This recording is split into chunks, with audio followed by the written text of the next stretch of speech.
Chapter 551.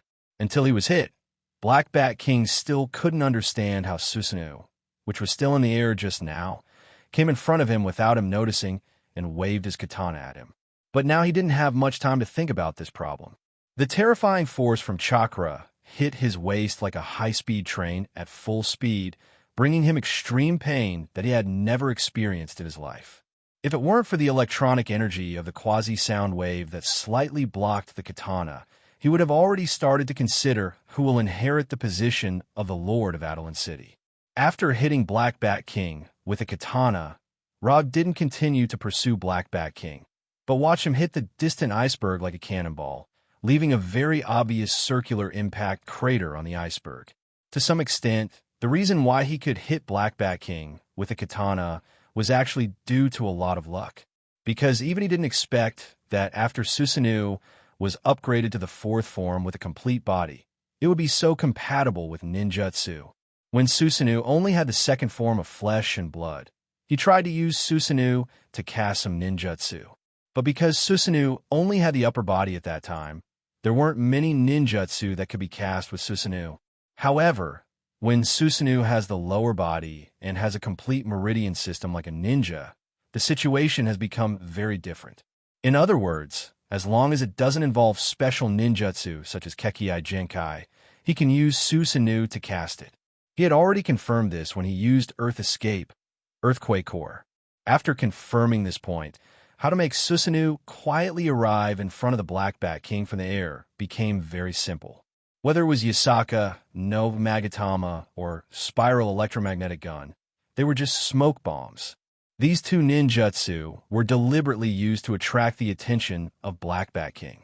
When Black Bat King's attention was all focused on Yasaka, no Magatama, and Spiral Electromagnetic Gun, Rog was ready to launch the next attack at any time. Just as he had expected, the Black Bat King used a sonic energy explosion to detonate the Yasaka, no Magatama, and the Spiral Electromagnetic Gun. At the moment of the explosion, Rog controlled Susanoo to cast the body flicker technique and used the terrifying momentum generated by the explosion to quietly appear in front of the Black Bat King. This was a very simple tactic, but based on the current situation, this simple tactic was displaying the power it should have. Susanoo's blade not only sent the Black Bat King flying, but also laid the foundation for Rog's victory. Flying Thor. Through the blade just now, Rog successfully left the Flying Thor on the Black Bat King. This was also the reason why he did not continue to pursue the Black Bat King. This was because he no longer had to chase after the Black Bat King. Under Rog's gaze, the Black Bat King, who had crashed into the ice mountain, floated up again. His left hand pressed on his waist that was cut, and his right hand wiped the blood from the corner of his mouth. If it weren't for the release of the quasi-sonic wave as soon as he made a sound, the Black Bat King really wanted to praise Rog at this time. Since he mastered the quasi-sonic wave superpower, this was the first time he suffered an attack that almost took his life directly. This was a near-death experience that he had never experienced before, and the way he looked at Rog became a little strange. Unlike other people in the universe, the Black Bat King didn't think that Rog defeating Ronin the Manipulator and tying with Thanos was a great thing. If he fought with Ronin and Thanos, he could do the same, or even do better. But now, he discovered that he had always underestimated Rog. Susanoo's blade just now made him understand the fact that Rog was not weaker than him, and Rog was better at fighting than him. The Black Bat King, who was floating in the air, did not immediately launch a counterattack, and stopped the hurricane and earthquake caused by the quasi-sonic wave, no longer wasting the electronic energy in his body. The shaking earth began to calm down, and Rog also controlled Susanoo to put away the katana in his hand. Then he let Susanoo extend his right hand and hooked his finger at the Black Bat King in the distance. "Come here." The Black Bat King knew very well what Susanoo's gesture meant. But even if Rog didn't let Susanoo make this provocative gesture, he still wouldn't have the intention to escape or leave. Running away with his tail between his legs after being beaten up was not his style. Compared with the practice of a gentleman taking revenge 10 years later, he preferred to take revenge on the spot. The Black Bat King's surroundings flashed with a gorgeous light visible to the naked eye. Under the entanglement of these gorgeous lights, the Black Bat King flew toward Rog like a meteor cutting through the sky. Looking at the Black Bat King flying at high speed, Rog lets Susanoo display the signature ninjutsu of the fourth Hokage. Rasengan. A Rasengan with a diameter of 2 or 3 meters instantly appeared in Susanoo's right hand, and the frantically rotating Rasengan brought a rotating airflow visible to the naked eye.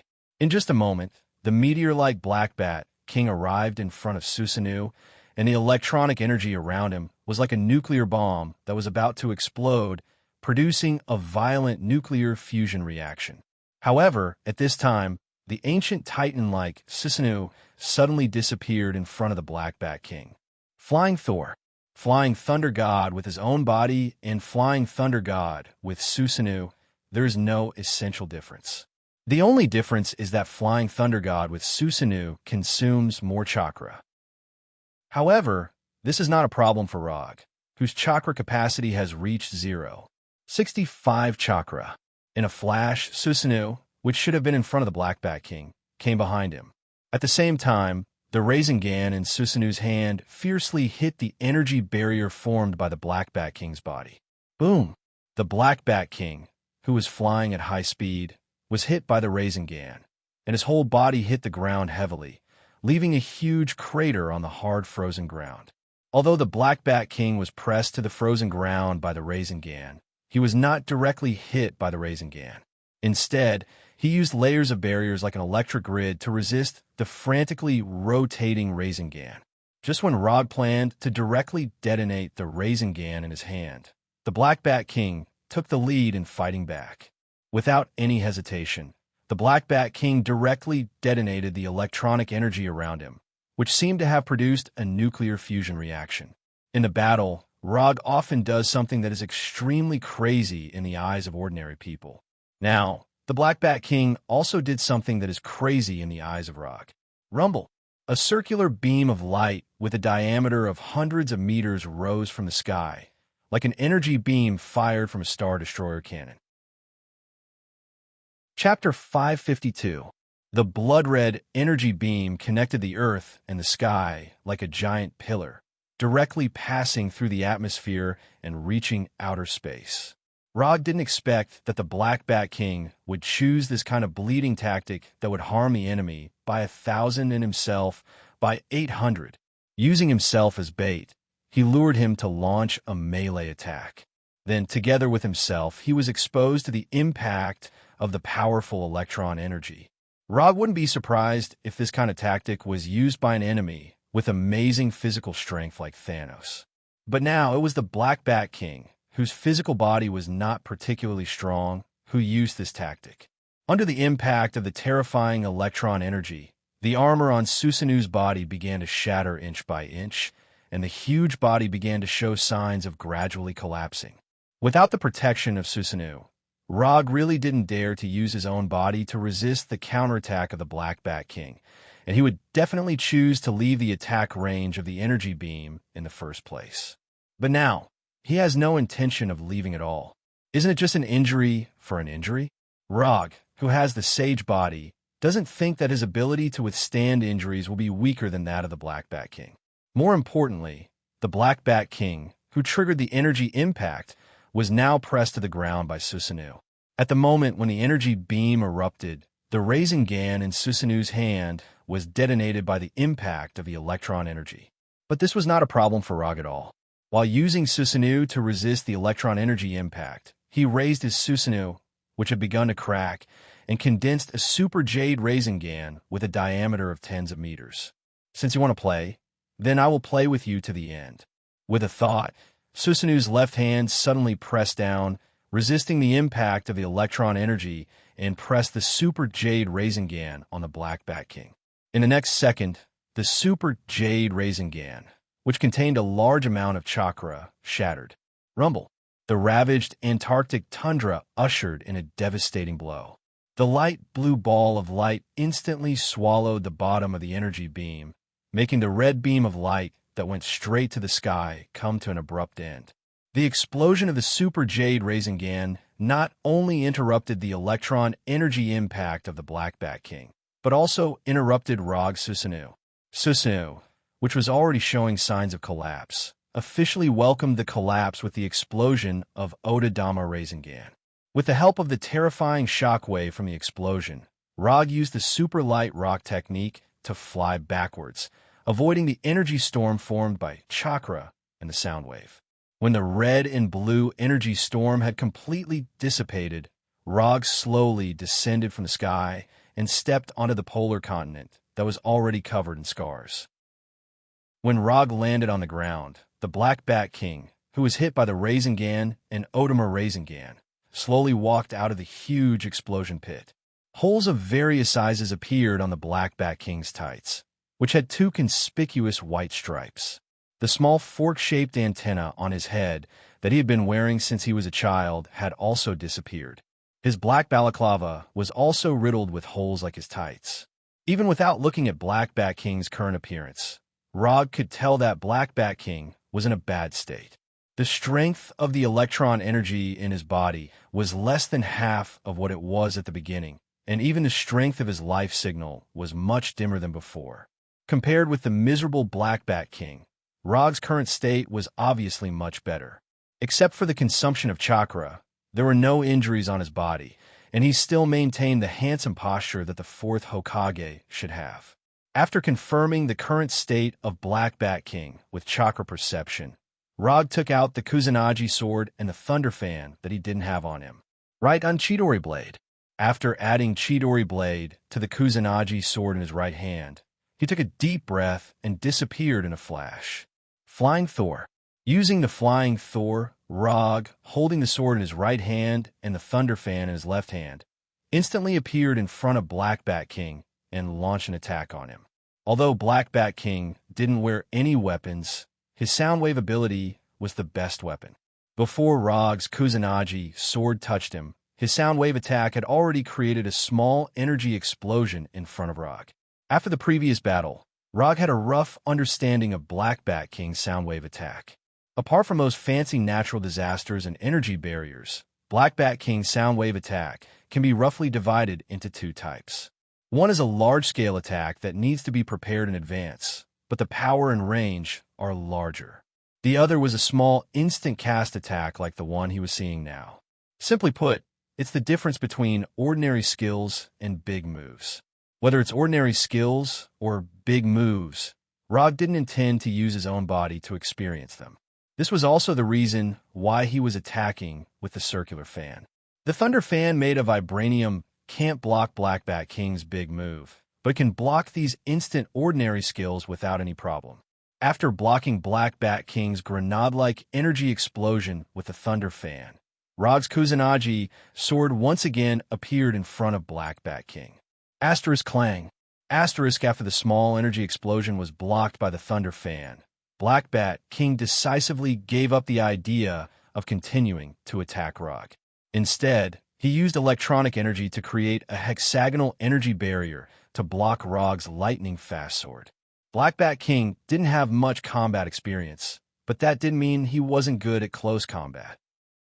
It wasn't wrong to use a shield-sized energy barrier to block Log's sword, but he had overlooked a very important issue. That is, in close combat, giving the initiative to Rog was an extremely unwise thing to do. The goddess of death, Hela, had a deep understanding of this. Rog didn't care at all that his Kusanagi sword was blocked. With a light twist of his left wrist, the Thunder Fan that he used as a shield turned into an offensive weapon in the blink of an eye. When Rog used the Kusanagi sword and the Thunder Fan to perform a different type of two-blade attack, Black Bat King finally understood how unwise it was to give the initiative to Rog. The Kusanagi sword was like a thunderstorm coming at him, not giving him any chance to breathe. Shield-sized energy barriers appeared one after another, and then were broken one after another. Even with his extraordinary dynamic vision, Black Bat King gradually couldn't keep up with Rog's attack rhythm. The silver-white Kusanagi sword and the Thunder Fan turned into afterimages in his eyes, attacking him from all angles. Black Bat King, who had excellent close combat skills and combat reflexes, was completely relying on his instincts and intuition to create energy barriers, blocking Rog's attacks, as if he was gambling on luck. Although he had already used 120% of his focus to block Rog's two-blade attack, the Kusanagi sword and the Thunder Fan still left wounds on his body. No, I can't let this go on. Just as he was about to forcefully launch a large-scale attack at the cost of injury, he unconsciously glanced at Rog. However, it was this seemingly unintentional glance that completely determined the outcome of his defeat. He saw Rog's expression that said everything was under control, and he saw the pair of blood-red eyes with triangular darts. "I've been waiting for you for a long time, Tsukuyumi." Chapter 553. Once Tsukuyumi was used, the game was over. Ever since he mastered Tsukuyumi, Rog had never encountered an enemy that Tsukuyumi couldn't deal with. Be it enemies like Ronin and Hulk, who leaned toward physical melee combat, or an all-round player like Death Goddess Hela, Tsukuyumi could bring the battle to a smooth end. The moment Black Bat King looked at him, Rog pulled him into the Tsukuyumi world he controlled. Unlike the previous few times, the Tsukuyumi world Rog constructed wasn't the dark and silent Crimson Moon world, but the moon's surface that Black Bat King was more familiar with. The blue earth replaced the Crimson Moon's position and hung high in the night sky. On the surface of the moon, which was only grayish-white soil and rocks, Black Bat King hung high on a huge cross carved from rock like the previous few experiencers. "This is a world under my control. You can speak in peace here. You don't have to worry about your voice releasing pseudo-sound waves." As Black Bat King sized up this strange world with a serious expression, Rog's voice suddenly sounded. Then, under his gaze, the shadows on the ground evolved into black crows that soared into the sky and finally condensed into Rog's appearance. "I didn't expect you to have such an ability. From the looks of it, Nick Fury and the others have never understood your true strength."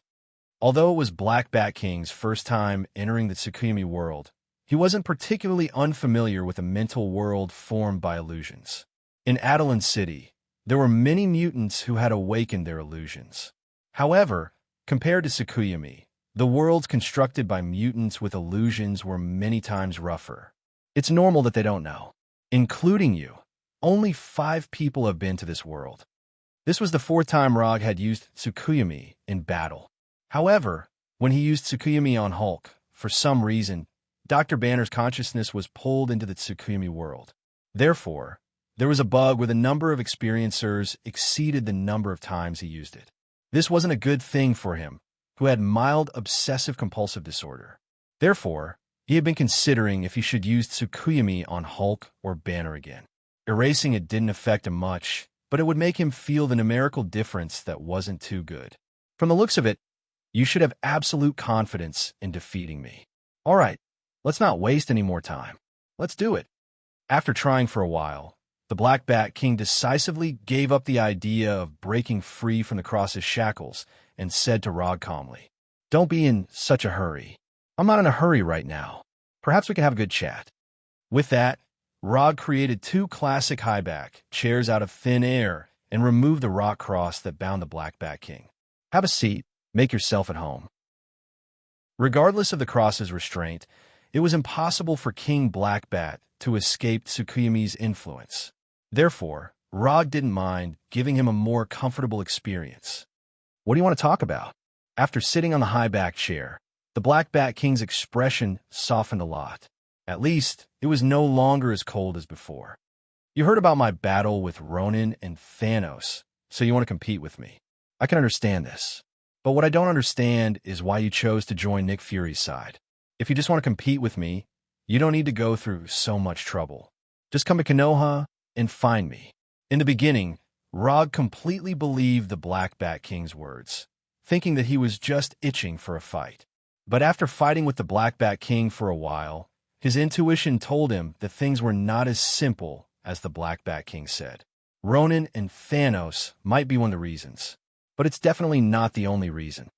Because of a prophecy. After a few seconds of silence, the Black Bat King said slowly, "Prophecy? Don't tell me that it's a prophecy about me destroying the world." Before becoming the disciple of Ancient One, Rog didn't believe in any prophecies. In his opinion, the so-called prophecies were nothing more than lies that those ignorant and incompetent charlatans used to fool others. However, after officially stepping into the magic domain, his view of prophecies has changed significantly. An accurate prophecy is a real existence, a high-level power that involves the power of time and fate. To give a very simple example, the prophecy made by Ancient One is likely to come true at some point in the future. It is indeed a prophecy about the destruction of the world, but the person who destroyed the world in the prophecy is not you, but an inhuman. You are also familiar with this inhuman. She is Daisy, the Shockwave Woman. As soon as the Black Bat King finished speaking, a memory related to Daisy appeared in Rog's mind. In that future, the Earth was indeed broken. But it was not Daisy who really destroyed the Earth, but Glenn Talbot who absorbed the gravity force, the so-called King of Magnets. Because of his misdeeds in this world, Rog can be sure that the timeline of King of Magnets' destruction of the world will never appear, and Daisy will not be the scapegoat of the world destroyer. Did the prophecy you got wisely pointed out that Daisy was the one who destroyed the world? Is it possible that you interpreted the prophecy wrong? Rog did not doubt the Black Bat King's so-called prophecy, but he felt that the Black Bat King might have interpreted the prophecy wrong. Just like the timeline where King of Magnets destroyed the Earth, everyone thought that it was Daisy who shattered the Earth, but the fact was the opposite. Interpreted the prophecy wrong? The Black Bat King didn't expect that Rog would have such an idea. And for some reason, he always felt that Rog seemed to know something. No, we didn't interpret the prophecy wrong. The prophecy clearly pointed out that Daisy, the Shockwave Woman, was the one who shattered the Earth. Isn't it a false prophecy caused by the confusion of the timeline? Looking at the Black Bat King's solemn expression, Rog had to seriously consider the authenticity of the prophecy. With the Black Bat King's identity and strength, there is no need for him to lie about this kind of thing, which is not in line with his persona. However, he still can't accept the Black Bat King's statement. The reason is simple. Even if Daisy really has the strength to shatter the Earth, she needs to have such an opportunity. Earth looks quite ordinary on the surface, and the other civilizations in the universe basically treat Earth as a backward planetary civilization. But in fact, even in the entire universe, Earth is an out-and-out monster room. Those big shots who are reclusive on Earth will never let Daisy destroy the Earth. This has nothing to do with these reclusive big shots not maintaining world peace. It's purely because these big shots can't let others destroy their secluded home. Chapter 554. No matter how easygoing a big shot was, it was impossible for him to watch others destroy his home. Looking at Rog, whose face was filled with disbelief, Black Bat King continued, I know this matter looks unbelievable, but so far, all the prophecies made by the prophet have been verified without exception. Whether the prophecy is accurate or not, we'll talk about this later. I want to know now, if I let you leave here, will you continue to fight me? Rog didn't continue to dwell on Black Bat King's prophecy and asked about his plans after leaving this place. If Black Bat King still planned to fight him, he didn't mind letting Black Bat King experience the horror of Tsukuyomi. Even if he didn't kill Black Bat King, he had to at least let him feel the power of Tsukuyomi and dispel the idea of continuing to be his enemy. As long as Black Bat King withdrew from the battle, the remaining Nick Fury and the others were nothing to be afraid of. I'm not the kind of person who refuses to admit defeat. The situation is already very obvious. If I continue to fight, the one who loses will definitely be me. Adelan City will no longer interfere in your battle with the White House and the military. I will also bring Maximus back to Adelan City. You don't have to worry about him continuing to cause you trouble. The Black Bat King accepted his failure calmly. In that case, I don't think we need to stay here any longer. With that said, Rog stretched out his right hand and snapped his fingers. The Tsukuyomi world, which had specially changed the environment for Black Bat King, quickly shattered like glass and finally dissipated completely. When his consciousness returned to his body, Black Bat King immediately calmed down the electronic energy that was boiling like boiling water and used his actions to prove his statement. While Black Bat King calmed down the electronic energy, Rog also put away the Kusanagi no Tsurugi sword and the rumbling thunder fan in his hand and threw them back into the psychic scroll. Then, he stretched out his right hand to Black Bat King and said with a smile, "Let me introduce myself again. My name is Rog, and I'm a ninja. Adeline City, Blackerbot." Black Bat King shook hands with Rog and introduced himself solemnly. Washington, D.C., Konoha Intelligence Agency Headquarters. When Rog used portal magic to bring Konoha's army from Tatooine, Nick Fury finally understood what it was like for those enemies to face S.H.I.E.L.D. agents whose equipment and force were in a completely different dimension. The 4 universe-level warships, led by the Golden Jack, occupied all the airspace without any suspense.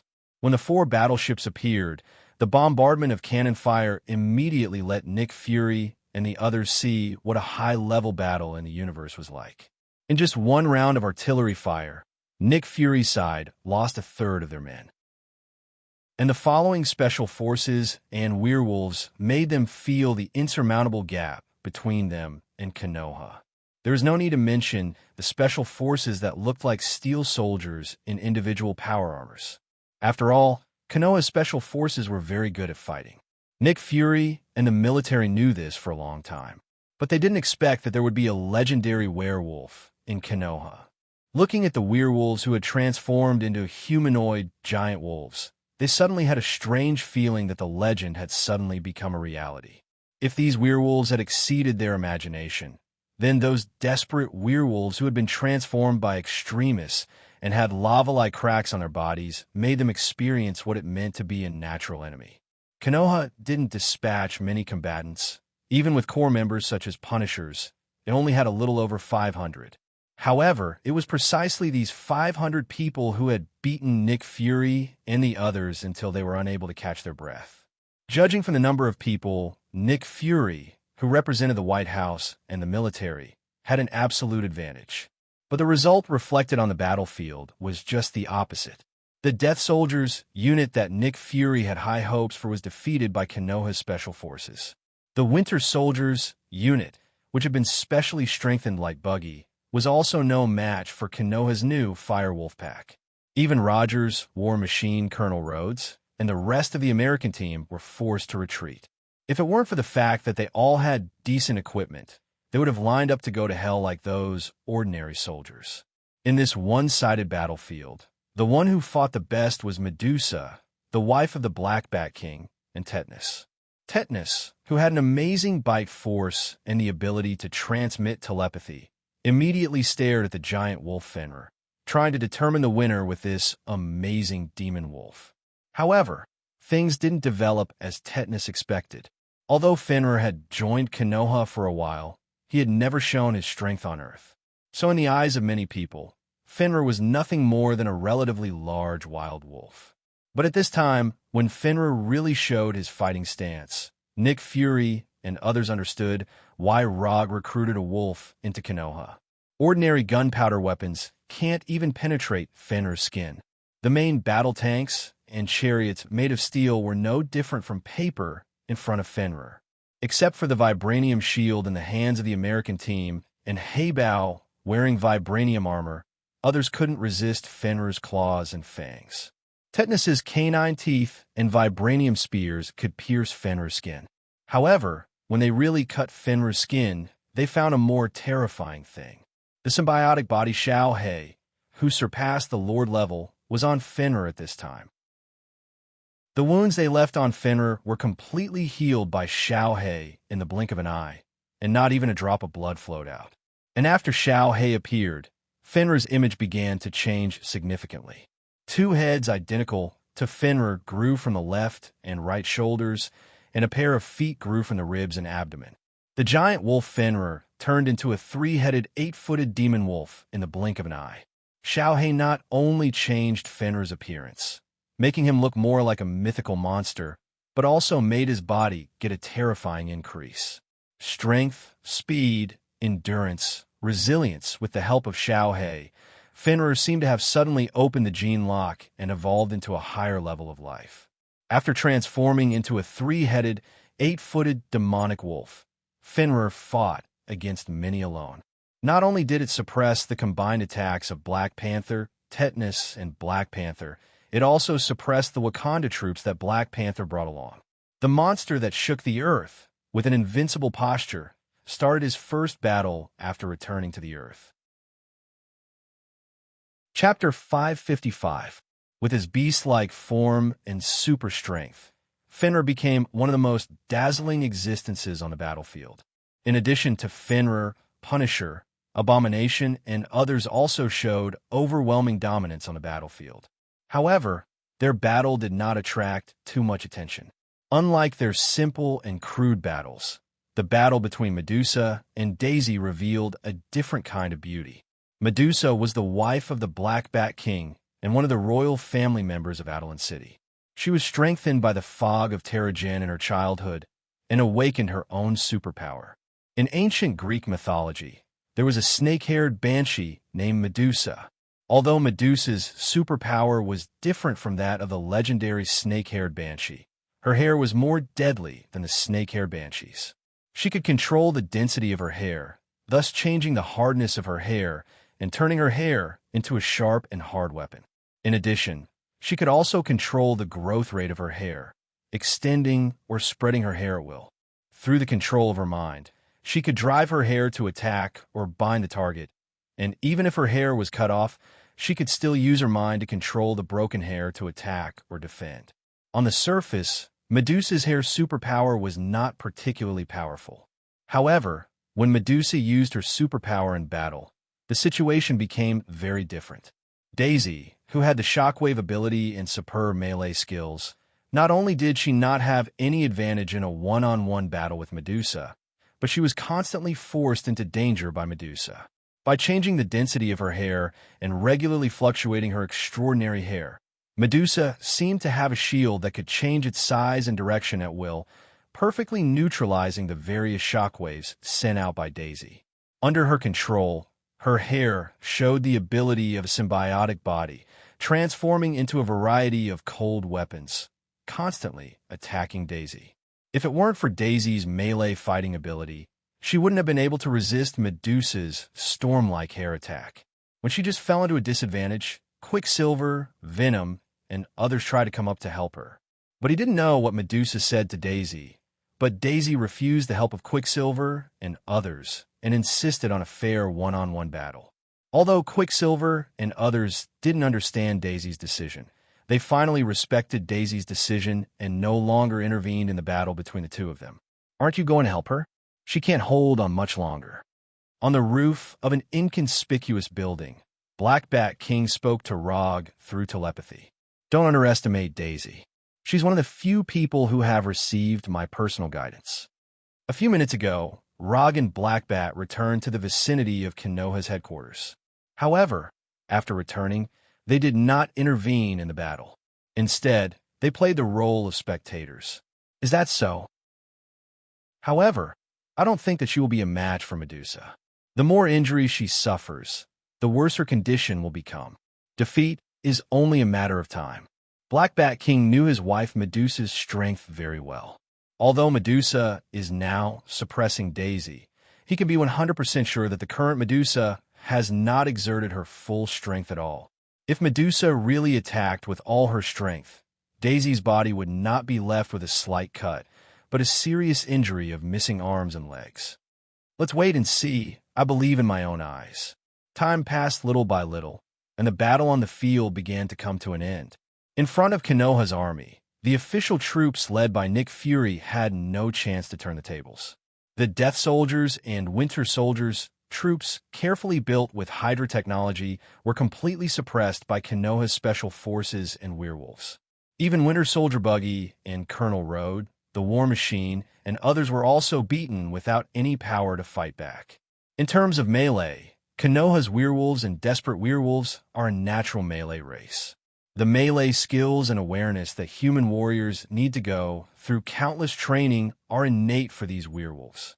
In terms of equipment, the Special Forces are equipped with the Star's 4 individual power armor, which is the top armor developed by Xander for the New Star Corps.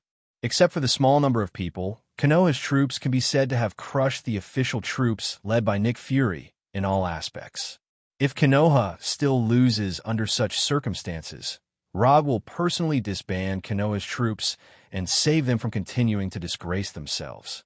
It didn't take long for the official troops, led by Nick Fury, to usher in the final defeat. Except for the 3 members of the American team who were still tenaciously resisting Fenrir and Blackie, only the battle between Medusa and Daisy has not been decided yet.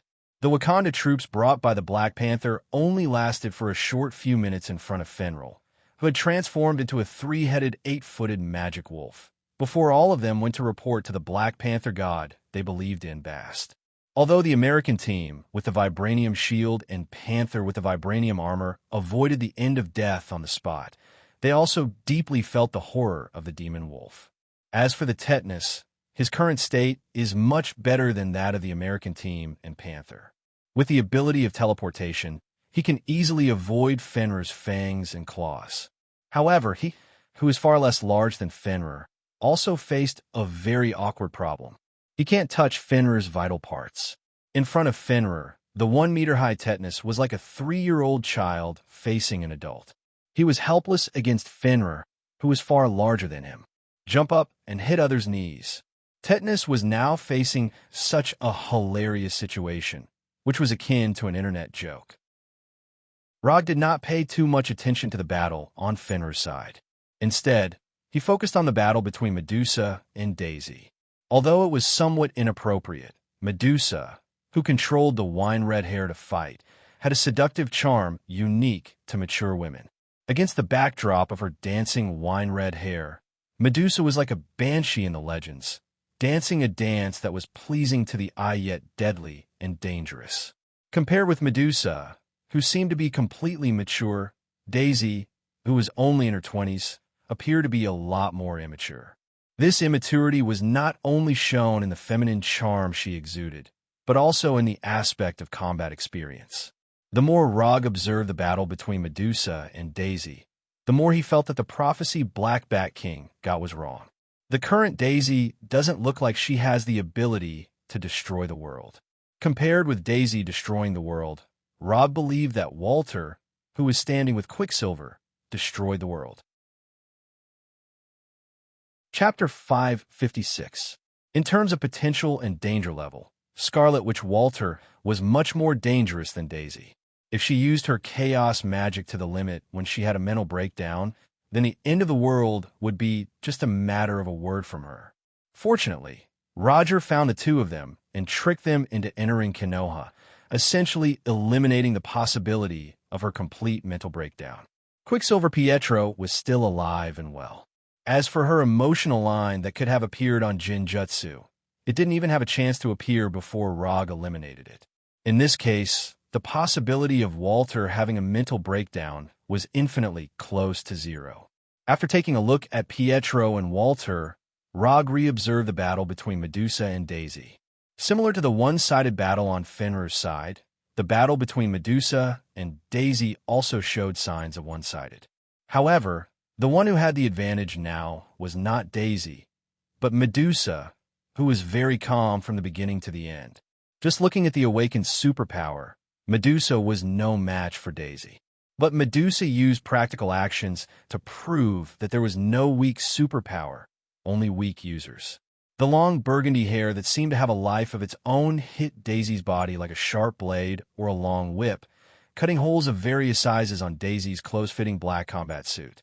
With a little combat experience, it could be seen that Daisy was completely caught in the rhythm of the battle controlled by Medusa. If Medusa hadn't been controlling the power of the attack, Daisy would have died under Medusa's attack. Looking at Daisy, who was constantly knocked down and struggling to stand up again and again, Rog sighed helplessly. He knew a long time ago that Daisy was a very stubborn person, but he didn't expect Daisy's stubbornness to be so serious to the point that it affected her fighting mentality. Judging from Daisy's current offensive and defensive posture, it was easy to see that her current state of mind had completely collapsed. Now, instead of saying she was fighting to the end, it was more like she was giving up meaninglessly. Her resistance not only didn't have the effect it should have, but it also further widened the gap between her and Medusa. She lost. King Blackbat's voice sounded again. Yeah, I lost. This time, Rog did not insist on his previous opinion and decisively admitted Daisy's failure. If Daisy could remain calm, she might have a chance to turn the tables. However, it was a pity that she did not grasp the only chance to turn the tables and personally destroyed her own hopes of victory. When Daisy was knocked down by Medusa's wine-red hair again, Rog took out his Calamity pistol and fired in their direction. Along with the sound of gunfire, a fireball with a diameter of several meters flew between them like a cannonball, completely isolating them. This was Rog's first and last shot in this battle. Konoha versus the U.S. government. Konoha wins. Rog didn't care about cleaning up the battlefield after the war. After Fenrir returned the tetanus to the Black Bat King, he went to the temporary negotiation room. Nick Fury, Team America Rogers, Winter Soldier Bucky, War Machine Colonel Rhodes, Black Panther T'Challa. In this temporary negotiation room, he saw many familiar faces. Maximus did not appear here. After the battle, King Blackbat took him away from the Earth and promised Rog that Maximus would never appear on the Earth again. According to the original plan, King Blackbat should also take away Daisy in the prophecy. However, this plan completely disappeared after he lost to Rog. How does the mechanical prosthesis feel? It shouldn't be worse than your original hands and feet. Although Nick Fury disguised himself well, Rog could see at a glance that Nick Fury's broken right arm and right leg were replaced with mechanical prostheses. It's just that he doesn't know if he used Hydra's technology or Wakanda's technology. Don't waste time, just say it. What do you want? From the fact that Rog didn't let Konoha's army kill them, Nick Fury knew that Rog must have other plans. Otherwise, they wouldn't have the chance to sit here alive. Not bad. You have the consciousness of a loser. Don't say that I bullied you. This time I only have 2 requirements. First, with the location of Konoha's intelligence agency as the center, all the surrounding blocks belong to Konoha. As for whether you use Konoha to expand or establish a special military zone as an excuse, I only want this area to be completely under Konoha's control. Second, I want the White House and the military to publicly issue a statement supporting Konoha's attack on Wakanda. My requirements are just these 2. Isn't it very simple? After that, Rog patiently waited for Nick Fury's answer. Strictly speaking, his 2 requirements are not troublesome, but they are a bit insulting. First of all the blocks near Konoha will be assigned to Konoha, which is basically equivalent to completely ceding these areas to Konoha. The UA is no stranger to this practice of establishing military zones in other countries, because they have always treated other countries like this. It's just that this time, it's their turn. If Rog's first request is a little bit of a slap in the face, then his second request is to put the UA's face on the ground and step on it. Asking the White House and the military to publicly issue a statement supporting Konoha's attack on Wakanda doesn't seem difficult, but in fact, it's a naked murder. Whether it's a country or an underground gang, they all abide by a very simple rule. That is, as the boss, you need to protect your subordinates. Although Wakanda is not a subordinate of the UA, it's one of the countries that supported the New York Agreement, and it's the only country that sent troops to support the UA. Konoha wanted to retaliate against Wakanda, and this was understandable. But if the White House and the military publicly support Konoha's military retaliation, then the meaning is different. As long as this statement is released to the public, it will basically confirm the fact that the UA betrayed its allies and couldn't protect its subordinates. This will be an unprecedented credibility crisis for the UA, who has been trying to become the world's overlord. I can't give you an accurate answer now, and this is not something I can decide. Nick Fury's expression turned extremely ugly. He thought that Roger would at most ask for some resources and power as compensation, just like the last time. But he didn't expect that Rog didn't play by the rules at all. Thinking of this, he unconsciously turned his head and glanced at the current king of Wakanda in the negotiation room. Chapter 557. Konoha is going to attack Wakanda. Regarding Rog's decision, Black Leopard T'Challa wasn't surprised. When he left Wakanda with Wakanda's royal guards, he had considered this possibility. However, he didn't expect that Ra would actually ask the White House and the military to make a public statement. If you want revenge, then come at me. Wakanda is not afraid of any enemy. After leaving these harsh words, T'Challa picked up the black leopard helmet on the table and left the temporary negotiation room without looking back. On the surface, leaving after leaving these harsh words was a very unwise behavior. However, he wasn't worried that Ra would attack him at this time. Since Ra proposed to attack Wakanda in front of him, it means that he is safe for the time being. Regarding T'Challa's harsh words and his departure, Ra didn't say anything, ignoring his existence with the most indifferent attitude.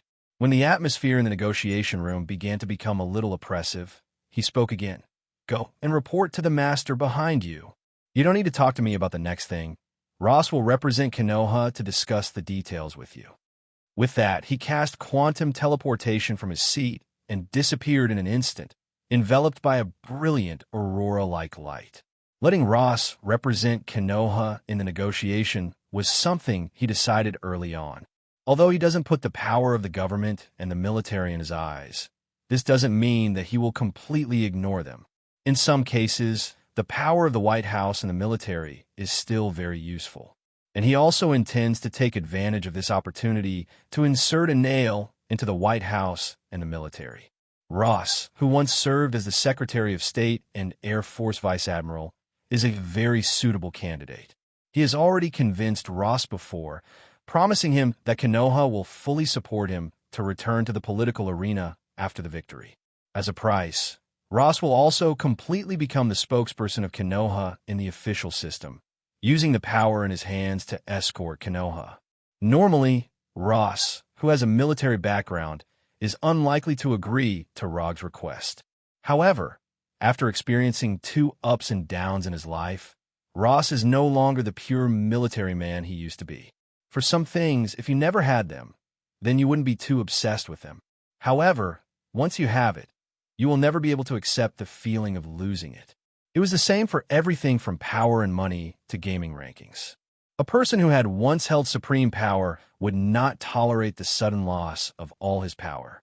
A person who had once ascended to the king rank would not allow himself to fall to the gold rank. Rog gave Ross the opportunity to regain power, but the price was that Ross became Konoha's puppet.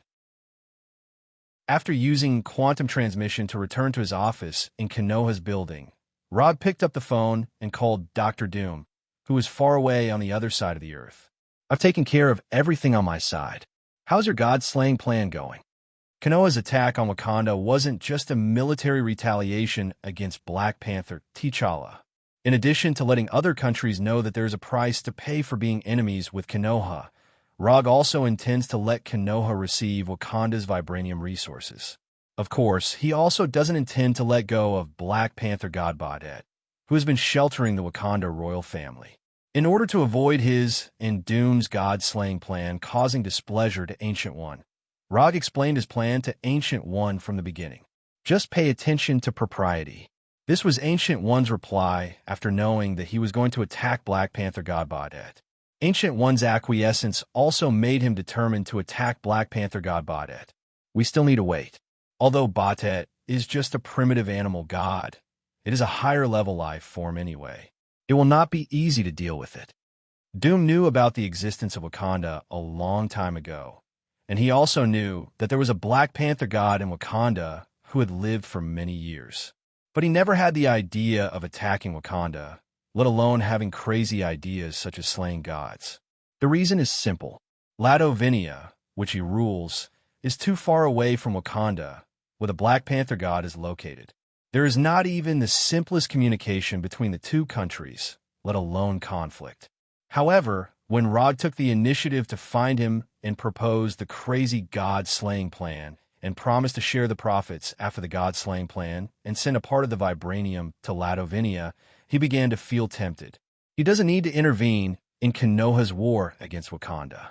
All he has to do is to cooperate with Rog to deal with Black Panther God Badet. Small effort, big return, and the risk is not very high. Under such circumstances, he has no reason to refuse Rog. Then let me know when you are ready. I will let Konoha start military operations against Wakanda first. After that, Rog hung up the phone.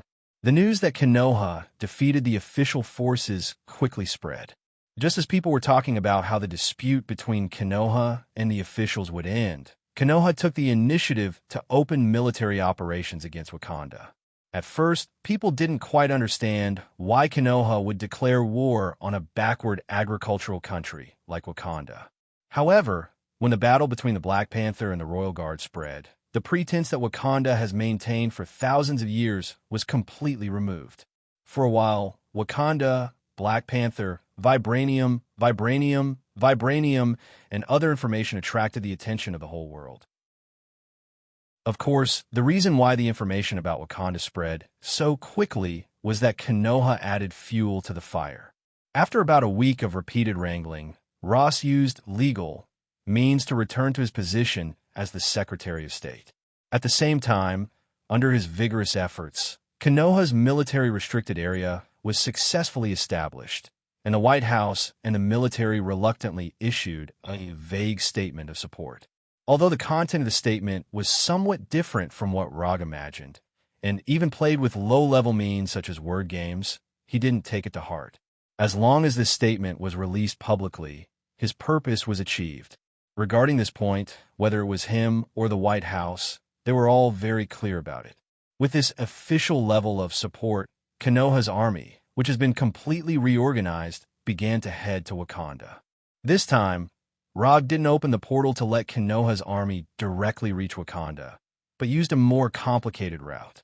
Konoha's 4 universal-level battleships will rise from Washington to outer space, and then fly from outer space to Wakanda. In terms of efficiency, this method is far less efficient than the portal magic.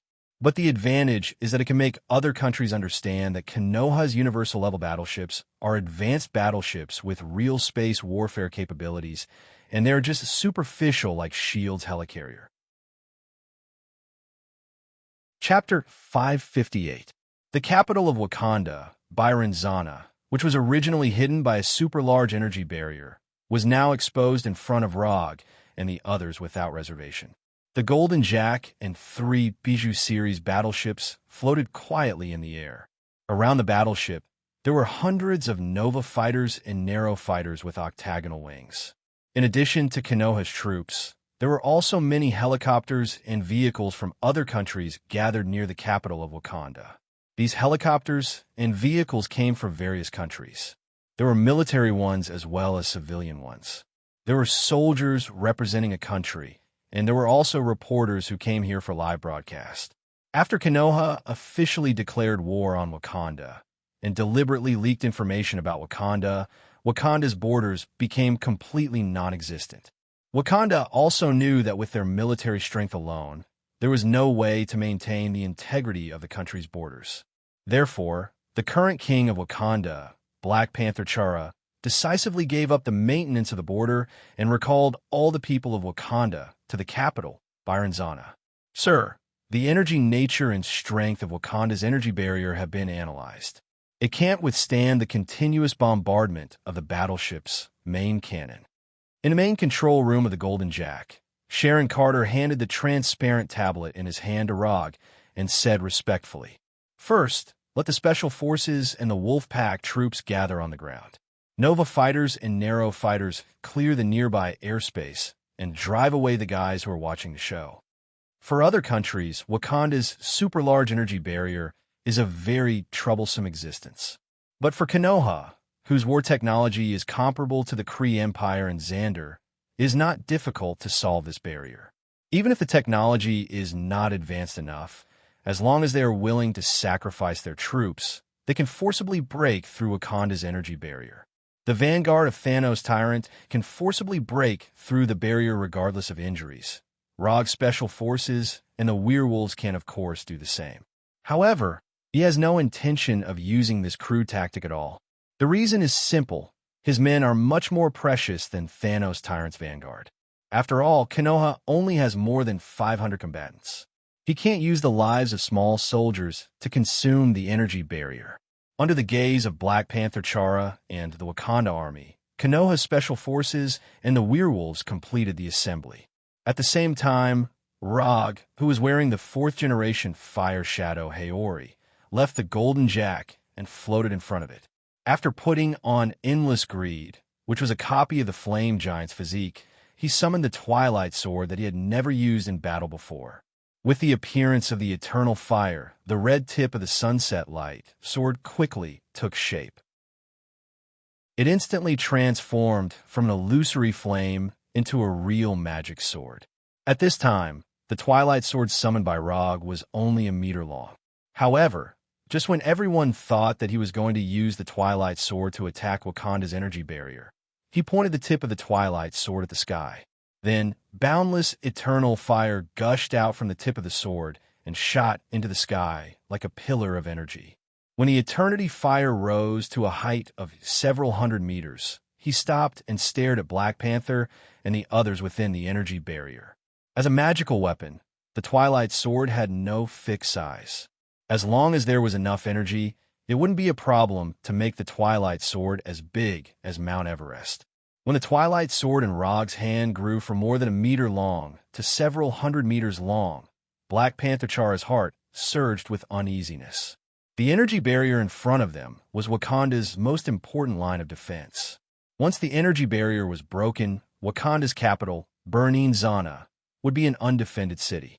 As the king of Wakanda, Black Panther was very clear about the defensive ability of the energy barrier. But at this time, he suddenly had the idea that the energy barrier couldn't stop Rog's sword. No, he couldn't do it.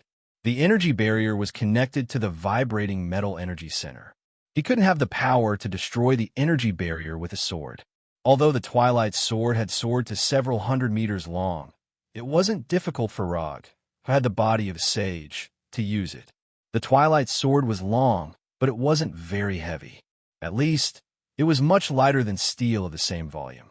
Moreover, the most important thing to use a magic physical weapon was not the user's physical strength, but the user's magic power. Although Rog was only a part-time sorcerer, his magic level was not bad at all. Even by the standards of the Ancient One, he could be regarded as one of the best Kamartaj sorcerers of this generation. After looking at the total number of Wakanda troops in the energy barrier, Rog swung his right hand down forcefully and slashed the Twilight Sword, which was several hundred meters long, directly at the energy barrier in front of him. This was a simple slash that even a 3-year-old child could do. However, when the Twilight Sword with the red tip hit this huge hemispherical energy barrier, a magical scene was born. The area where the Twilight Sword came into contact with the energy barrier instantly gushed out with orange-red flames that blotted out the sky. These flames that gushed out seemed ordinary, but they showed an amazing spreading speed. In less than a second or two, these flames completely covered the hemispherical energy barrier, turning Wakanda's energy barrier into a huge burning fireball. The flames gushing out of the Twilight Sword not only covered the energy barrier, but also completely blocked the sight of Black Panther and others. If they looked out from inside the energy barrier at this time, all they could see was a 360-degree flaming sky with no blind spots. Just as everyone looked at the scene in front of them with an incredulous look, a sound like glass shattering continuously sounded. These cracking sounds coming from all directions were not loud, but it was enough to attract people's attention. Boom! Within a few seconds, a loud sound like a balloon bursting sounded. After the sound, the burning fireball quickly collapsed, and the flames that blotted out the sky rushed to the ground like a waterfall. Just when all the Wakanda people, including Black Panther, thought that they were about to be attacked by a sea of fire like the end of the world, these flames that fell from the sky rushed toward the Twilight Sword like a tornado. Rog did intend to use Wakanda to establish his dominance, but he did not intend to massacre the city. It was not difficult to completely destroy Wakanda, but this was not in line with his habit of maximizing benefits. He wanted Wakanda's vibranium. He also wanted Wakanda's technology. As for these people of Wakanda, he did not intend to waste them either. After using the Twilight Sword to retract all the flames, Rog let the Twilight Sword return to its original length of more than 1 meter. Then, he pointed the tip of the sword at Black Panther T'Challa. All troops attack. Chapter 559. The Special Forces and Werewolves on the Ground launched a charge against the Wakanda army, and the Nova and Nero fighters in the sky also joined the battle for the first time. Unlike the Wakanda army, who had high-tech weapons but still fought like a primitive tribe, Konoha's Special Forces and the Werewolves proved what modern warfare is. The Werewolves with high HP and high HP were responsible for frontal assault and attack. The Special Forces wearing individual power armors were responsible for long-range attacks and firepower support. As for the Nova and Nero fighters that had complete air supremacy, they were responsible for large-scale, heavy firepower support and air support. Although the forces dispatched by Konoha were far less than the Wakanda army led by Black Panther, Konoha's combat power was far beyond the Wakanda army. After destroying the energy barrier of Wakanda with the Twilight Sword, Rog returned to the Golden Jack and patiently waited for the appearance of Black Panther God Bast. He didn't command the battle on the spot, but handed over the command to the Punisher and let the Punisher command the battle on his behalf. In addition, he also restricted the actions of Abomination, Kurenai, Quicksilver, and others, making them obediently act as spectators on the Golden Jack. Except for Black Panther T'Challa, there was no one with particularly strong individual strength in Wakanda. To deal with the Wakanda army that had energy weapons but still had a primitive tribal concept of war, there was no need to send Abomination, Kurenai, and others. Not only did Rog not let Abomination and others join the battle, but even the 4 battleships, such as the Golden Jack, also maintained a spectator posture under his command. Defeating the Wakanda army was a matter of no suspense. Whether the Golden Jack and other battleships participated in the battle or not, the outcome would not change. And compared to Konoha defeating the Wakanda army, Rog was more concerned about when the Guardian of Wakanda, Black Panther God Bast, would appear. Time passed by little, and the war on the ground began to gradually develop into a one-sided situation. In addition to Rog and others on the battleship watching this completely unfair battle, the audience of other countries also saw the real-time broadcast of the battle through the news. For the audience, the battle between Konoha and Wakanda was like a scene out of a sci-fi movie. Energy beams of various colors danced in the air. The individual power armors of Konoha's Special Force and the vibranium energy weapons of Wakanda's soldiers gave the audience in different corners of the world the illusion that they were watching a futuristic sci-fi war. However, in this futuristic sci-fi war, the most eye-catching ones weren't Konoha's Special Forces or Wakanda soldiers, but the werewolves with an average height of 2.5 meters. Although these werewolves did not have any equipment or energy weapons, their sharp claws and fangs were the most lethal killing weapons. Unlike being hit by bullets and energy beams, the Wakandan warriors who were entangled with the werewolves did not even have a chance to leave their corpses intact. They had to report to their guardian, the Black Panther God Bast. It was a bloody and primitive hand-to-hand combat, where energy weapons clashed against each other. These two completely different styles of battle were strangely merged together, creating an alternative war scene between Konoha's army and Wakanda's army. Golden Jack, main control room of the battleship. Are you sure this can lure out the Black Panther God Bast? Rog, sitting in the captain's position, turned his head and asked Dr. Doom, who had been silent since boarding the battleship. Don't doubt my research results. As long as your troops can maintain this stable killing efficiency, the Black Panther God Bast will definitely appear. Doom's voice sounded slowly, and he answered confidently. I hope so. Rog didn't doubt Doom's research results, but he instinctively felt that things wouldn't be so simple. If it was so easy to lure out the Black Panther God Bast, then Bast thinking was a bit too simple. As long as one had a normal IQ, it was easy to see that Konoha deliberately restrained some of its power. Konoha's method of preserving its strength usually only had 2 situations. The first was that Konoha didn't put Wakanda in its eyes at all, so it didn't want to go all out. The other was that Konoha had other plans, so it preserved some of its strength just in case. Although the predecessor of the Black Panther God Bast was a Black Panther, in any case, it was a god. It was impossible for it not to see through Konoha's simple and straightforward method.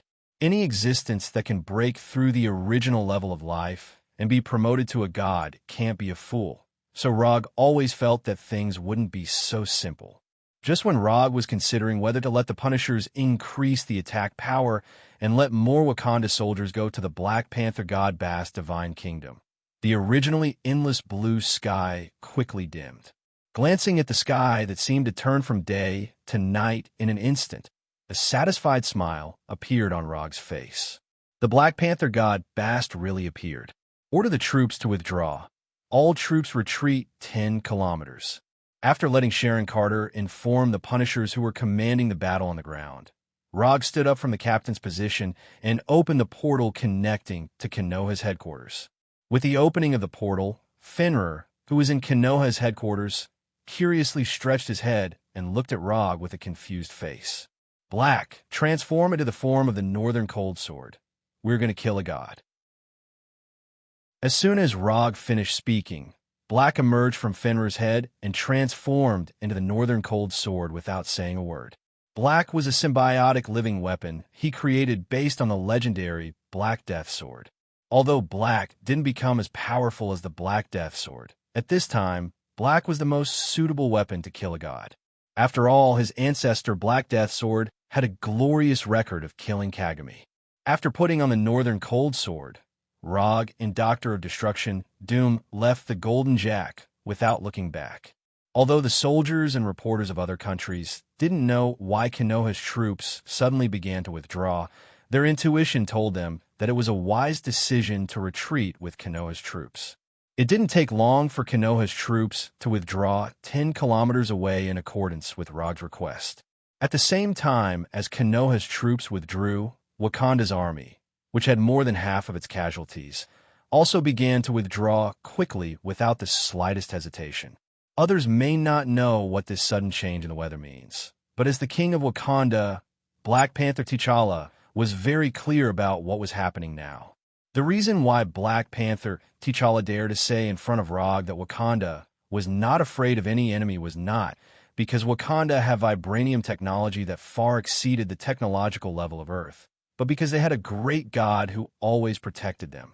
As long as Black Panther god Bast was there, Wakanda would not be afraid of any enemy.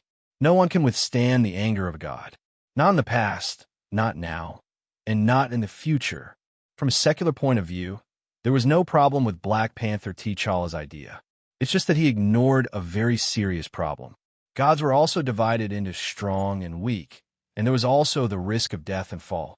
Gods were not invincible, eternal existences. Chapter 560. What is a god? In fact, a god is also a human, but a god can do what a human can't do. So they became a god. Rog, who was floating in the air side by side with Dr. Doom, looked up at the dark sky, and a line he had seen in a movie unconsciously appeared in his mind. After getting the godhood of the Black Panther godbot head, what are you going to do with it? Become a god yourself after digesting the godhood? When the Black Panther godbot had appeared, Rog turned his head and asked the silent Dr. Doom, "What about you? What are you going to do with it? You don't look like the kind of person who wants to become a god." Dr. Doom glanced at Rog and asked rhetorically, "Actually, I really want to become a god, but the god I want to become is not like the Black Panther godbot head." Rog didn't lie. He really wants to become a god. It's just that he wants to become the god of ninjas, not a god like the Black Panther god Bodhet who relies on the power of faith to exist. Compared with the power of faith that requires a large number of believers, he believes more in his own power that will not change because of the will of others. Becoming a god is not as beautiful as you believe. A life without humanity is meaningless. Not knowing whether he was persuading Rog to give up the idea of becoming a god, or persuading himself to give up the fantasy of becoming a god, Doom said slowly in an extremely serious tone, "Well said. In terms of humanity and life," Rog agreed with Doom's statement and nodded silently. Just by looking at the relaxed appearance of the two of them now, it is completely impossible to imagine that what they're going to do next will be a crazy battle of god slaying. Perhaps this also has a lot to do with the fact that both of them are people who have seen big scenes. For others, gods or demons only exist in myths and legends. But for the two of them, not only have they seen the so-called gods and demons with their own eyes, but they have also really fought. For example, in Hell, they had a fairly fair battle with the Lord of Hell, Mephisto. Although they didn't manage to defeat Mephisto in that battle, they had achieved their goal perfectly.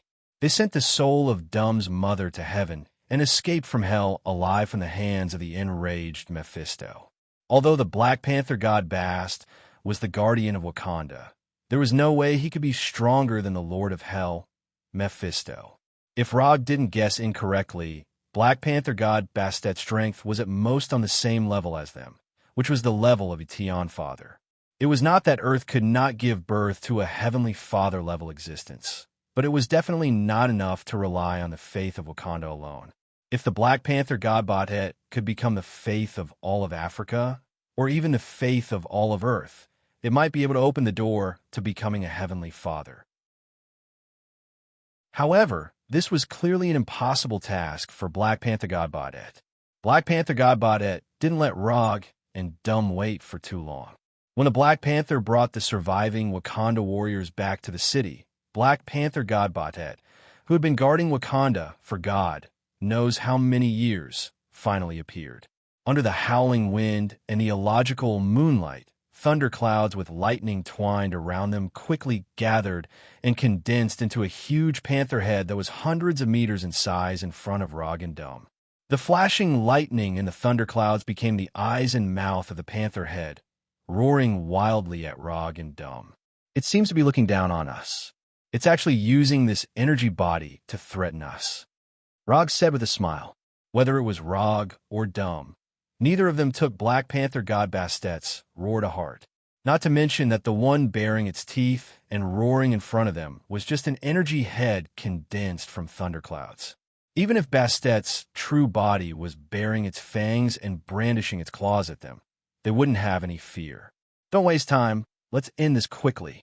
After saying that, red and blue magic formations appeared around Dum's armor and body. He didn't like this kind of battle where people were watching. Now, he didn't know how many cameras and surveillance satellites were aimed at them, trying to film or monitor their battle. For him, this felt like he was taking the initiative to expose his trump card in front of people. No problem. After Dumu entered his battle state, Rog did not hesitate at all. He took a deep breath and unleashed the immortal mode that he had not used for a while. Shikatsu Forest, Sage Mode. In just an instant, he absorbed enough natural energy from the surrounding air to transform chakra into Immortal Technique chakra. Red eyeshadow and lines appeared around his eyes and forehead. His Sage Mode, that was already far beyond ordinary people, also received a terrifying increase at this moment. After entering Sage Mode, he decisively used his first Immortal Technique. Immortal Technique, Shadow Clone. After using chakra to create 4 shadow clones, they quickly rushed to the east, south, west, and north without needing his instructions. Then, they joined forces to cast an extremely powerful boundary ninjutsu. Immortal Technique. For Crimson Yang Formation. The 4 Violet Flame Formation was a boundary ninjutsu developed by Rog himself, and the 4 Crimson Yang Formation was developed by Hinata. After Hinata showed amazing and unreasonable ninjutsu research and development ability, Rog gave all these research and development tasks that require a lot of time and calculations to Hinata. The 4 Crimson Yang Formation that was jointly cast by 4 Kage-level ninjas with chakra has the terrifying strength to resist the 10-tailed Bijou bullet. And the 4 Crimson Yang Formation in the Immortal Technique state is stronger than the ninjutsu state. A red rectangular barrier with transparent flames quickly formed, completely enveloping Rog, Dum, and Black Panther god Bastet. The purpose of casting the 4 Crimson Yang Formation wasn't to prevent others from interfering in the battle, but purely to prevent Black Panther god Bastet from turning around and escaping. If Black Panther god Bastet were to escape, they might not be able to find him again next time. Old rules, I'll go first and you back. As soon as his voice fell, Rog pulled out the northern cold sword on his waist and attacked the huge Black Panther god Bastet in front of him. The battle of god slaying has officially begun. In just a blink of an eye, Rog, wearing the Yondaime Hokage Haori robe and holding the Northern Cold Sword, rushed to the front of the Black Panther God Batet. Under the gaze of Black Panther God Batet, his left hand gently brushed the blade of the Northern Cold Sword, leaving a visible lightning bolt on the pitch-black Northern Cold Sword. With the entanglement of lightning, the blade of the Northern Cold Sword instantly soared to the size of tens of meters, and like the scythe of the God of Death, it slashed the huge Black Panther God Batet in front of him. Chapter 561. There was no suspense. Rog's Northern Cold Blade went straight into the head of the Black Panther formed by the thunderclouds. The moment the Northern Cold Blade went into the head, the silver-white lightning on the blade shone brightly like a meteor cutting through the night sky. It went from the forehead of the Black Panther to its mouth. The Northern Cold Blade, which was dozens of meters long, was far smaller than the Black Panther head formed by the thunderclouds. However, in terms of sharpness and sturdiness, the Northern Cold Blade was far superior to the Black Panther head. Even if the thunderclouds had the divine power of Black Panther God Batet, it was impossible to make the thunderclouds as hard as steel. Moreover, even if it was real steel, the Northern Cold Blade could still cut it in half like a hot knife through butter. Rog's Northern Cold Blade had just cut through the Black Panther head when a golden ball of light, like the sun, appeared in Doom's hand in the distance. Holy light expulsion. Just as the enormous Black Panther head was about to swallow Rog, Dr. Destruction shot out the basketball-sized golden ball of light in his hand like a cannonball. In front of this golden ball of light, which was filled with dense, holy power, distance seemed to have lost its meaning. In just an instant, the golden ball of light arrived in front of the Black Panther head. Then, like the sun, it exploded with a blinding light that covered the entire night sky. Sizzle. Under the baptism of the holy power, the Black Panther head, which was hundreds of meters long, melted quickly like snow under the hot sun. Although the golden ball of light that Doom shot out exploded near Rog, it was different from Black Panther God Batet, who relied on the power of faith to become a god. He did not suffer much damage. To some extent, the holy power that came from heaven was also a manifestation of the power of faith. However, compared to the pure power of faith, heaven's holy power was the power of faith that had been modified by the Creator. It was a power of faith that could be used by more people. The reason why Doom chose to use holy power to attack Black Panther God Batet at this time was because the holy power that came from heaven had an extremely overbearing attribute. In heaven's belief system, any belief that did not come from the Creator was an evil god's belief. In other words, in heaven's judgment, evil gods were more evil than hell's demons. The wars between the churches in the Middle Ages were a clear example. Therefore, when he decided to carry out this crazy god-slaying plan with Rog, Doom had already thought about how to use his divine power to fight against the Black Panther god, Batet. Just as he had expected, when he used the divine power that originated from heaven to attack the Black Panther god Batet, the divine power displayed its tyrannical nature when attacking evil gods or demons. When the golden light gradually dissipated, the head of the Black Panther, which was originally hundreds of meters in size, shrank to dozens of meters in size. The endless night created by the Black Panther god Batet was no longer as dark as before. It was unknown if Black Panther god Batet was angered by Rog's attacks, or if it finally decided to deal with Rog seriously. The Black Panther head formed by the thunderclouds changed again, becoming a complete Black Panther. However, just as the Black Panther god Batet condensed a complete Black Panther body, Rog, who had already restored the Northern Liang saber to its original size, suddenly clasped his hands together and shouted, "Immortal art, bright Godgate!" Black Panther god Batet had just condensed a new body, and before it could move, red torii fell from the sky one after another, crushing Black Panther god Bastet's new body with a momentum of meteors. Neck, back, waist, tail, limbs, the bright god gate that fell from the sky accurately hit every part of the Black Panther god Bastet's body like cruise missiles, firmly pressing it down on the ground. The Bright God Gate was a powerful sealing technique that could even suppress tailed beasts. Although the Black Panther God Bothead wasn't a tailed beast, that didn't stop Rog from using the Bright God Gate to deal with it. Moreover, in terms of size, the Black Panther God Bothead that was dozens of meters in size had some similarities to a tailed beast. Other than directly suppressing the target's body, the Bright God Gate could also seal its energy for a short period of time. If it was used to deal with ninjas or tailed beasts, the Bright God Gate would seal chakra. If it was used to deal with the Black Panther God Bothead, then the Bright God Gate would seal divine power. When Rog used the immortal art, Bright God Gate, to forcefully suppress the Black Panther God Bothead to the ground, Dumb also used his second wave of attacks. Holy Purification. The holy purification that Dumb used to deal with the Lord of Hell, Mephisto, appeared once again. The holy light that was like the descent of the heavens completely enveloped the Black Panther God Bothead. Under the baptism of the holy light, the thundercloud body condensed by Black Panther God Bastet's divine power exploded like a puncture balloon, turning into nothingness under the holy light. In less than 10 seconds, Rog and Dumb completely defeated the Black Panther God Bastet's divine power clone, using unquestionable facts to prove that the two of them had the strength to slay gods.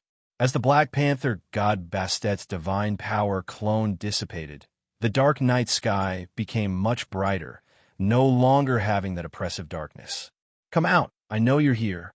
Rog didn't care about the Black Panther God Bastet's divine power clone dissipating, and spoke to the empty air in front of him. Although the Black Panther God Bothead had only revealed his divine power clone, he was 100% sure that the Black Panther God Bastet's true body was within the 4 Crimson Yang formation. Whether it was instantly changing the weather or condensing a divine power clone, it wasn't something that could be done from a divine kingdom. If the Black Panther God Bastet's divine kingdom could have such an obvious effect on reality, he would have broken through to the Heavenly Father level long ago. After waiting patiently for a few seconds, a low, beastly roar sounded in Rog and Dumb's ears. This was a very clear threat. However, Rog and Dumb didn't take this threat to heart. If they were afraid of this threat, they wouldn't have come to provoke the Black Panther God Bothead. The low roar filled with warning and threat sounded, but the Black Panther God Bothead had no intention of revealing his true body. What is this, hiding in the dark to scare us? Rog couldn't figure out what the Black Panther God Bothead was thinking at that moment. Byakugan open. Since you don't want to take the initiative to come out, then I'll force you to show yourself. With the immortal technique 4 Crimson Yang formation, Rog wasn't worried that the Black Panther God Bothead would quietly return to his divine kingdom.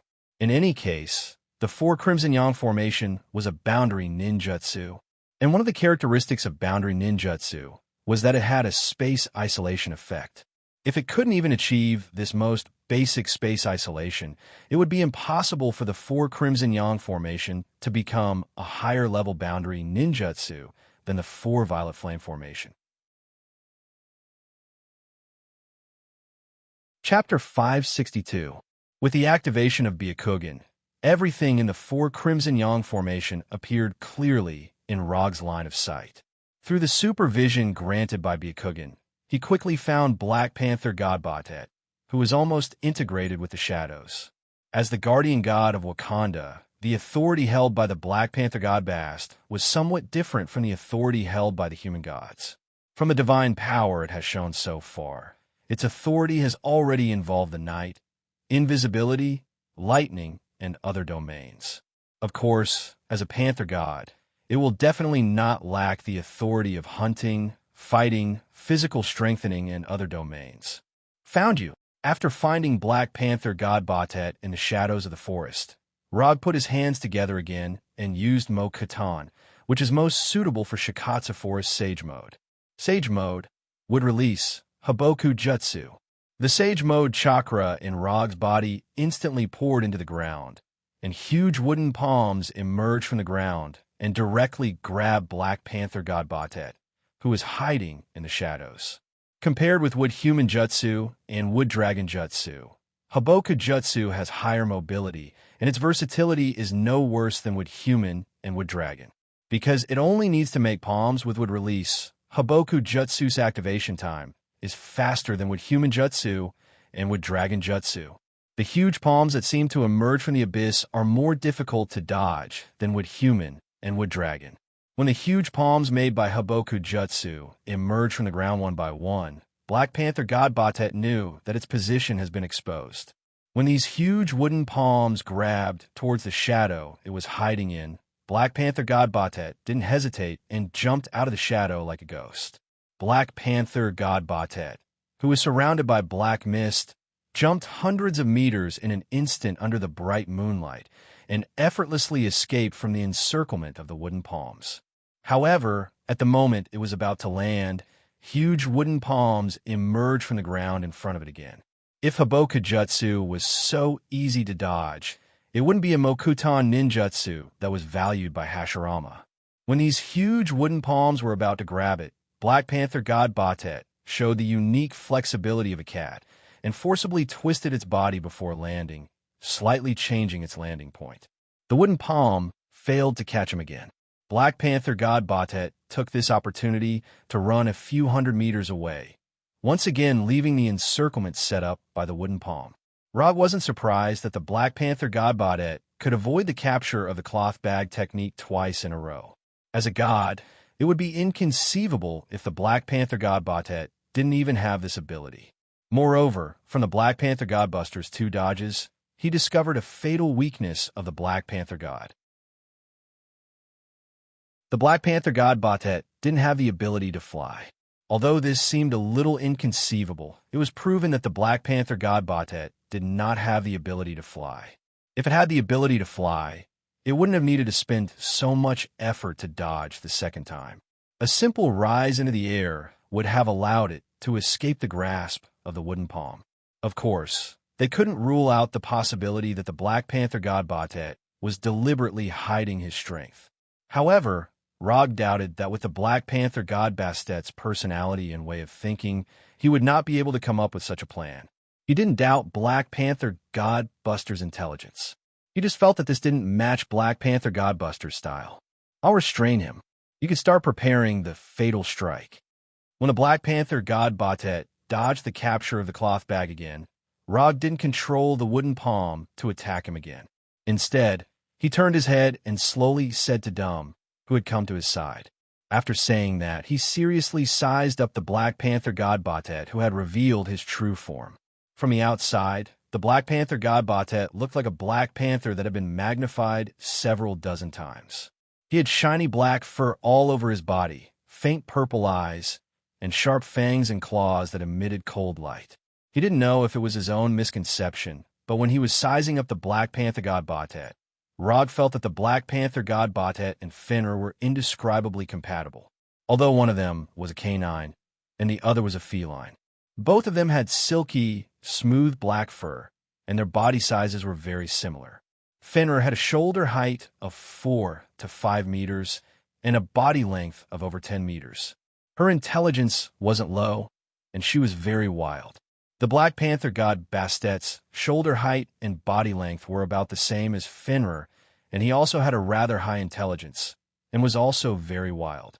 If he hadn't already discussed with Dum to split the Black Panther God Bastet's divinity equally, Rog had the urge to ask Fenrir if she would mind starting a cross-species same-sex love. Thinking of this, he suddenly noticed something that he had never paid attention to before. Batet should be a male, right? Dum, who was preparing a fatal blow, was stunned for a moment. Although the metal mask blocked his expression, Rog could tell from his eyes what he wanted to express. Are you kidding me? Seems like it. Rog didn't care about Dum's gaze that looked like he was looking at an idiot, and said to himself, in fact, strictly speaking, the gods didn't have a so-called gender. If they wanted to, they could change their gender at any time. This wasn't difficult for the gods who had grasped the power of faith. However, in order to stabilize their divinity and divinity, most of the gods would maintain the gender they had before igniting their divine fire, so as to avoid the cracks and fluctuations in their divinity and divinity due to the gender change. In addition, the gods' gender change could easily cause the believer's faith to change, causing these gods who relied on the power of faith to become gods to suffer unnecessary risks. After shaking his head to get rid of these messy thoughts from his mind, Rob once again controlled the polybag technique.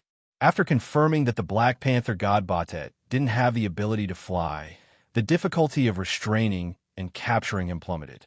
The Black Panther god Batet did indeed have decent speed and agility, but as long as he couldn't fly, he wouldn't be able to dodge the following wooden palm. The reason was simple, because Rob planned to let the wooden palm of the polybag technique cover every corner of the barrier. In terms of cost-effectiveness, this was a very wasteful action of the immortal technique chakra. However, this was nothing to Rog, who had 65 chakra and had entered Sage mode. When he clasped his hands together again, the immortal technique chakra in his body crazily poured into the ground as if it was free. In an instant, tens of thousands of wooden palms poured out from every part of the ground in the barrier, constructing an endless hell made entirely of wooden palms. Chapter 563. Aren't you jumping around? Why don't you jump around again for me to see? This thought should have appeared in the mind of the Black Panther god Batet, who had a higher level of life. But now, the Black Panther god Batet, who was regarded as a protector by the Wakanda people, was being chased around like a cat by Rog, who used the wood release, complete cloth bag technique. It had to be said that felines were far more agile than humans and canines. Even though the Black Panther god Batet was surrounded by so many wooden palms, it still displayed astonishing agility and speed. Relying on shadow jump and other methods, as well as its high agility, the Black Panther god Batet walked out an unusual escape route under the encirclement of the huge palms. Like a ghost in the middle of the night, the Black Panther god Batet kept flashing around as if it could not get tired. Moreover, the landing point it chose every time it flashed was very interesting. In order to avoid falling into the wooden palms, the Black Panther god Batet did not choose the ground as his landing point. Instead, he used the fingers of the wooden palms as leverage. When his two front limbs touched the fingers of the wooden palms, he would rely on the support provided by the fingers to change his route. He would either flash or jump, once again dodging the wooden palms. Although the Black Panther god Batet was jumping around happily, he still underestimated Rog's control of the complete cloth bag technique. Just as he was about to repeat the same trick and borrow strength from the fingers of the wooden palms to avoid being caught, the huge wooden palms in front of him suddenly retracted back into the ground. Since the complete cloth bag technique could grow huge wooden palms from the ground, it could also retract these palms back into the ground. Although these wooden palms looked like carefully carved wooden sculptures, under the nourishment of the immortal technique chakra, each of these wooden palms possessed living characteristics. The Black Panther god Batet never thought that Rog would actually make the wooden palms retract back into the ground. Moreover, the palms that retracted back into the ground were not just the ones in front of him. In the blink of an eye, all the wooden palms around him retracted back into the ground, turning the area around him into an empty space. Unless he could fly, the only ending in front of him was to fall to the ground. Although the Black Panther god Batet was a god, he was a god that could not fly. Therefore, it could only obey the laws of gravity on Earth. Black Panther god Batet knew that it would be in danger of being caught if it landed, but it didn't have a second choice. Whether it was the power of lightning or the power of shadow, it could not change the fact that it was about to land. However, this did not mean that it would give up without a fight. The moment he landed on the ground, he immediately used shadow jump to leave the area. Although the casting speed of the cloth bag technique was fast, the Black Panther god Batet had absolute confidence in changing its position before the wooden palms reappeared. Black Panther god Bastet's idea wasn't wrong, but he had overlooked a very important point. Rog wasn't the kind of person who would play his cards according to common sense. Just as all of its attention was focused on the moment of landing, Rog made the first move. Two gigantic palms, each over 100 meters long, emerged from the ground like the hands of a demon. The two palms appeared on the left and right sides of Black Panther god Bast. Just as it realized that something was wrong, The two gigantic wooden palms suddenly clasped together and interlocked their fingers. If Hinata was here now, she would definitely recognize that the two palms clasped together was a hand seal, and it was the last hand seal commonly used in Would Release. Immortal technique, Would Release, Diamond Motionless. From the point of view of the attack, this Would Release ninjutsu called Diamond Motionless is just holding the two wooden palms together in the form of a hand seal. But in fact, this is one of the Would Release ninjutsu developed by Rog himself. Of course, it was without the help of ninjutsu master Hinata. Diamond Motionless is a second-class ninjutsu developed by Rog based on the cloth bag technique. It is a ninjutsu used to suppress or seal the target. The suppression effect of this ninjutsu is mainly shown in two aspects. The first is the strong physical suppression provided by the wooden palms when the palms clasp together. The second is to use the constantly flowing chakra in the palms to disturb the energy flow in the target's body, so that the target can't break free through magic or other spell-type skills. When he first designed this ninjutsu, Rog used Hulk and Thanos as imaginary enemies. But now he found that Black Panther God Bast is also a good test target. Black Panther God Batet, who was being suppressed by Mokutan. King Gangs Mokutan. King Gangs Mokutan. King Gangs Mokutan. King Gangs Mokutan. King Gangs Mokutan. King Gangs Mokutan. King Gangs Mokutan. King Gangs Mokutan, Cunning Human. Although Black Panther God Bast has been ignited for a long time, in terms of tactics, it is far inferior to humans. Not to mention compared with Rog, even if it randomly picked a person in Konoha's special forces, it can't win in terms of tactical ability. People who play tactics have dirty hearts. If Black Panther God Bast has the same hobby of playing games as Rog, it will fully understand this sentence. The lively Black Panther God Bast was suppressed by Rog's Diamond Motionless. Doom, who was responsible for preparing the fatal blow, also took this opportunity to quickly complete all the preparations for the fatal blow. When Black Panther God Bast struggled in the palm of Diamond Motionless, a complicated magic circle quickly formed under Doom's control with a position of Diamond Motionless as the center. How to peel the complete divinity from the god. About this problem, Dr. Doom once thought about it for a long time. Later, under someone's hint, he thought of a simple, crude, and incomparably efficient method. Sacrifice the god. In other words, directly refine the god. In the civilization system of the earth, magic is an existence that doesn't conform to the rules of science. But in fact, magic also follows the rules of science. It's just that unlike science on Earth, magic takes another path.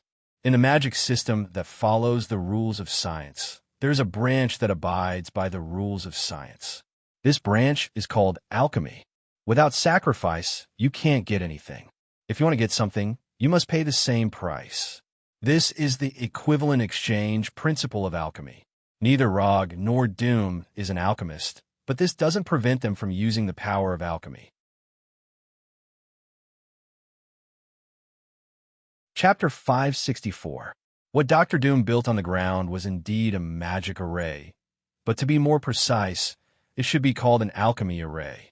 Although Rog and Doom intended to seize the divinity of Black Panther God Batet, they did not intend to do so in a normal way.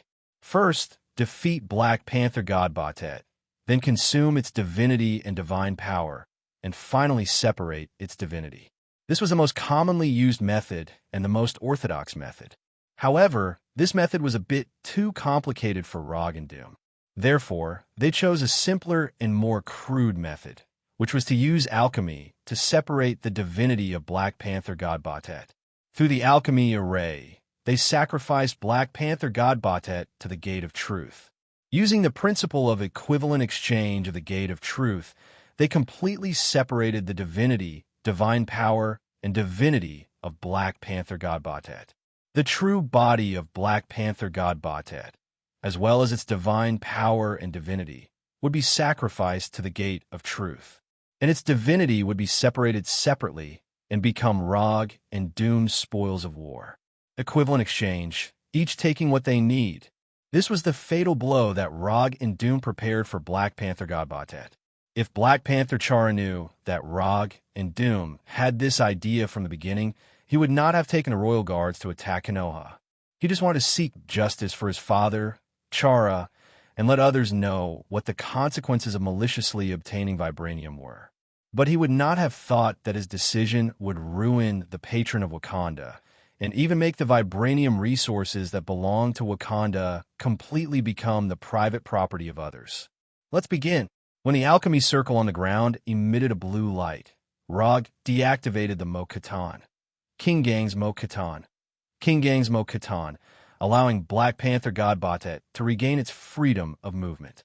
But before Black Panther God Batet had time to rejoice, the lightning on the alchemy array passed through the wooden palm like tentacles and touched its body.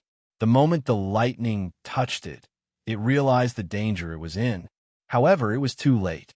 The alchemy formation had already begun to operate. It was located at the center of the alchemy formation, and not only was it an offering to the Gate of Truth, but it was also the energy source for the alchemy formation to continue operating. Because he wasn't the one performing the alchemy, Rog could only see the light blue lightning constantly striking the wooden palm and the Black Panther God Bastet's body, breaking them down into their purest form. In less than a second or two, the giant palm and the Black Panther God Batet completely disappeared from the refining array. Rog could not see the Gate of Truth that appeared when the alchemy circle was sacrificed, but Doom the spellcaster could clearly see everything that happened within the circle. Doom's consciousness entered an empty space that was so pure that it was oppressive. In this pure white space, a huge double-stone door floated quietly in front of him. Above the gate was a tree of life with 10 rings connected to it. Below the tree of life, there were 10 wings of different sizes that represented 10 different kinds of grand cultivators. As an experienced mage, Doom was naturally not unfamiliar with the tree of life. However, he had only seen the Gate of Truth in magic books before. This was the first time he used alchemy to summon the Gate of Truth. After sizing up the floating Gate of Truth, Doom set his gaze on the Black Panther God Batet who was lying beside him. The Black Panther God Batet did not have the shocking size he had in the outside world. He looked just like an ordinary Black Panther. Although the Black Panther God Batet struggled with all his might, all of his resistance was meaningless in front of the Gate of Truth. He was forcefully pressed to the ground by an invisible, powerful force. I, Victor Von Doom, sacrifice the Black Panther God Batet to you. I beg you to accept my sacrifice. I beg you to bestow upon me the divinity of the Black Panther God Batet.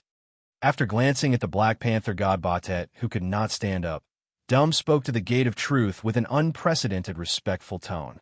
The moment he finished speaking and lowered his head, it was as if the Gate of Truth that had never been opened before was slowly pushed open by someone from the inside. When the Gate of Truth opened, a huge red eye appeared in the dark and deep door that was like a black hole. At this time, although Doom had his head lowered, the moment the Eye of Truth in the door stared at him, he felt an instinctive fear of being stared at by an indescribable great existence.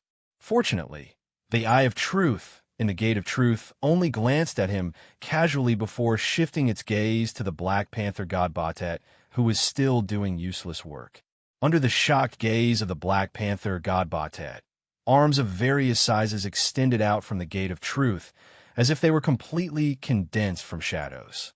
These shadow-like arms slowly extended in front of the Black Panther God Batet and firmly grabbed the struggling Black Panther God Batet, pulling him bit by bit towards the Gate of Truth. The process of pulling the Black Panther God Batet into the Gate of Truth only lasted for a short few seconds. Of course, this time was just Doom's perception. In this space, there was no such thing as time. After the Black Panther God Batet was completely pulled into the Gate of Truth, the open Gate of Truth closed again. At the same time, Doom's consciousness also returned to his own body. The alchemy circle that emitted blue light stopped operating. The night that the Black Panther God Batet created with his divine power also disappeared, and the sky returned to its original appearance. Under the sunlight, 3 fist-sized transparent crystals that emitted golden light quietly lay in the middle of the alchemy circle. The Black Panther god Bastet's divinity.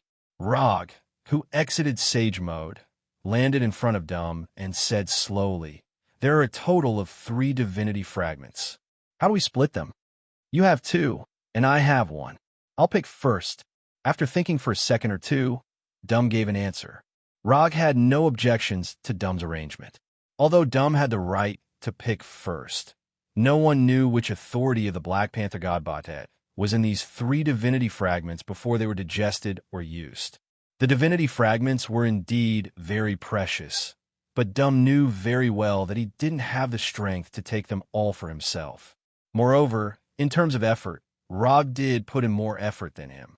After getting Rog's approval, Dum came in front of the divinity fragments and picked the one that was relatively bigger. After Dum made his choice, Rog used Chakra's hand to grab the remaining 2 divinity fragments and casually threw them into the psychic scroll that he carried with him. "Happy working with you." After putting away the divinity fragments, Rog extended his right hand to Dum with a satisfied expression and shook hands with him. "Happy working with you," Dum replied quietly. Then he continued, "Don't forget the vibranium you promised me. Don't worry, 100 tons of vibranium, not a gram less than you."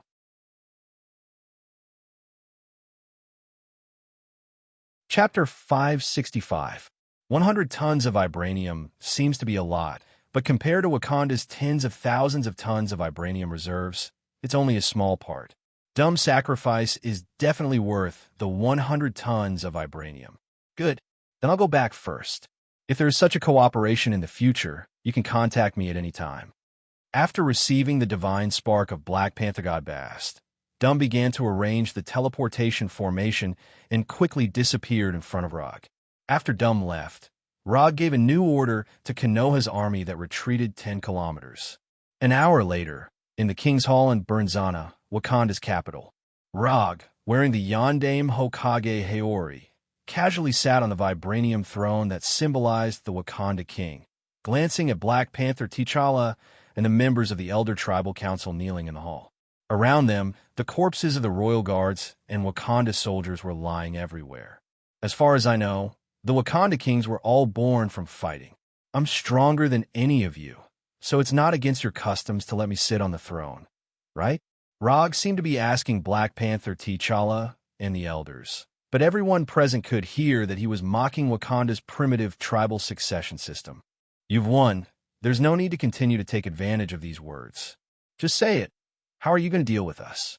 Taking off his helmet, Black Panther T'Challa, who was kneeling in the hall, suppressed the anger in his heart and said with gritted teeth, "As expected of the Wakanda king recognized by Black Panther God Bast, you have more backbone than these so-called elders.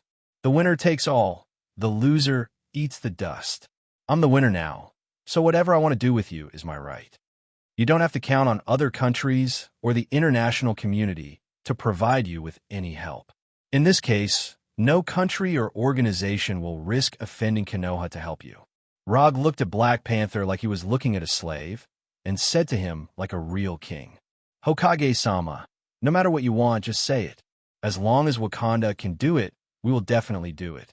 We will definitely not disappoint you." The one who spoke was not Black Panther Chara. Instead, it was a tribal elder with a huge ring on his lips kneeling beside him. This elder was much older than T'Challa and was more open about the outcome of Wakanda's defeat than T'Challa. More importantly, after this defeat, Chara would definitely not be able to continue as the king of Wakanda. However, as long as Wakanda still existed, he would still be a member of the Wakanda Elder Tribal Council, one of the respected elders of the tribe. Because of this, he was more accepting of Wakanda's defeat than T'Challa. However, just as he waited expectantly for Rog's answer, he saw Rog suddenly raise his right hand into the shape of a pistol. Water release. Water iron cannon. Under the gaze of this tribal elder, Rog shot out a liquid bullet from his right index finger, accurately hitting his forehead and ending his life. I hate people who wear strange clothes and think they are infallible. After casually killing the tribal elder, Rog didn't look at Black Panther Chara again and said with a blank expression, "From now on, Everything in Wakanda belongs to Konoha. Whether it's vibranium, the technological products derived from it, or even your life, they're all Konoha's property. I'm not a demon, and I'm not interested in exterminating your race. But I'll say it first, if anyone tries to resist or provoke Konoha, then don't blame me for being cruel. Death is not the most painful thing. Do you understand? After saying that, Rog no longer paid attention to Black Panther Chara and the others. He directly left the King's Hall and went to the vibranium under the city. The news that Konoha defeated and occupied Wakanda quickly spread throughout the world. For Konoha's overbearing military action, many self-proclaimed righteous people condemned Konoha. However, Konoha didn't put these public condemnations in their eyes, and, unmoved, they carried out the plan called Wakanda Demolition. Under Rog's signal, Konoha began to crazily mine vibranium. Every king before Wakanda pursued the idea of controlling the mining of vibranium. After all, to some extent, vibranium is also a rare resource that can't be regenerated. But when Wakanda fell into the hands of Rog, everything changed. Not only did the underground vibranium usher in the largest mining in history, but even the vibranium used in the daily life of Wakanda people and related technological products derived from it were forcibly taken back by Konoha. Didn't Wakanda always claim that they are an agricultural country? Rog is now helping them fulfill this wish. The mined vibranium and the collected vibranium products were all sent to Konoha's hidden village on Tatooine. In addition to the vibranium and these technological products, all the research materials related to vibranium were also sent to Konoha's hidden village. Although Rog didn't kill the people of Wakanda, he uprooted the vibranium civilization of Wakanda. In today's internet age, it's not easy to clean up the information of a civilization. However, the isolation of Wakanda gave Rog an opportunity to completely destroy the vibranium civilization of Wakanda. This large-scale Wakanda demolition operation was carried out for more than half a year before it gradually came to an end. In the process of Konoha's crazy mining of vibranium, some organizations that were not afraid of death tried to quietly take away some of the vibranium under Konoha's nose. However, Konoha quickly proved to the people of the world that they shouldn't have any ideas about Konoha's vibranium. When Konoha's personnel began to evacuate Wakanda, no vibranium could be found in Wakanda, which once had tens of thousands of tons of vibranium reserves. Even the capital of Wakanda, Burning Zana, which was the pride of Wakanda, was completely destroyed by Logue's dust release and turned into nothingness. After obtaining Wakanda's vibranium and related technology, Konoha's hidden village on Tatooine began to upgrade and transform it in full swing. It's worth mentioning that after Konoha emptied Wakanda's vibranium, Rog didn't waste the land of Wakanda. He distributed the Wakanda, which had no vibranium, to Bulin and the other werewolves, so that the werewolves could have a country of their own. Only by treating his subordinates well would he be able to make them risk their lives for him at critical moments. Although Rog is not a genius commander, he still understands this very well.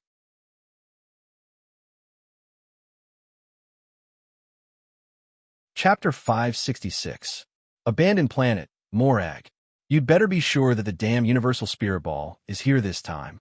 For more than half a year, you have taken us around the universe like fools.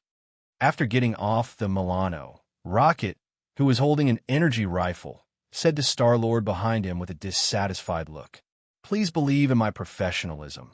I am the best in the field of finding lost treasures." Star-Lord didn't care about Rocket's complaints and analyzed the road ahead with the artificial building restoration analyzer in his hand. Professionalism? You still have the nerve to mention professionalism. Your professionalism has made us waste more than 8 months of our time in vain. Rocket was full of resentment when he thought of the past 8 months or so. When Bakht first accepted Rog's commission, Rocket thought it would be a good commission with low risk and high return.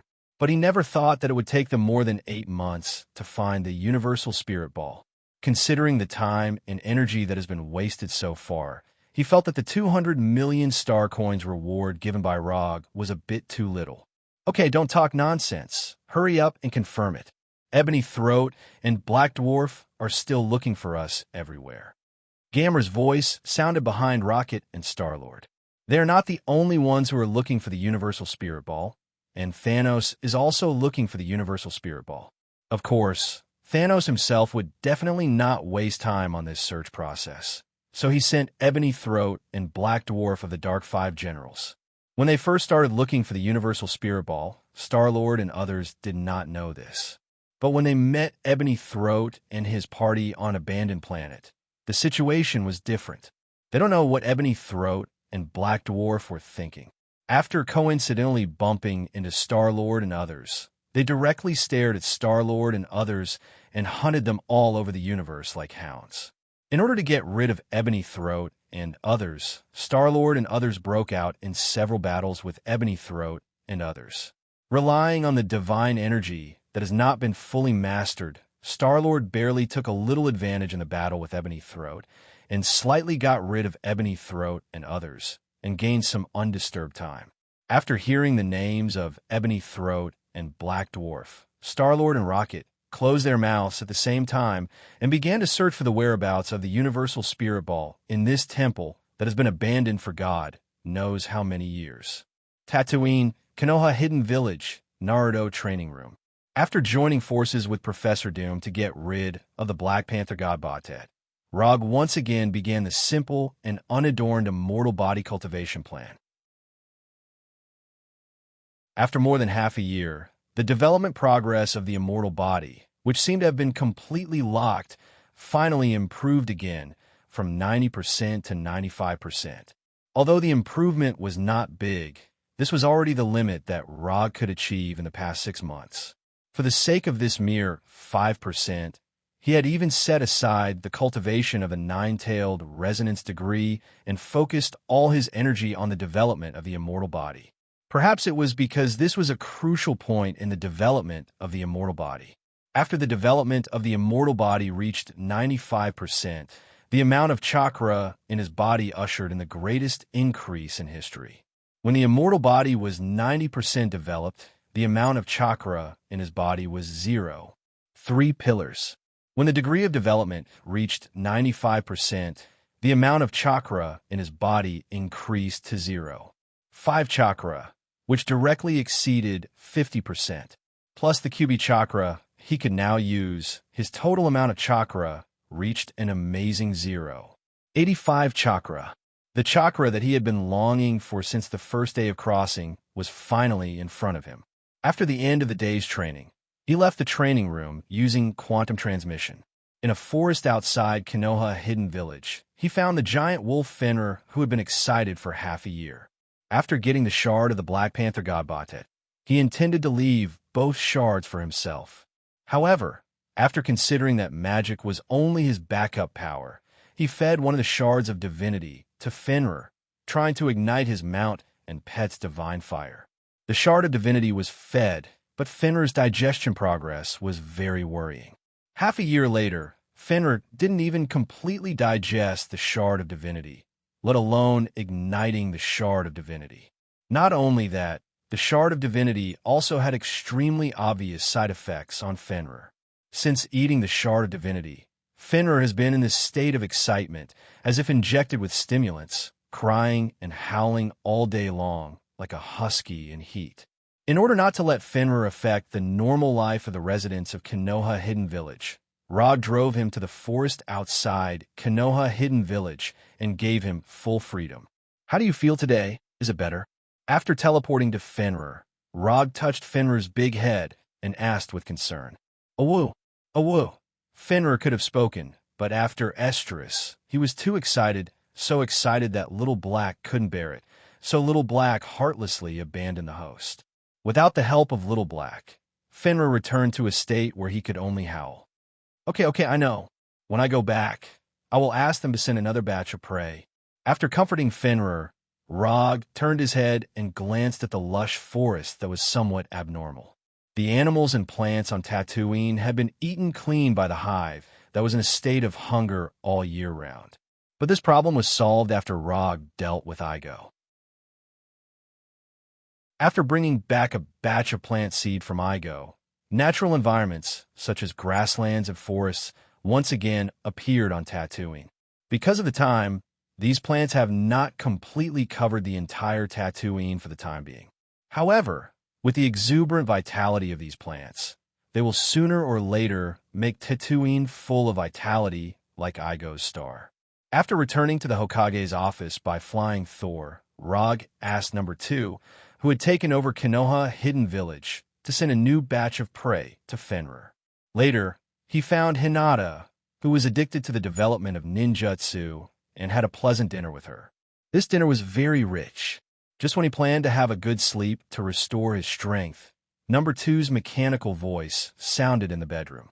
"Sir, the Golden Jack has received an emergency distress message from the Milano. Play the message." When Number 2 opened the message from the Milano as instructed, Star-Lord's nervous voice suddenly sounded. "Thanos took Gamora and also took the Universe Orb. His men and the army are chasing us. We need help now."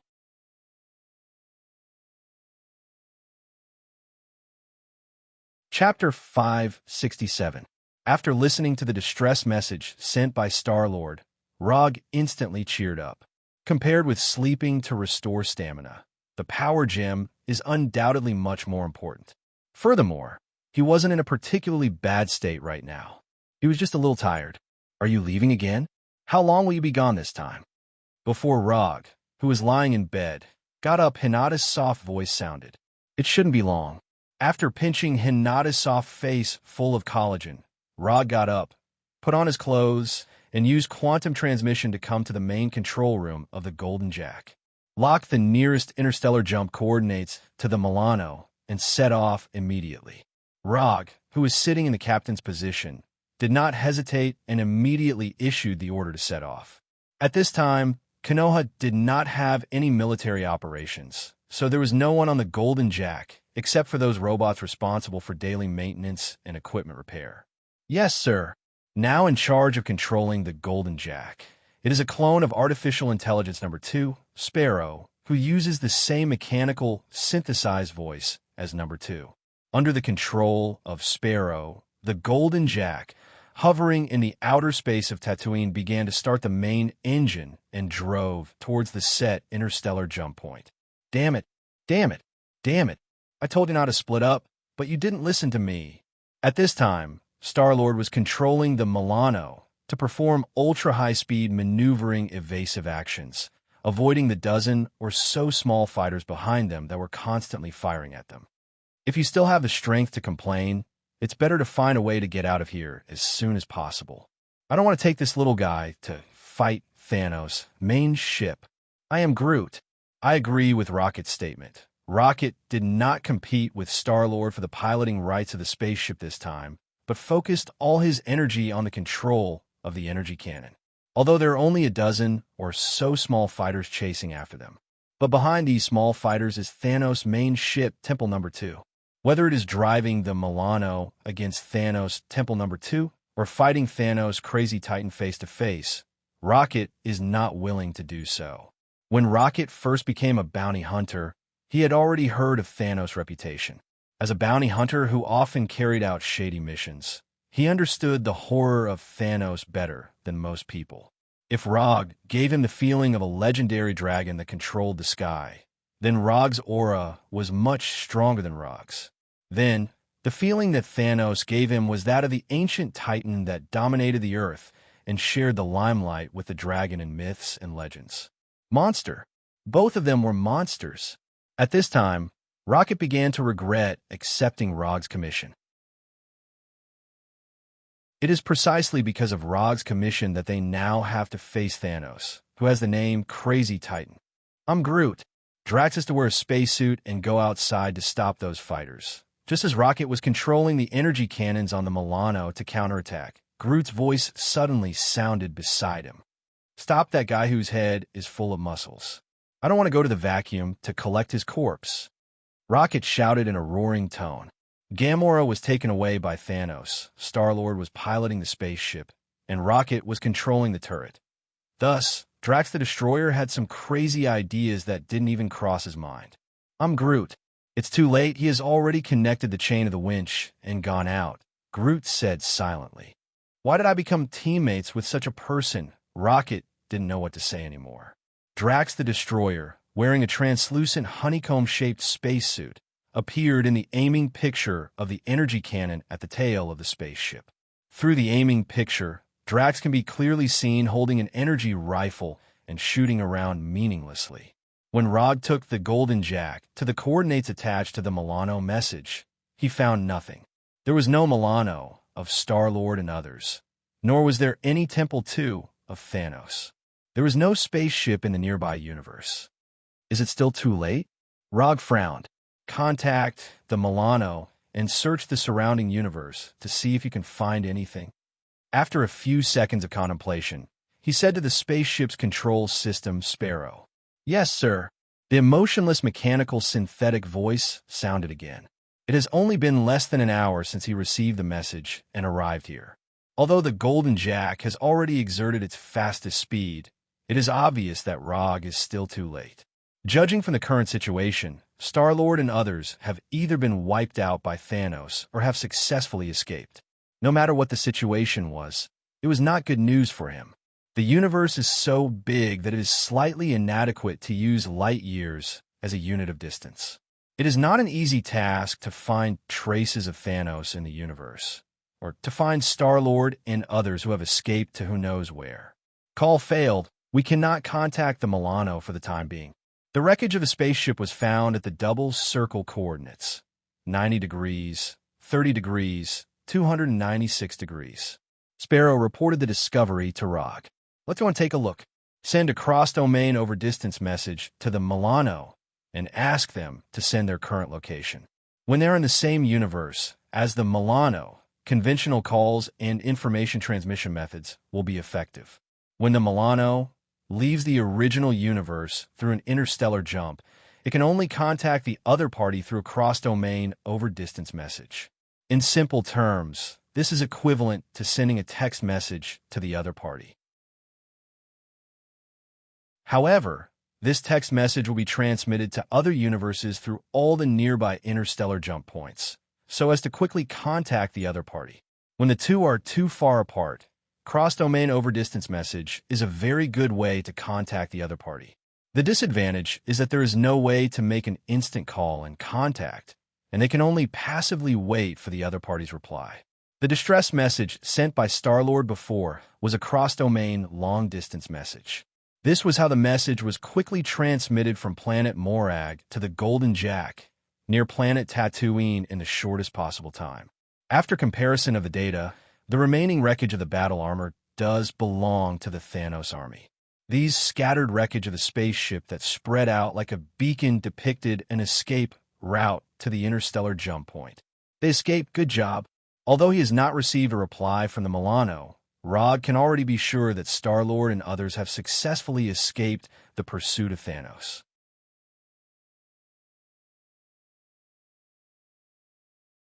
Chapter 568. Let's talk about it. What happened?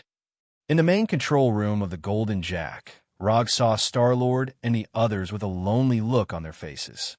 After making an interstellar jump along the indicated route formed by the wreckage of the space fighter, he received a reply message from Star-Lord and others. After jumping 3 times in a row according to the coordinates sent by Star-Lord and others, he saw the scarred Milano. We found the universal spirit ball you wanted in the abandoned temple on planet Morag. Just when we took out the universal spirit ball, we were attacked by Ebony Throat and Black Dwarf.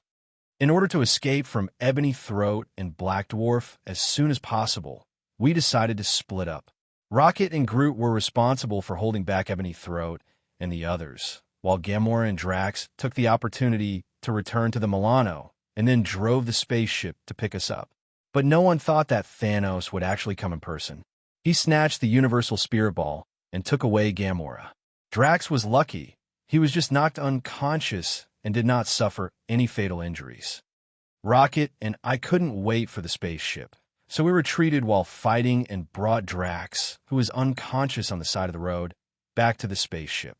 Then Thanos sent a space fighter to chase us. We took the opportunity to send you a message and finally escaped here. Star-Lord briefly described what happened on planet Morag. Although he usually looks quite unreliable, he is still quite sober at critical moments. Of course, whether he can stay awake or not depends on luck. When things involve Gamora, the possibility of him losing control is very high. He is the man who punched out Avengers 4. Only small space fighters are chasing you? Didn't Temple 2 attack you? Rog asked with some puzzlement. According to his understanding of Thanos, Thanos has no habit of holding back against the enemy. No, although Temple 2 has been following us, it never appeared again after we made the first interstellar jump. There are not many small space fighters chasing us, only a dozen or so. Star-Lord also found that something was wrong, but like Rog, he couldn't figure out why Thanos had such an obvious behavior. Even if Temple Number 2 did not participate in the pursuit, as long as Thanos sent out more fighters, the difficulty of their escape would rise sharply, and they might not even survive until the moment of interstellar jump. Fix the Milano first. We'll talk about Gamora and the Universal Spiritual Ball later. After that, Rog left the main control room and went to his captain's room. Although he was somewhat reluctant, he had to admit that things were starting to develop in a tricky direction. Among the 6 Infinity Stones, the Power Stone is undoubtedly the most suitable one for Thanos, and it is also the one that increases his strength the most. As for time, space, soul, reality, mind, and other gems, they would at most add some additional attack methods and abilities. Compared with the last time he fought with Thanos, Rog's strength had indeed improved significantly. But compared with Thanos, who got the Power Gem, his improvement was far from enough. How terrifying the Power Gem's amplification of Thanos can be seen by giving a simple example. Without the Power Gem, Thanos is at most a little stronger than the completely awakened Thor.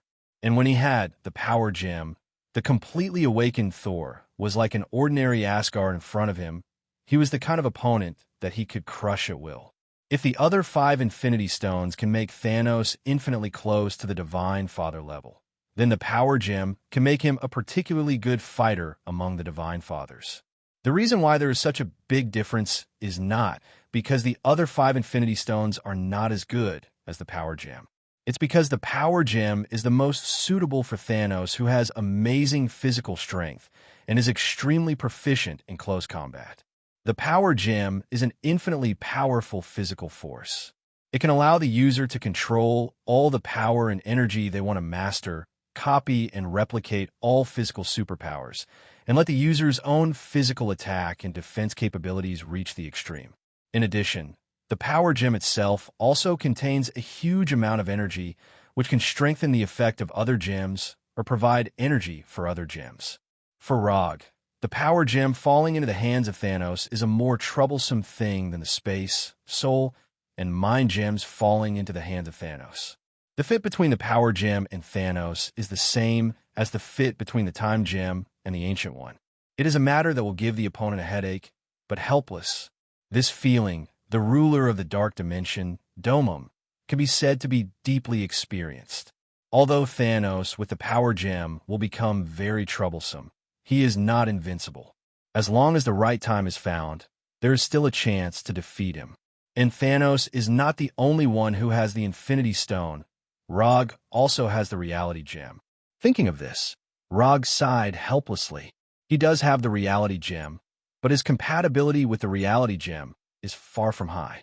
To be honest, the Dark Elf King Malekith is more suitable to use the Reality Gem than him. At least Malekith can use the Reality Gem to create darkness that covers the entire universe when the 9 realms gather. After sitting at his desk and thinking seriously for more than 10 minutes, he made a decision. Find a helper. Must find a helper. It is a very unwise choice to fight Thanos with the Power Gem by himself. After deciding to find a helper, his first reaction was to find the help of his cheap teacher, Ancient One. However, this plan was quickly abandoned by him. Ancient One with the Time Gem in hand is indeed very strong, but he will not be interested in these things. Unless Domum and Thanos join forces, otherwise, Ancient One will never agree to his request. Since Ancient One has been ruled out, His remaining choices are Thor, the goddess of death, Hela, and Igo, who is helping him take care of the divine tree. Igo can also be ruled out, not to mention that he is now taking care of the divine tree. Even if he is willing to help, he will not have much effect. In Rog's judgment, Igo is the shame of the Heavenly Fathers. He has the level and ability of a Heavenly Father, but his actual combat power is extremely far apart. Igo will definitely have no problem dealing with small fries. Asking him to deal with Thanos with the power gem is no different from asking him to die. The power gem is a real planet killer. The Searcher of the Celestial Gods group once used the power gem to destroy a planet in one blow. And Igo just happens to be a planet.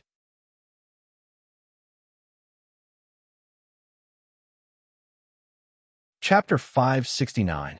Neither the Ancient One nor Igo were suitable, so there were only two choices, the goddess of death Hela and Thor. From a personal preference point of view, Rog wanted Thor to be his helper this time. In a state of extreme anger, Thor with the Storm Axe could seriously injure Thanos in his gem state. But the problem was that the current Thor could not enter this state of extreme anger at all. Although Odin and Queen Frigg had passed away, Asgard was still there, Loki and Thor's hammer were still there, and Thor was far from losing everything. In such a state, Thor could not exert the kind of peak combat power in Rog's memory. After thinking about it for more than 10 seconds, he finally gave up on the idea of asking Thor for help. In this way, the only person he could ask for help was the goddess of death Hela. In terms of strength, Hela was more suitable for this operation than Thor. But Hela's relationship with him was very ordinary, and he could not take out anything that Hela was interested in. If he remembered correctly, Hela should still be busy conquering Warnerheim and might not have time to deal with Thanos with him. I wonder how Warnerheim is now. However, with the sea god Njord and Gulwig, even if Hela had 2 armies of frost giants and flame giants, it would not be easy to take down Warnerheim. And Warnerheim not only had the army of Warner Protoss, but also the army of Asgard. Forget it, don't think about it, just go and ask. If she's willing, of course, it's best. If not, then forget it. Among the things he currently had, Rog could not find anything that could move Hela, and he did not want to give away his hard-earned collection. After making up his mind, he opened the portal to Muspelheim and came to the underground palace that once belonged to Surtur. When he walked out of the portal, he immediately felt the enthusiasm of Muspelheim, and the ubiquitous heat waves instantly enveloped him. After casually casting a adapt to the environment spell on himself, he took his time to observe his surroundings. In general, the appearance of this underground palace was not much different from the last time he came, and it was still rough and primitive. The only difference was that the simple and unadorned stone throne had been replaced by a more exquisite metal throne. What was more interesting was that the style of this metal throne was exactly the same as the throne in the Hall of Asgard's Golden Palace. She really can't forget it. Obviously, Hela never gave up on her coveting Asgard's throne. However, he did not know why she did not directly start a war with Asgard but attacked Warnerheim instead. According to Rog's limited understanding of Hela, he guessed that Hela planned to imitate the war with Odin thousands of years ago and conquer the countries in the 9 realms one by one before finally having an ultimate battle with Thor and Asgard. Of course, only Hela herself knew if this was really her plan. Although there was no way to confirm whether Hela really thought this way, Rog felt that his guess was very likely correct. Hela had conquered the 9 realms with Odin back then, but after the war ended, not only did she not receive the glory she deserved, she was also exiled by Odin. For the proud Hela, this was a humiliating experience that she could not forget even if Odin was dead. Therefore, it was very likely that she would choose to use this method of conquering the 9 realms again to prove to everyone that Odin did not choose her to inherit Asgard back then. What a wrong choice it was. Thousands of years ago, she had to work together with Odin to conquer the 9 realms. But now, she could do it all by herself. If some villains and ups and downs were added, this was definitely the template of a main character in a web novel. While he was thinking, a flame giant about twice as tall as Rog came in front of him with a puzzled expression. Hashtag yin asterisk percent, yin hashtag percent asterisk. Although the flame giant's tone was polite, it was a pity that Rog could not understand a single word. No matter what, the flame giant was an intelligent race. It was normal for them to have their own language. Situations like the movies where all the intelligent races in the universe spoke English would only happen in movies. After casting a language proficiency spell on the flame giant, Rog asked casually, "Where is your queen?" "Her Majesty is commanding the war in Warnerheim." If you want to find Her Majesty, you have to go to Warnerheim. Although Rog had only been to Muspelheim once, all the flame giants here, without exception, had heard of his name and knew what he looked like. The scene of him killing Surtur had left an indelible impression in the weak hearts of these flame giants. Although Surtur had lost his throne because of Gila's arrival, no matter what, Surtur was the king of the flame giants who had ruled Muspelheim for tens of thousands of years. This was the main reason why the flame giant was so polite after seeing Rog's arrival. "Okay, I got it." Under the gaze of the flame giant, Rog cast a portal spell and came to the Asgard camp in Warnerheim from this scorching underground cave. When he walked out of the golden portal, the Asgard warriors around him quickly greeted him and looked at him with excitement. Rog was here. Rog, who had led them to defeat the Warner Protoss army twice, was here. Strictly speaking, Rog should have fought with the Asgard army 3 times. However, the battle in Jotunheim was directly ignored by these Asgard warriors. After all, that battle took place in Jotunheim, and the enemies were also frost giants and the undead army. It gave people a very different feeling. "Where is your commander? I have some personal matters to discuss with him." After receiving the latest information from the camp commander, he did not hesitate and once again cast the teleportation magic. Warnerheim, in Gila's commander's tent. "You want me to help you deal with Thanos? If I remember correctly, I told you last time that when we meet again, I won't be so easy to talk to." As soon as her voice fell, an amazing momentum emerged from Gila's body. Along with this astonishing aura, there was also a divine power of death that was so dense that it was almost tangible. Even if you don't agree, you don't have to have such a big reaction, right? At the moment when Gila released the divine power of death, Rog also released the same vast chakra to fight against Gila's pressure. Divine power of death versus chakra.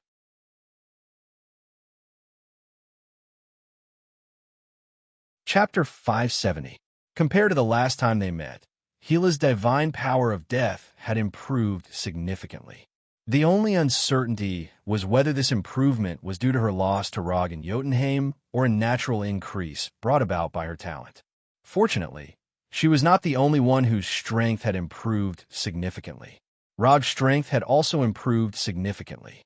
While Gila had only released her aura and divine power of death, this action of hers still caused the frost giants and flame giants outside to enter battle mode immediately. Within a few seconds, a large number of flame giants and frost giants had gathered outside the commander's tent. While these flame giants and frost giants had arrived around the tent, none of them dared to step inside. Gila had not ruled them for very long, but the fear she had left in their hearts was stronger than anyone else's. Never disobey any of Gila's orders. Never appear when you shouldn't appear. Don't do anything without permission. There were many similar nevers, and there were some slight differences due to the different races. For example, the flame giants could not release their innate high temperature when near Gila, and the frost giants could not provide Gila with food that was too cold. Are we really not going in? It seems like the fight inside is very intense. Go if you want. I'll try my best to bring your ashes back to Muspelheim. There shouldn't be any fighting inside, right? There aren't any sounds of fighting. You're too young. You still don't understand the battle between men and women. You're finished. You actually dare to imagine such a scene in your mind. You're dead. Unlike the frost giants who were born with a calm aura, the flame giants around the tent began to whisper and discuss the situation in the tent. While the flame giants had deliberately lowered their voices and used their flame giant language with a particularly heavy accent, their actions still caused the frost giants to look down on them. A bunch of idiots whose brains have been roasted. How dare you talk about Her Majesty's matters? You really don't know how to write the word death. While the flame giants were chattering, the frost giants tacitly remained silent and did not say a word. Not only did these frost giants have no intention of talking, but they also closed their eyes. Some of the frost giants even sealed their ears with ice. Don't speak, don't look, don't listen. Well, if you don't intend to attack me, can we stop this meaningless competition? Rog originally thought that Gila would choose to attack immediately after unleashing her god of death. However, it was clear that the situation did not develop in this worst-case scenario. Since they didn't fight, it meant that there was still room for negotiation. After hearing Log's suggestion of a truce, Gila looked at him with the eyes of a queen who was born high up in the air.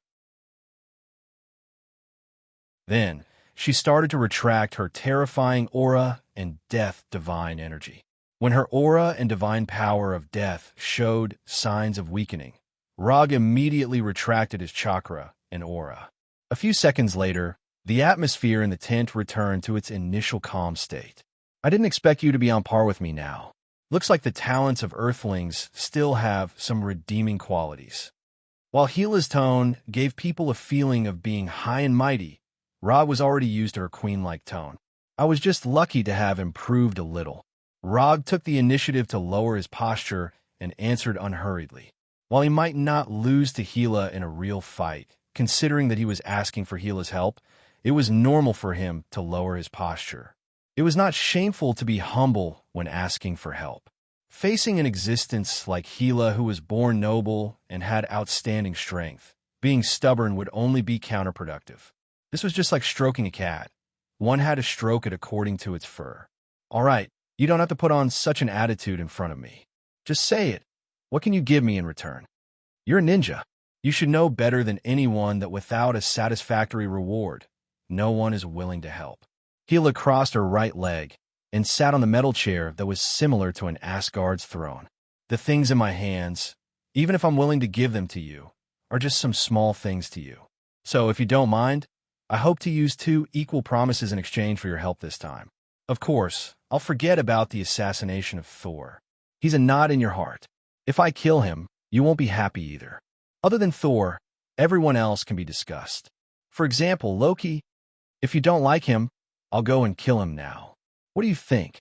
Log might have said a lot, but there was only one thing he was trying to say. He could not give Gila anything that could move her. Of course, in order to prevent Gila from asking him to assassinate Saul again, he purposely used his words to push Gila out of this possibility. If he guessed correctly, Gila would definitely not let Thor die in the hands of others. He did not think of this when they met last time, but after seeing the metal chair Gila was sitting on and the metal throne in Muspelheim, he was more than 90% sure. Do you and Thor usually communicate like this? After more than 10 seconds of silence, Gila said again, more or less. Friends, you help me, I help you, that's it. Having said that, all Rog could do was wait for Gila's final reply. If Gila really didn't want to, then he could only take the reality gem and have a fair one-on-one competition with Thanos, who had the power gem. 2 promises are not enough. I want 3. If you agree, I can agree to your request this time. Gila raised her right hand, raised 3 fingers, and gave a final reply. 3 is 3. I'm fine with it. 3 promises with unknown details in exchange for Gila's help. This seemed to be a bit of a loss, but it was not particularly a loss. It was not the first time Gila dealt with him. She knew what kind of personality he had, so she was unlikely to make a particularly outrageous request. This also meant that these 3 promises were very likely to be 3 ordinary commission missions.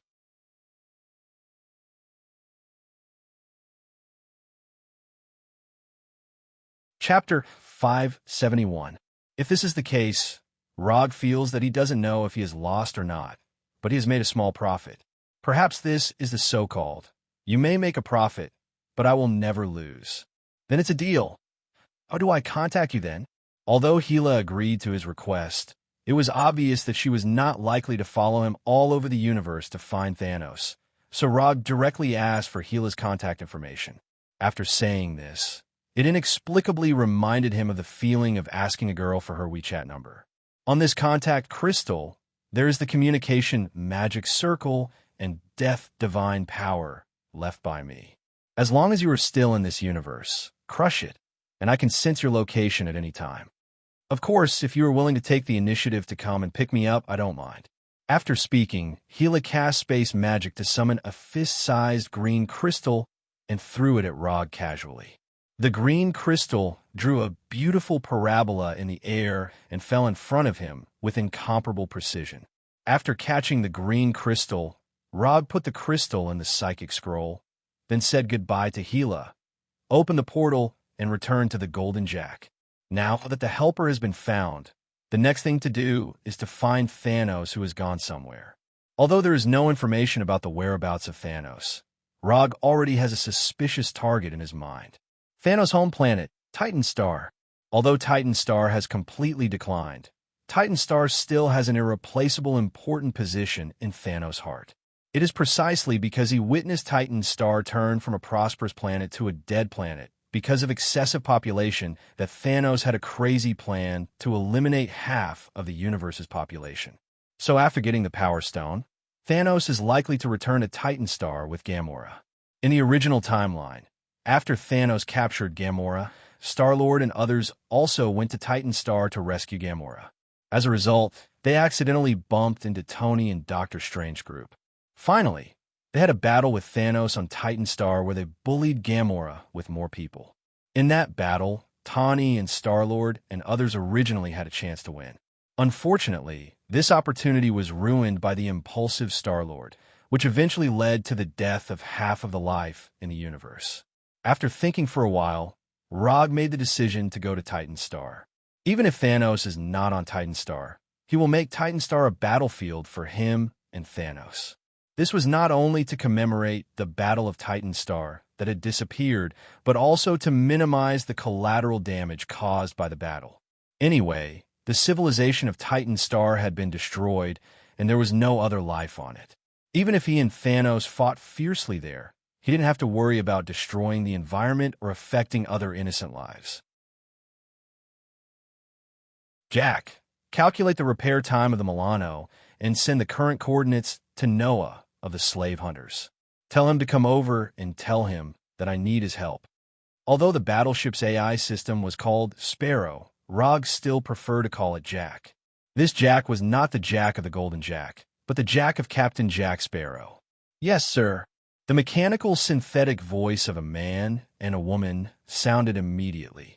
After instructing Jack, Rog directly started training in the captain's room and took out the reality magic cube stored in the Taiha treasure hall. Soon, he will fight Thanos. If he can improve his own strength a little bit, he will improve it a little bit. He doesn't want to lose to Thanos because of this insignificant chakra when the time comes. Time passed little by little, and soon, 3 days have passed since Thanos took the Universal Spirit Ball. In these 3 days, although Rog's immortal body progress still remained at 95% progress, his chakra amount still improved to a certain extent. However, these improvements are not enough to be displayed in the system's character panel for the time being. In addition, after these 3 days of maintenance, Star-Lord's Milano has also recovered to its best state, and with the help of Jack, it has added a lot of firepower. As for Noah of the Slave Hunters, he met with Rog on the Golden Jack 3 days ago and accepted the task of finding the location of Thanos. At first, Noah was still a little reluctant to accept this task. After all, this has more or less a tendency to be an enemy of Thanos. Rog saw his worry, so he gave Noah a guarantee that was enough to tempt him. As long as the Slave Hunters can find the whereabouts of Thanos this time, the Slave Hunters can not only borrow his reputation in the future, but also when the Slave Hunters encounter an enemy that they can't deal with, he will personally help the Slave Hunters. Simply put, from then on, the Slave Hunters will accept his protection, and it will not just be a nominal protection. After Rog gave his conditions, Noah readily agreed to Rog and began to use the Slave Hunters' intelligence network to find Thanos. Although slave hunting is not a very serious industry, these professions wandering in the gray area have a significant characteristic. That is, they have more friends and more information. The place where the good and the bad mix is often the area where information flows the fastest. Noah did not disappoint Rog's expectations. It only took 3 days for him to confirm the location of Thanos and bring back unexpected news. Thanos found Luo Nan, the controller, and under Luo Nan's leadership, they went to Hala, the mother planet of the Carey Empire. After hearing this news, Rog, who was in the middle of cultivation, frowned unconsciously. He was not surprised that Thanos could contact Luo Nan. To some extent, Thanos and Luo Nan were the same kind of people.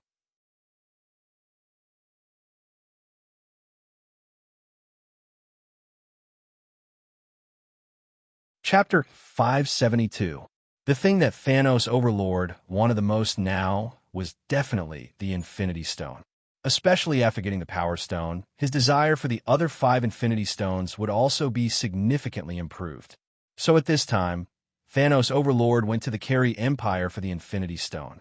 If Thanos Overlord just led his troops to Hala, the mother planet of the Carey Empire, although it was somewhat abnormal, it would make sense. Because no one could be sure that Thanos Overlord was not on a whim and intended to stage a crazy plan to kill half and leave the other half in the Carey Empire.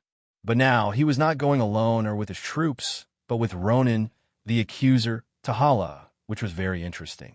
Don't look at Ronan because he lost to Rog and became the background of Rog's fame as the 4th Hokage.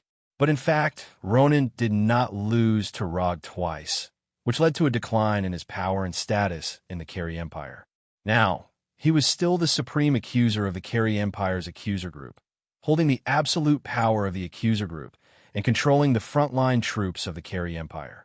If what Thanos Overlord wanted the most now was the Infinity Stone, then what Ronan wanted the most now was to completely destroy the Nova Corps and Xander.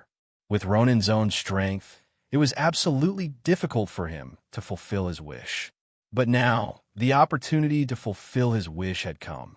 Thanos Overlord, to be precise, had the Power Stone.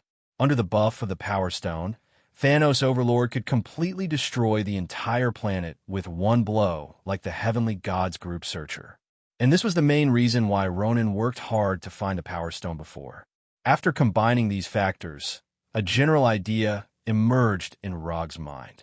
Thanos Overlord wanted to get the other 5 Infinity Stones, and he already knew the whereabouts of some of the gems. For example, the Space Stone was in Asgard, the Time Stone was in the hands of Sorcerer Supreme, the Mind Stone was in the head of Illusion, and the Reality Stone was in his hands. The whereabouts of these gems may be a secret for others, but for Thanos Overlord, who had been looking for the Infinity Stone, it was definitely not a secret. Plus the Power Stone in his hand, 5 of the 6 Infinity Stones had a clear whereabouts, so only the last Infinity Stone, the Soul Stone, was temporarily unknown. Coincidentally, Thanos had sent Gamora to look for soul gems before. Although the news that Gamora reported back was that she did not find the soul gem, Thanos Overlord may not believe Gamora's statement. In the past, perhaps because of their father-daughter relationship, he would temporarily choose to believe or tolerate Gamora's deception. However, after he obtained the power gem, he might not continue to tolerate this. So if his guess was correct, Rog guessed that Thanos knew early on that Gamora was hiding it from him. And the reason why he looked for Luo Nan at this time was to find the whereabouts of the soul gem from Gamora's memory. Although Luo Nan was unable to search Gamora's memories, the Carey Empire's Supreme Intelligence could, as long as Gamora was brought before the Supreme Intelligence. The Supreme Intelligence would be able to find information related to the soul gem from Gamora's memories. Perhaps Thanos wanted to borrow Luo Nan's power to meet with the Supreme Wisdom. Of course, Thanos could also choose to directly attack the mother planet of the Carey Empire, Hala, and force the Supreme Intelligence to search Gamora's memory. But in this way, the time and energy needed to be consumed would also increase exponentially. Perhaps it was because of this consideration that Thanos Overlord and Luo Nan reached some agreements. For example, Luo Nan requested the Supreme Intelligence to search Gamora's memory, and Thanos Overlord helped Luo Nan completely destroy Xander. Such a deal, whether it was for Thanos Overlord or for Luo Nan, was a small investment with high returns. After understanding this point, Rog did not immediately go to the Carey Empire. Instead, he carefully recalled the name of the planet where the soul gem was located in his mind. He needed to sacrifice his true love to obtain the soul gem, and the paternity tester, Red Skull, became the guide for the soul gem. He remembered these things very deeply, but he could not remember the name of the planet he wanted to know the most now. Damn it! What was the name of the planet again? Rog never felt that his memory was bad. On the contrary, he felt that he had a particularly good memory. However, no matter how he recalled now, he just could not remember the name of the planet. Fuck! Don't think about it. Go directly to Hala. After trying to recall for nearly half an hour, and even using magic to help his memory, Rog, who still got nothing in the end, finally gave up the plan to kill the paternity tester Red Skull before Thanos Overlord got the soul gem. With Thanos Overlord's feelings for Gamora, if he did not know clearly that sacrificing Gamora could get the soul gem, he would never have done something like throwing Gamora off the altar. This is not a problem that the soul gem is not important enough. It is purely because the risk is not proportional to the benefit. He would never take a huge risk to gamble on uncertain benefits. Thanos Overlord is such a person, and so is Rog. After giving up the plan to kill Red Skull in advance, Rog called Star-Lord and others to the main control room of the battleship and told them about Thanos Overlord and Gamora's trip to the Carey Empire. As he expected, after knowing Gamora's whereabouts, Star-Lord immediately showed an expression that he was going to fight Thanos now. He said with a murderous look on his face, "Then what are we waiting for? Let's go to Hara now, kill Thanos, and save Gamora."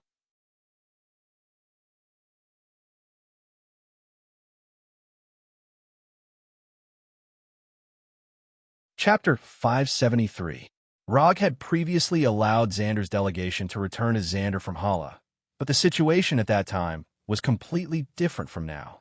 Quietly going to Hala is not a big problem for him. He just needs to open a portal. But the problem is what to do when he gets to Hala. Although Ronan had a good relationship with him before, at this time, the friendship between him and Ronan is as fragile as a piece of white paper, and it is not strong at all. Even if the current Luo Nan sold him to Thanos, he wouldn't feel surprised. After all, the things that Thanos could give were much more than what he could give. I know that the Carey Empire is very strong, but even if the Carey Empire is strong, we have to rescue Gamora. We have to rescue her from Thanos. Star-Lord's attitude eased a lot, but his plan to rescue Gamora did not change at all. If you don't mind, you can leave the matter of rescuing Gamora from Thanos to me. In addition, if possible, I hope you can distract the Carey Empire's attention. Of course, if you feel that a few of you are not strong enough, you can contact Yondu. He should not refuse your request. After speaking, Rog glanced at Star-Lord, who had not fully reacted. Yondu? Will he be willing to help us? Although he was raised by Yondu, Star-Lord has no confidence in his adoptive father. If it weren't for the fact that he fought against Igo with Yondu before and eliminated some misunderstandings between them, he would still regard Yondu as the culprit who created his tragic life. If nothing unexpected happens, he will, Rog said in a certain tone. Okay, then I'll contact Yondu, but I'm not sure if he will agree. After a few seconds of silence, Star-Lord said embarrassedly, "Then it's decided first. I will go to Hala to fight against Thanos and rescue Gamora. You and Yondu will be responsible for containing the Carey Empire's troops and Thanos' army. After I rescue Gamora, you can retreat. I will take care of the rest." Although Star-Lord and others are good bounty hunters, they are still a little too weak when fighting against Thanos. Even Star-Lord, who has awakened heavenly energy, can't help much when facing Thanos. Are you sure you can do it alone? He's the mad Titan Thanos. Star-Lord didn't say anything, but Rocket asked with a little worry at this time. Don't underestimate a ninja from Earth. I am very strong. To Rog, saving Gamora wasn't a particularly important matter. For Star-Lord, Gamora may be very important, maybe even as important as his deceased mother. But from Rog's point of view, Gamora's most important value was that she knew where the soul gem was. Leaving Gamora with Thanos is no different from leaving the soul gem with Thanos. Although Roger couldn't remember which planet the soul gem was on, he remembered one thing very clearly. That was, Gamora was Thanos Overlord's true love and was the only person who met Thanos Overlord's sacrificial requirements. So whether it is to find out the whereabouts of the soul gem from Gamora, or to increase the difficulty of obtaining the soul gem for Thanos, he must rescue Gamora from Thanos. After formulating a general strategy, Rog didn't waste time waiting for Yondu's reply and directly opened the portal to the Carey Empire's home planet, Hala. In a small alley on Hala, a circular portal shining with golden sparks quickly formed. In the next second, Rog, who was still on the Golden Jack, came to this small alley that even the local Carey people didn't pass by much. After closing the portal, Rog psychically took out the universal language translator he had used before from the psychic scroll. After wearing it, he cast the transformation technique and became an ordinary Carey with blue skin. After completing the disguise, he began to head to Ronan's mansion. The last time he came to Hala, he went to Ronan's mansion once. But this time, he did not directly open the portal in Ronan's mansion, but opened it in an alley not far from Ronan's mansion. The reason why he did this was to avoid an unexpected encounter with Thanos. Although he was ready to fight with Thanos, Planet Hala was not the battlefield he expected, and now the time was not particularly suitable. Sneaking in was the basic skill of a ninja. Even if Ronan's mansion had a large number of guards and various high-tech monitoring equipment, this still did not have any impact on Rog's sneak. Without much effort, he came to the interior of Ronan's mansion and walked toward the target of his perception. Before entering Ronan's mansion, he deliberately used chakra perception to perceive the situation of the mansion in detail. Thanos was not there. Ronan was not there either. Although there were a lot of life signals in the mansion, none of them could really attract his attention. To be precise, it couldn't be said that there were none.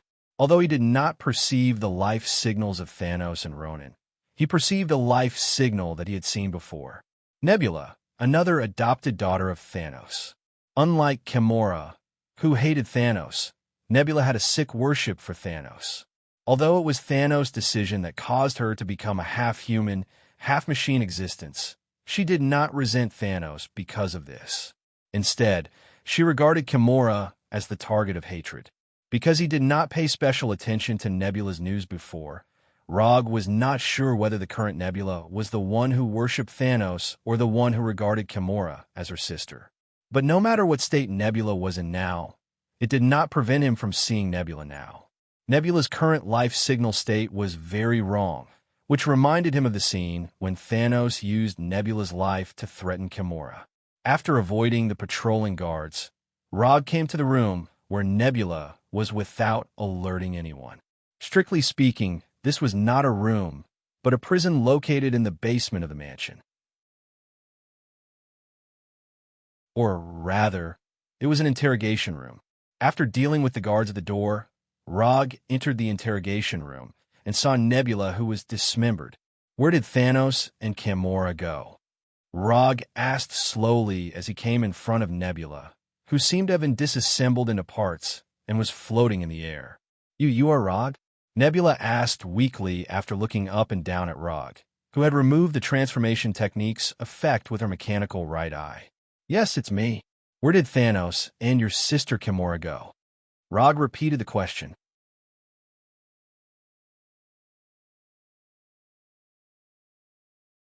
Chapter 574.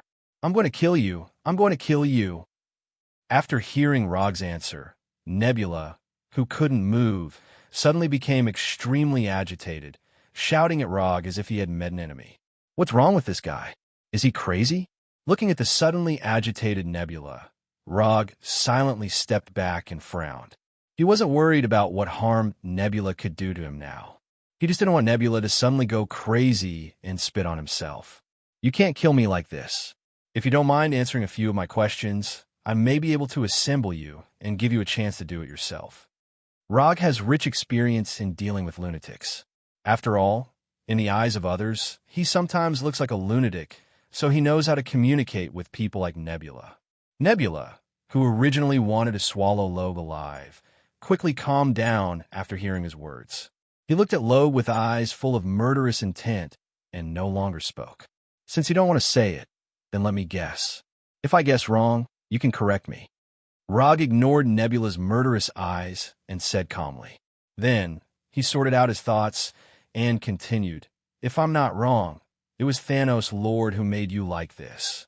As for the reason, I think Thanos Lord should have used you to threaten Gamora and wanted to get some information from Gamora's mouth. But it's a pity that Gamora didn't care about your safety and still kept the secret.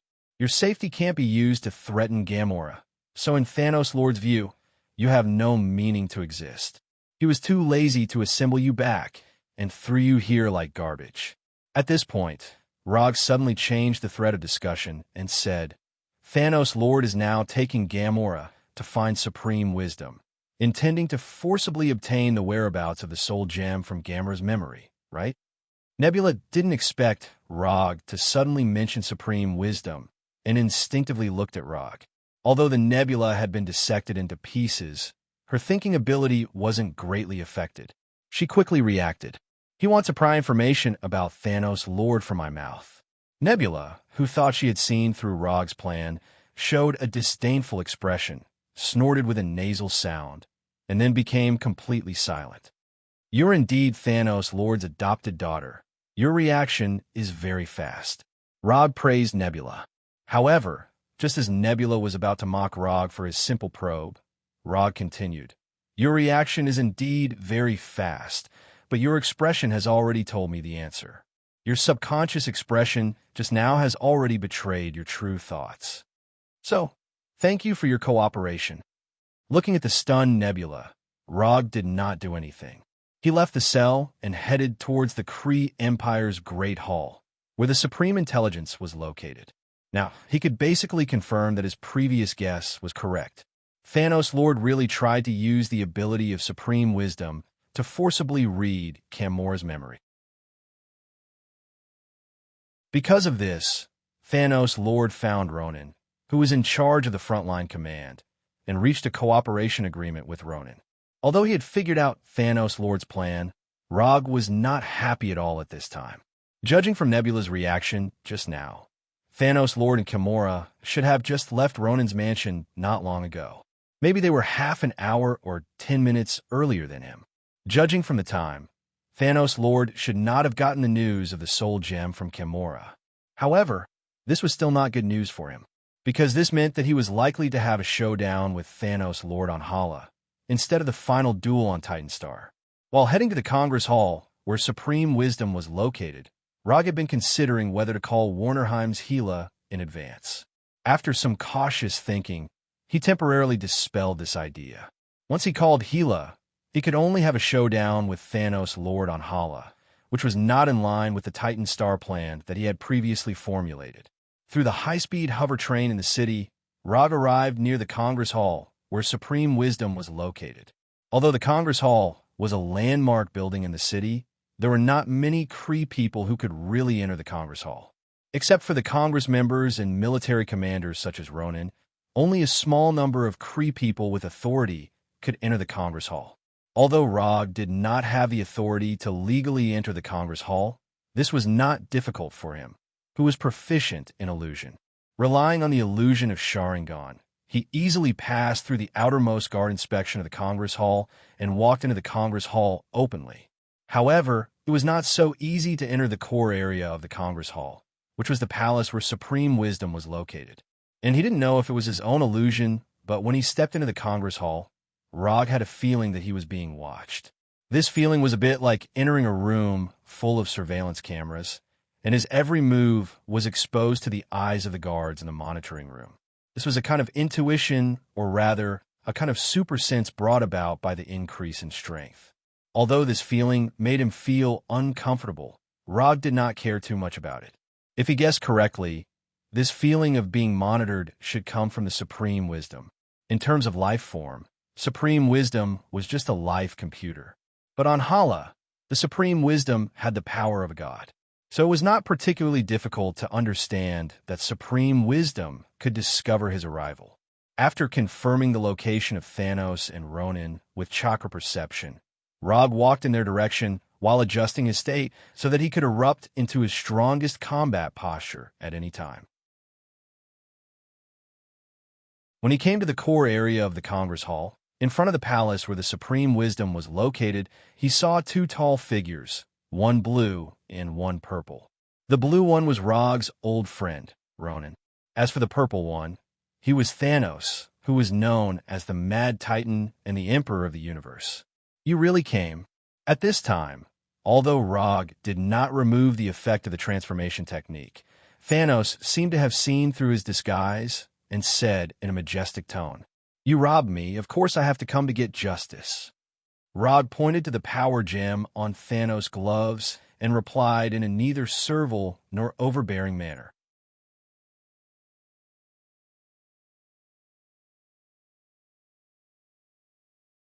Chapter 575.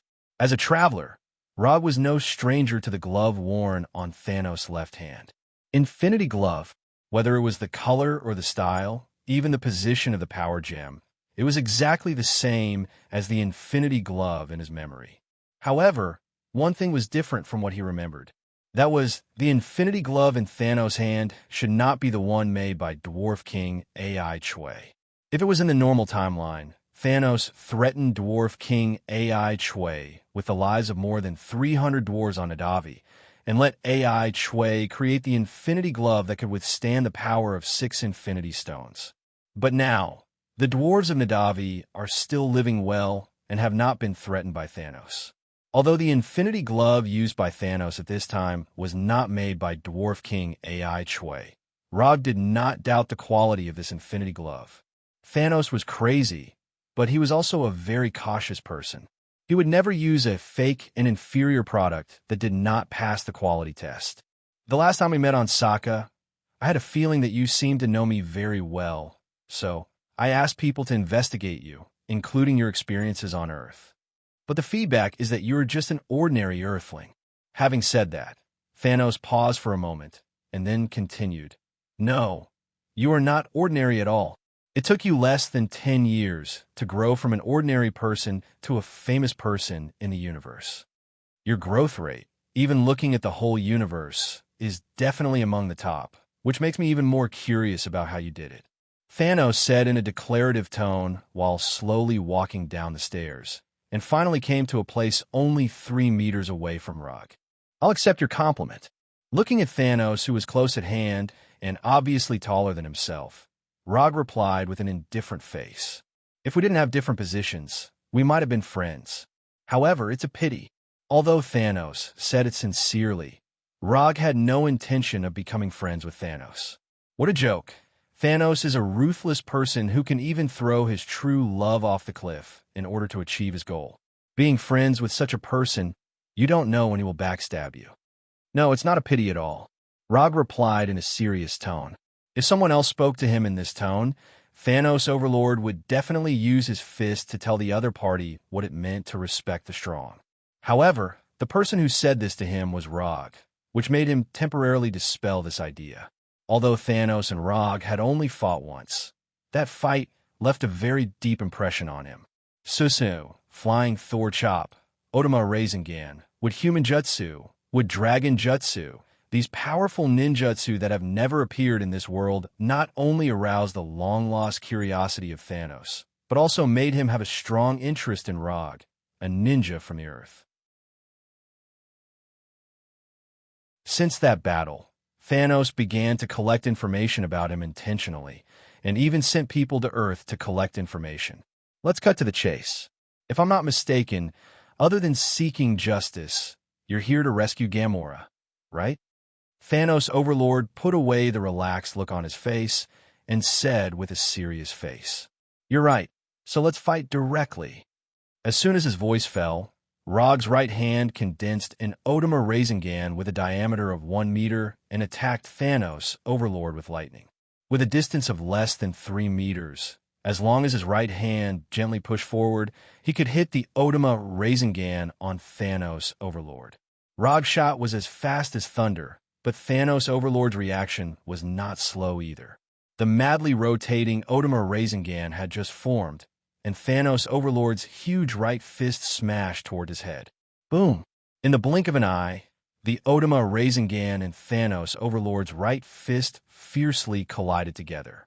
The eruption of chakra turbulence instantly formed a terrifying storm, blowing Rog and Thanos Overlord away at the same time.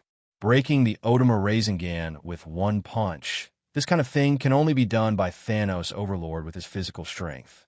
Taking advantage of being blown away by the chakra turbulence, Rog opened the Byakugan specially prepared for Thanos Overlord.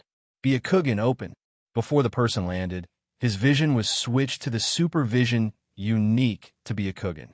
Through Byakugan, he saw the majestic life energy in Thanos Overlord's body like a star, saw the terrifying body beyond the biological limit, and saw the perfect life evolution. God's body. He didn't know why. After seeing through Thanos Overlord's body with Byakugan's insight and X-ray vision, Rog's mind instinctively came up with this description. Perfect. Undeniably perfect. This was simply the most perfect body that a warrior could have. Compared with Thanos Overlord's body, Hulk's physical fitness was 1 or 2 levels lower. No wonder Thanos Overlord could use a simple set of combos to stun Hulk. The two of them were not on the same level at all. Putting away the shock in his heart, Rog took a deep breath, clapped his hands hard, and chakra in his body instantly transformed into chakra. Shikatsu Forest Sage Mode. Just by looking at it with Byakugan, Rog knew that his current Sage Mode body could not compete with Thanos Overlord's body. So he did not hesitate and immediately entered Sage Mode. Thanos Overlord, who had regained his balance, glanced at Rog, who had red eyeshadow and circular patterns on his face, and his face showed a smile with unknown meaning. Although Thanos Overlord did not have any energy attack means, there was no other energy in his body except for the incredible life energy.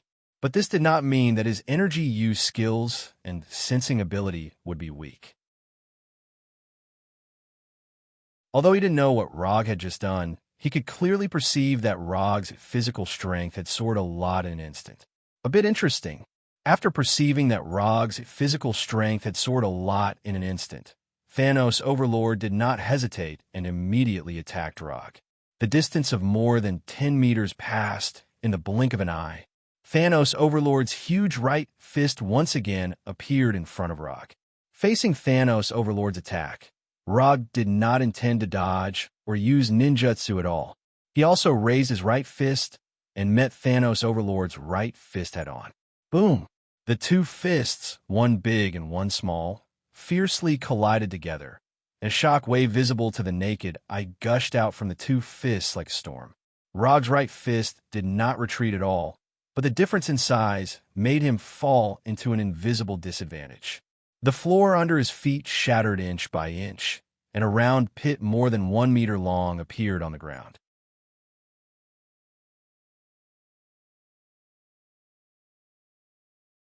Chapter 576. Excluding the difference in size, Rog in Sage Mode was not weaker than Thanos in physical strength, but he couldn't rely on the buff brought by Sage Mode to suppress Thanos. So, a slightly awkward question was placed in front of him. If necessary, he could maintain Sage Mode for a few hours. But no matter how long he could maintain it, he couldn't compare with Thanos in terms of endurance. Just how did this guy train? This was too unreasonable. Although Rog didn't know other Titan people, he could be 100% sure that Thanos' physical fitness was definitely not the normal physical fitness of Titan people. If every Titan had such abnormal physical strength, the universe would have been ruled by Titan people long ago. The physical strength gap between Thanos and other Titan people may be greater than the gap between Thor and other Asgard people. Compared with the last time, you have improved a lot. You can actually block my full blow. Thanos didn't expect that Rog, who was physically weak when they met last time, could actually compete with him in physical strength this time.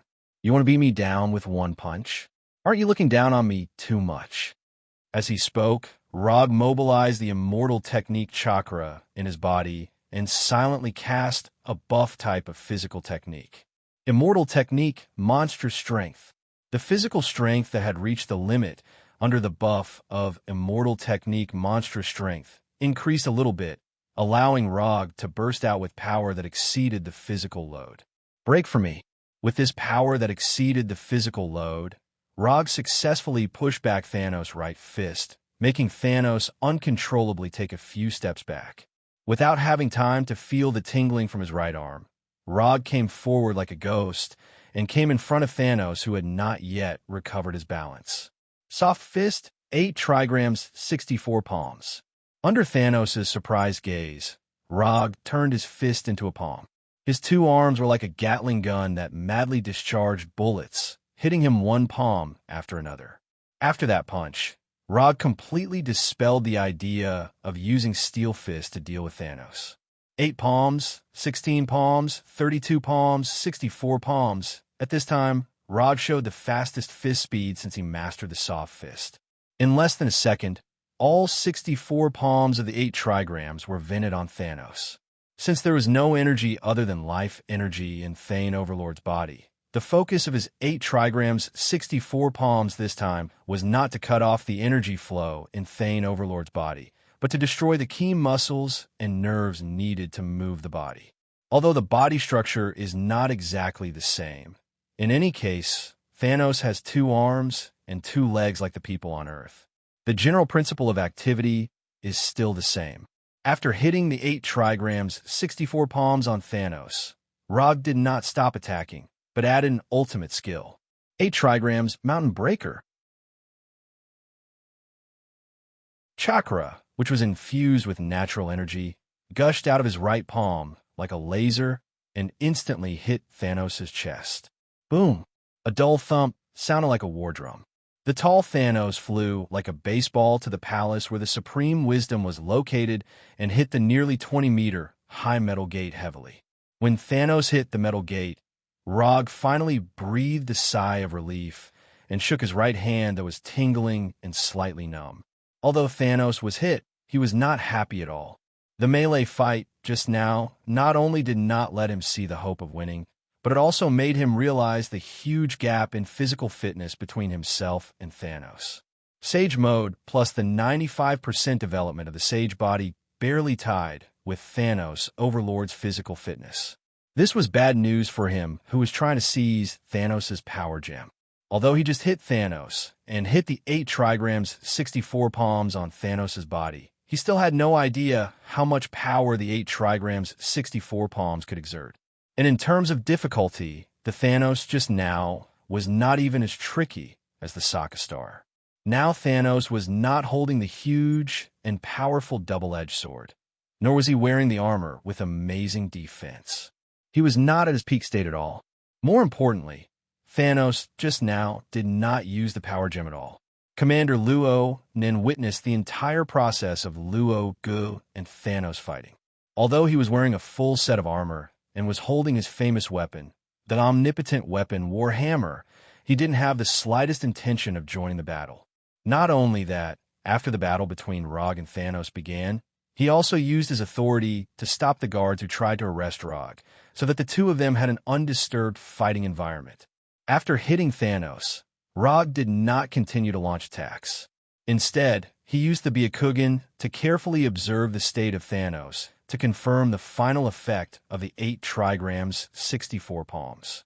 After carefully examining the internal situation of Thanos' body, he sighed helplessly. The 8 trigrams 64 palms that could cause serious internal injuries to the enemy did not show the power it should have at this time. Some damage to the internal organs and meridians did appear in Thanos' body, but these internal injuries were far from serious. They could not achieve the effect of destroying the enemy from the inside of the body. Within a few seconds, Thanos reappeared in front of Rog, standing at the top of the stairs and looking down at him. Plan A was declared a failure. Plan B began. After muttering in his heart, Rog took out the necessary prop ring to cast the portal magic in front of Thanos and put it on his right hand. After seeing Rog take out the ring, Thanos did not attack him, but let him cast the portal magic. As his right hand continued to draw circles in the air, a circular portal with golden sparks appeared in front of Thanos and Luo Nan. When the portal was completely formed, Rog crushed the contact crystal given to him by the goddess of death, Hela. Crushing the contact crystal was to tell Hela the location, and opening the portal was to let Hela come over as soon as possible. Of course, when Hela would come over, Rog himself was not sure. The entrance of the portal was the tent where he met Hela last time. From the scene at the other end of the portal, the tent was still there, but Hela was not in the tent. After inputting enough magic to maintain the portal for more than 10 minutes, Rog once again set his eyes on Thanos. Thanos would never watch him summon helpers, so before Hela arrived, it was still a fair one-on-one duel between him and Thanos. Mangekyo Sharingan opened.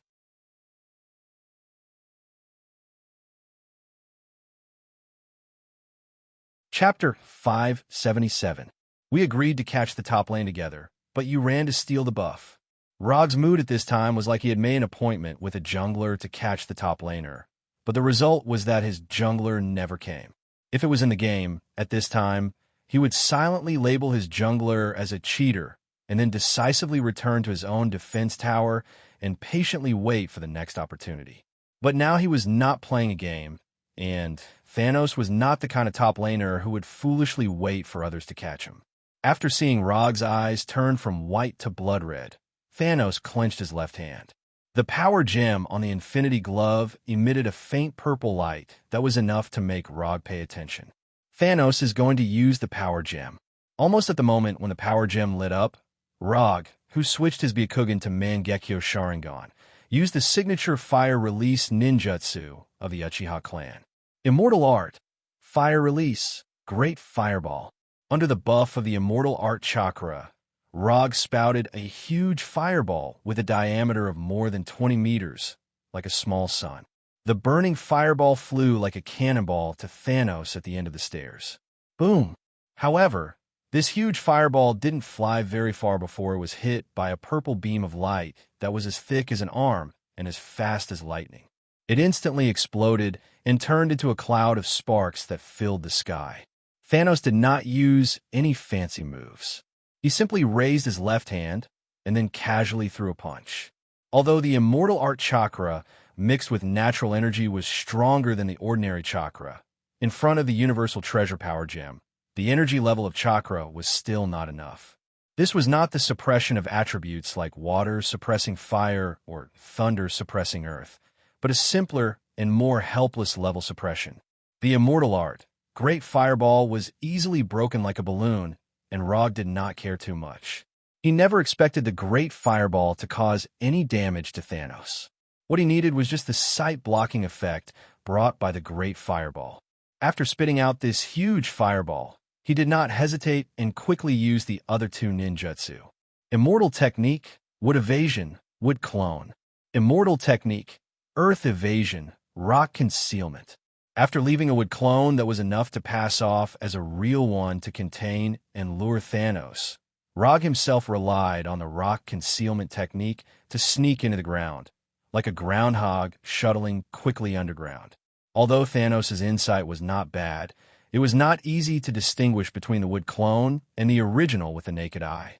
As long as the wood clone can mislead Thanos for a while, he can take this opportunity to enter the palace where the Supreme Wisdom is located and rescue Gamora. Saving Gamora was originally just a side mission, but now it had become a main mission. Only by controlling Gamora in his own hands could he fight for enough power to take the initiative.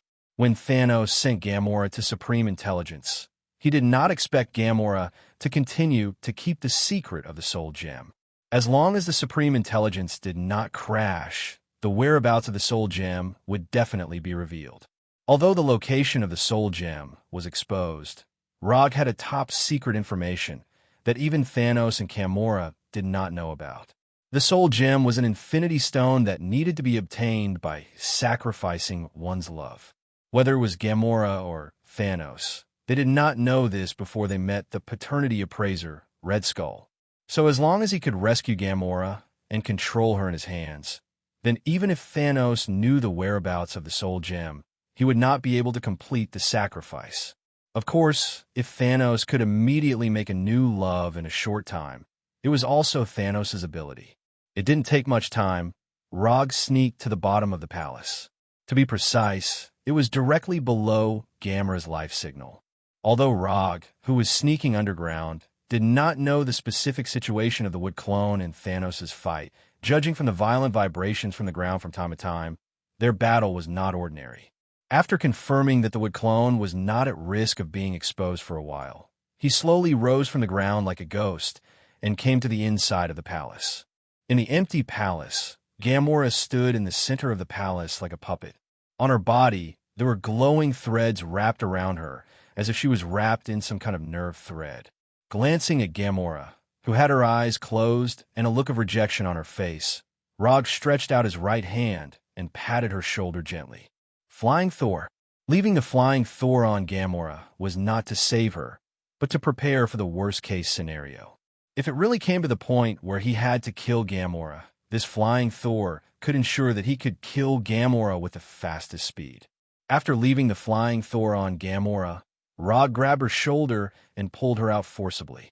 With those nerve lines disconnected one by one, Gamora slowly opened her eyes and looked at Rog with a painful expression. Having her mental connection forcefully severed by someone else was not a pleasant experience for Gamora, who was in the midst of connecting with the Supreme Intelligence. Although the experience was not pleasant, in any case, now she finally doesn't have to be forcibly searched by the Supreme Wisdom.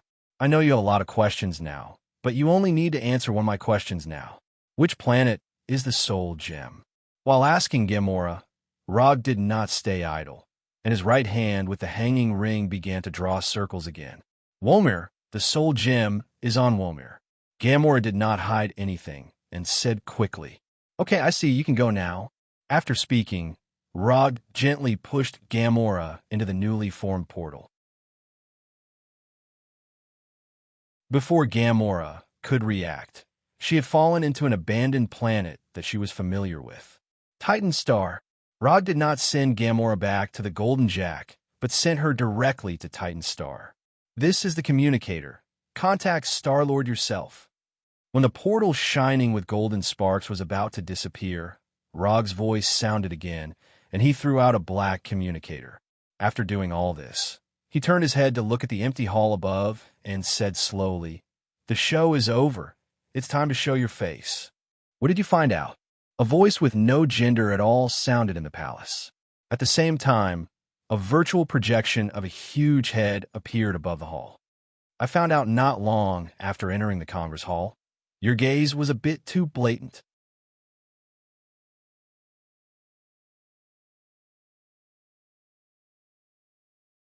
Chapter 578. This huge, light green head that didn't conform to the aesthetic standards of Earthlings was none other than the virtual projection of the ruler of the Carey Empire, the Supreme Intelligence. "I just casually glanced at you. I didn't expect you to notice." The Supreme Wisdom glanced at Logue and gave him a small compliment. "You didn't just casually glance at me. If I'm not wrong, you should have used no less than 3 methods to carefully check my condition." If the Supreme Intelligence didn't use so many methods to check, Rog might not have noticed his gaze. "It seems that Ronan's evaluation of you is still too low. Your threat level is at least 1 level higher than what he reported." The Supreme Intelligence used a completely different cold tone, as if he had changed into a different person. After a few seconds of silence, he continued, "Since you've noticed that I've been watching you, but you haven't done anything on your way here, can you tell me what you're thinking? Who says I don't have a strategy? Me coming here to meet you personally is my strategy." The battle outside the palace continued, but Rog and the Supreme Intelligence didn't seem to notice the battle outside at all, ignoring the constant explosions and tremors. "Coming here to meet me is your strategy. You really are an interesting person." After hearing Rog's answer, the Supreme Intelligence seemed to have thought of something, and a surprised expression appeared on the virtual projection's head. After confirming that he was noticed by the Supreme Intelligence as soon as he entered the Capitol Hall, Rog began to think about how to face the ruler of the Carey Empire. In the process of thinking, he suddenly discovered a very interesting blind spot. The Supreme Intelligence was a life computer that represented the highest technology of the Carey Empire. Although from another point of view, he was a real special life form. But there was one thing that the Supreme Intelligence could never change, and that was that he didn't have a soul in the true sense. Rog, who had once raised the AI assistant Hinata, and now the real person Hinata, had a deep understanding of this. Whether the Supreme Intelligence was the ruler of the Carey Empire or not, and no matter how many abilities he had, he would inevitably yearn for a true independent soul that belonged to him. This had nothing to do with a way of thinking or wisdom. It was purely an instinct of life to pursue completeness. On this point, Hinata, who was once an AI, showed an extreme desire for a real body. And for the Supreme Intelligence, this desire to return life to completeness evolved into a yearning for a soul. With that in mind, Rog made sense of everything that had happened. Why was he able to enter the heavily guarded Congress Hall so easily? Why did the Supreme Intelligence of the Carey Empire not react when he was fighting with Thanos? Why was he able to come here so easily and take away Gamora without any hindrance? Everything pointed to one obvious fact, which was that the Supreme Intelligence was also interested in the Soul Gem. Thanos wanted to obtain information about the Supreme Intelligence's ability, so he found Ronin's ability to use the Supreme Intelligence's ability to use his ability. For this reason, he reached an agreement with Luo Nan and obtained the help of the Supreme Intelligence. However, Thanos ignored one thing. In other words, he knew that the Supreme Intelligence would be interested in the Soul Gem, but he was not worried that the Supreme Intelligence would take away the Soul Gem. Perhaps Thanos was confident in his own strength, so he was not worried that the Supreme Intelligence would take away the Soul Gem. The Supreme Intelligence also saw this, but in front of Thanos, who had the Power Gem and had landed on the surface of Hara, the Supreme Intelligence did not dare to show his ambition. After all, the Power Gem was a true planet killer. At this critical moment, the arrival of Rog gave the Supreme Intelligence a chance to sit and watch the two tigers fight. Checking Rog's true state was to confirm whether Rog had the strength to fight Thanos head-on. Letting Rog take Gamora away so easily on the one hand, to make the battle between Rog and Thanos more intense on the other hand, it was to let them leave Hara. No matter who the final winner was, with the whereabouts of the Soul Gem and the Supreme Intelligence of the Carey Empire's army, they could occupy the absolute initiative. Even in the worst case, it was nothing more than sending the Carey Empire's army to besiege Rog and Thanos. You are also a very interesting computer. Among the artificial intelligence, you are the most ambitious one. For the Carey people, the Supreme Intelligence was their monarch and a great existence that they needed to respect at all times. But for Rog, the Supreme Intelligence was an advanced life computer, which was no different from the artificial intelligence coded by Tani. You are the first person who dares to talk to me in this tone on Hara. The Supreme Intelligence's tone became extremely cold, and energy machine guns hidden in the dark suddenly rose in the empty hall, and the muzzles were all aimed at Rog without exception. Although he was indeed a life computer, the Supreme Intelligence was extremely disgusted by others who associated him with those inferior artificial beings. As far as he was concerned, this was a blatant insult. Rog was not surprised by the Supreme Intelligence's reaction. This was the same as humans. In a strict sense, were also apes, but they did not like to be treated as animals. Okay, you don't have to put on such a look to intimidate me. If you have the ability, open the door of the palace. I guess Thanos wouldn't mind having a good chat with you. Thanos may not mind the Supreme Intelligence having some thoughts about the Soul Gem, but he absolutely could not tolerate the Supreme Intelligence's behavior of giving Gamora to Rog in order to let him fight with Rog. In Thanos' eyes, what was true love? It was that this person could only be killed by him, except for himself. Anyone who tried to hurt his true love would suffer his cruelest revenge. In this regard, the original ruler of Sokka's star, Gao Tianzuan, was a good example. Gao Tianzuan just treated Gamora as a slave gladiator and arranged to fight for her, and then lost the Sokka star that he had been operating for many years. He could only leave Sokka's star like a defeated hound. Rog's voice, full of disdain, slowly sounded in the hall, But the Supreme Intelligence did not show any signs of shooting or opening the door of the palace. If you don't have the courage to shoot, don't take out the gun. Not only will it not make you look domineering, but it will also reveal your weakness and timidity.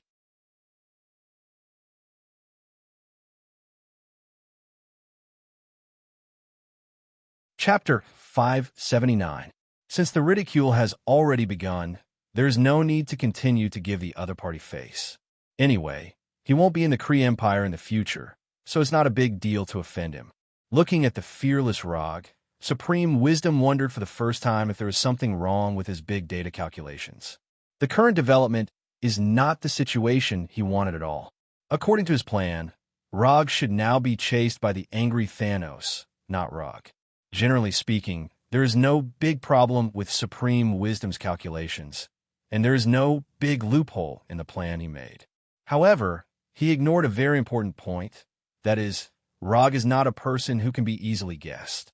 SHIELD and the U.S. military have made similar calculations, but it turns out that the results of their calculations are only the results they think are the results. If Supreme Wisdom can go to Earth and investigate Rog's past, then he will find that Rog is a person who often does not play by the rules. What's more troublesome is that Rog is also a transmigrator with a prophet aura. In this case, some of the decisions he makes, in the eyes of others, are completely madmen. Just say it. What do you want now? After confirming that he could not arrange Rog as a chess piece, Supreme Wisdom immediately changed his strategy, and his tone was relatively soft, and he was no longer so aggressive. Don't worry, I don't want much, and it's not difficult for you. Do you see the portal outside? The helper in my plan made some small mistakes and didn't rush over immediately. So if you don't mind, I hope you can contain the Thanos outside before my helper arrives. Of course, this is also for the safety of Hala. You don't want to see the scene of Thanos destroying Hala with the power gem. After sending Gamora to Titan Star, Rog has gradually regained the initiative of the battle. As long as Hela arrived at Hala, he could start executing his Titan Star plan.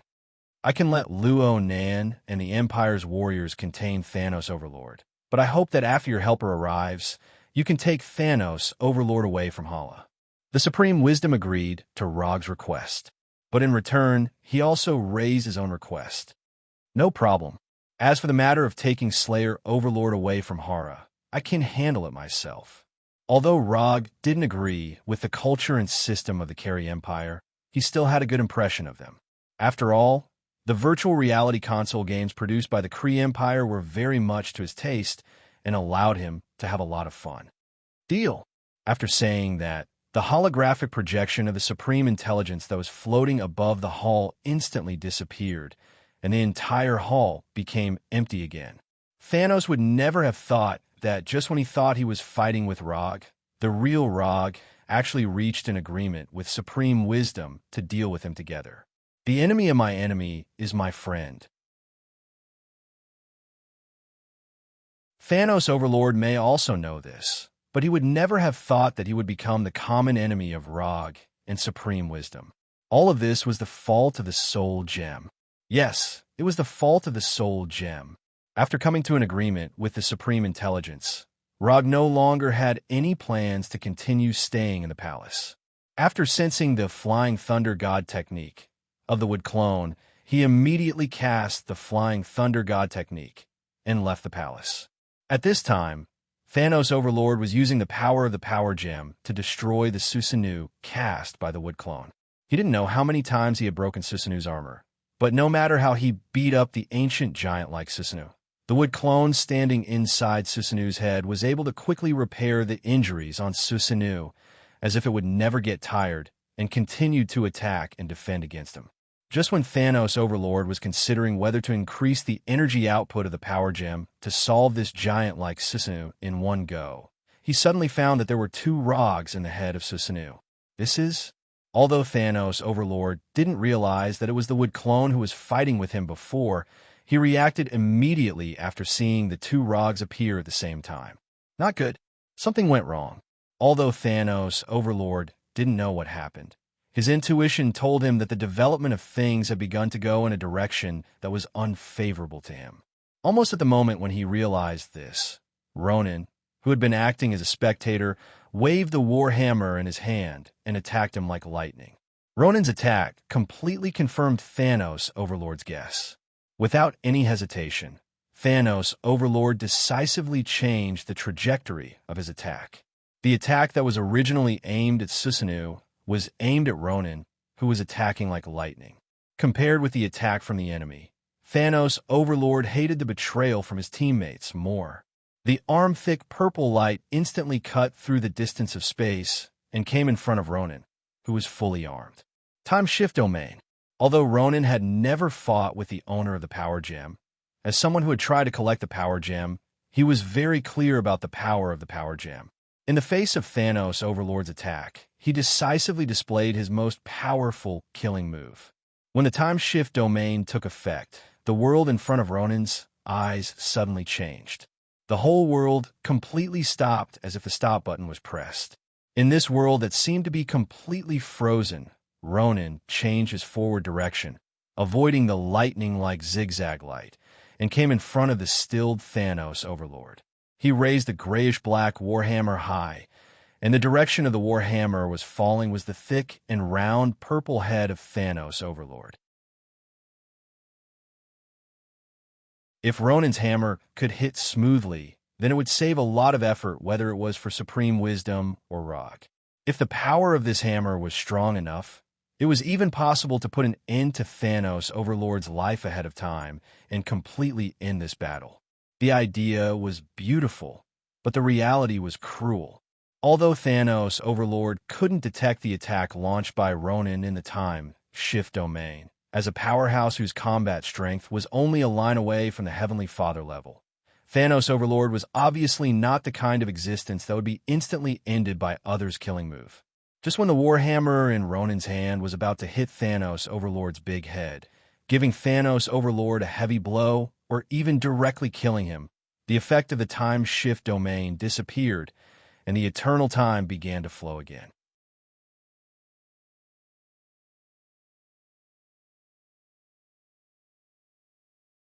Chapter 580. Time Movement Domain is one of the few powerful moves that involve the power of time, and it can even be regarded as a divine skill. However, any skill has its own limitations, and the most fundamental rules of a world will not allow things without any defects to exist. Even a universal treasure like Infinity Stone needs to operate according to established rules, and it cannot completely ignore the rules. As a powerful move born by chance, the limitation of the Time Shift Domain was that this move could only achieve a certain miraculous dodging and movement effect by relatively extending one's own timeline. If Luo Nen wants to use Time Movement Domain to defeat the enemy, he must let his relatively extended time return to normal in order to achieve a realistic attack. Therefore, after using Time Movement Domain to avoid Thanos' attack and preparing to smash Thanos' head with a hammer, he took the initiative to end Time Movement Domain and let his timeline return to normal. The hammerhead of the Warhammer is only a short distance away from Thanos' head, which is also the best distance calculated by Luo Nan. If his calculations are correct, even if he ends Time Movement Domain, Thanos will not be able to escape his thunderous hammer. However, it turns out that the reason why Thanos can become a destiny, in a sense, is not because of his racial origin, nor his power, but because of his own strength. Just when the hammerhead of the omnipotent weapon Warhammer was about to hit his head, Thanos made a move that Luo Nan and Rog did not expect. In a split second, Thanos gave up using the Infinity Gloves to control the energy of the Power Gem, but directly guided the energy of the Power Gem to himself. He forcibly accommodated the energy of the Power Gem with his own flesh and blood. In another timeline, Star-Lord and others of the Universe Awkward Dance Troupe had teamed up to do this scene. It was also using this crazy move that Star-Lord and others saved Xander in that world. It's just that unlike the passive accommodation method adopted by Star-Lord and others, Thanos used active guidance at this time. Rog knows that Thanos' physical strength is very high, and he also knows that Thanos' physical body has been developed to its limit. But when he witnessed the scene of Thanos actively guiding the energy of the power gem into his body, he couldn't help but feel shocked. Crazy Titan, worthy of its reputation. The Warhammer in Luo Nan's hand finally fell, and it hit Thanos' head as he planned. However, the outcome of Warhammer hitting Thanos was completely different from what he imagined. Under the endless thunder attack of Warhammer, Thanos' Overlord's purple head shone with purple light. This seemingly soft purple light gave the Thanos' head an unparalleled defense. At this moment, Thanos' head seemed to possess an absolute defense in the true sense. It blocked Luo Nan's sure-kill hammer without any suspense.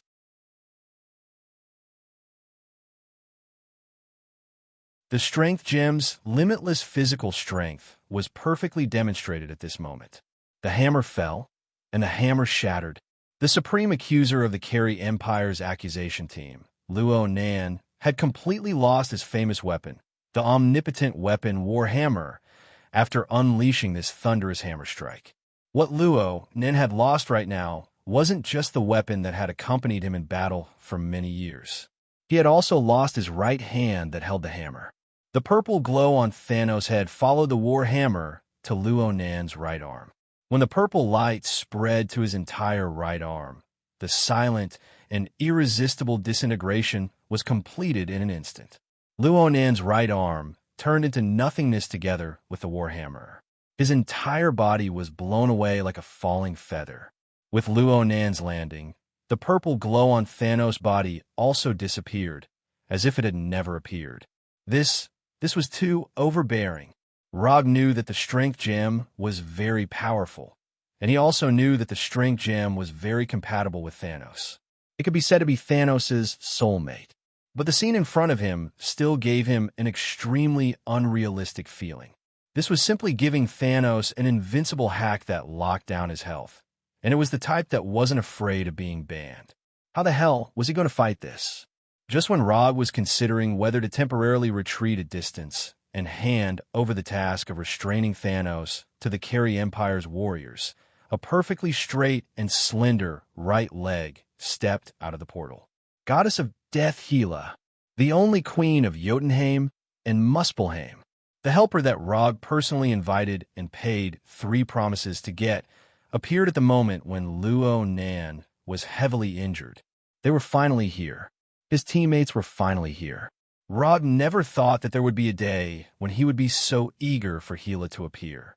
At this moment, he seemed to see the brilliant light emitted by an enemy crystal named Thanos after it was shattered.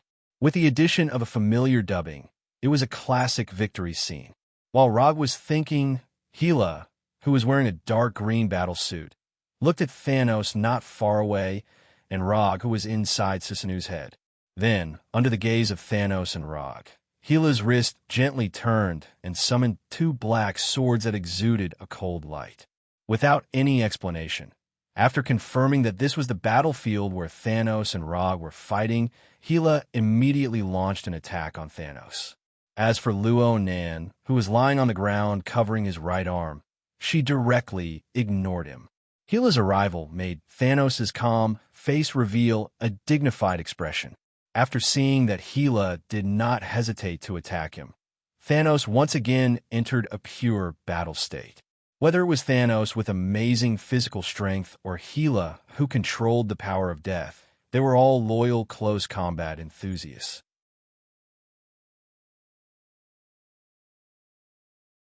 At least before seeing the opportunity to determine the victory in one fell swoop, they all liked to use close combat to test the opponent's level. In the blink of an eye, Hela, who was like a dark green ghost, was entangled with Thanos. Purple and golden fists were constantly swinging, and the black sword condensed by the power of death drew a fatal and beautiful arc, seeing that Thanos and Hela directly skipped the preparation process and entered the close combat stage. Rog removed the ancient giant like Susanu, and his right hand once again drew a circle. The actors were all ready, and it was time to put on a good show. With the position of Thanos and Hela as the center, a circular portal with a diameter of tens of meters appeared on the ground, opening a space channel directly to Titan Star. Titan Star was the place of the final battle.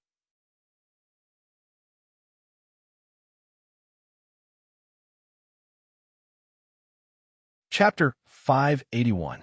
If it was under normal circumstances, Thanos Overlord could leave before the portal opened and avoid this golden portal that was not so sudden. But now, he could only watch as the portal opened beneath his feet. Although Thanos controlled the power gem at this time, in close combat, he did not have much advantage over the goddess of death, Hela. More than 2,000 years ago, Hela had the strength that even Odin, the father of gods, felt troublesome. After more than 2,000 years of cultivation and improvement, Hela's strength was far beyond the period when she was exiled by Odin. Although she can't quickly kill Thanos, who has the power gem, it's not difficult for her to contain Thanos Lord. Under the influence of Titan Star's chaotic gravity, Thanos and Hela fell to the surface of Titan Star together and came to this lost world that once had a prosperous civilization. After teleporting Thanos and Hela to Titan Star, Rog, as the initiator, did not hesitate and immediately used the body flicker technique to enter the portal that was about to disappear, disappearing in front of Ronan, who had not yet fully reacted. After returning to his hometown, Thanos took the initiative to end the close combat between him and Hela, relying on the energy impact of the power gem to open up a small distance. After looking around at the surrounding environment, Thanos frowned slightly and said slowly to Rog, who had just landed on the ground, "Is this your plan?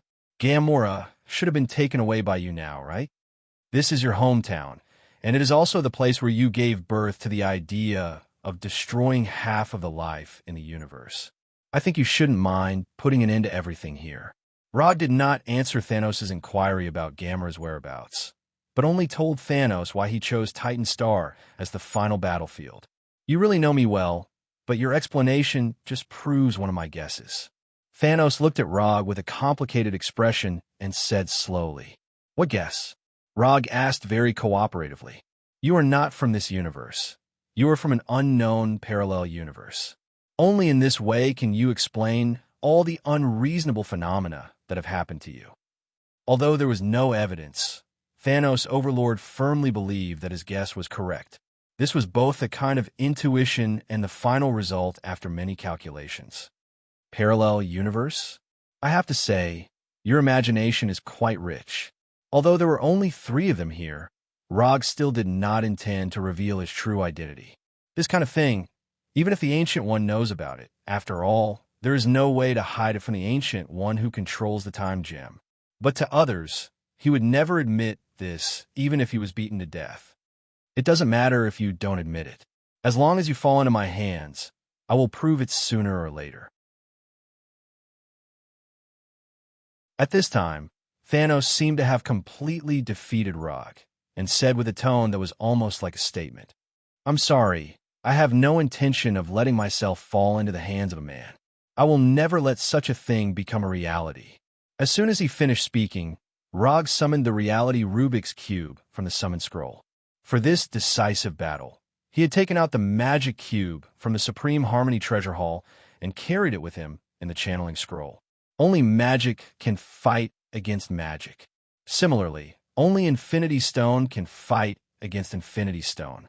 The ether particle is really in your hands. Odin is actually willing to give this treasure to you. It seems that he has a lot of expectations for you. After that, Thanos raised his left hand, and the golden infinity glove shone with the purple light of the power gem. "No way, I have a good character. Unlike you, you can give up everything for the Infinity Stone." When the power gem shone with purple light, the reality Rubik's Cube in Rog's hand also shone with a strange red light. Although the reality gem is not as simple and crude as the power gem, in terms of strangeness, the reality gem can throw the power gem by several streets. Just when Thanos and Rog were at each other's throats, and the battle between Infinity Stones against Infinity Stones could break out at any time, the goddess of death Hela, who was standing next to Rog, looked at them with displeasure. As a queen, a real queen with strength, ambition, and beauty, Hela hates the feeling of being ignored.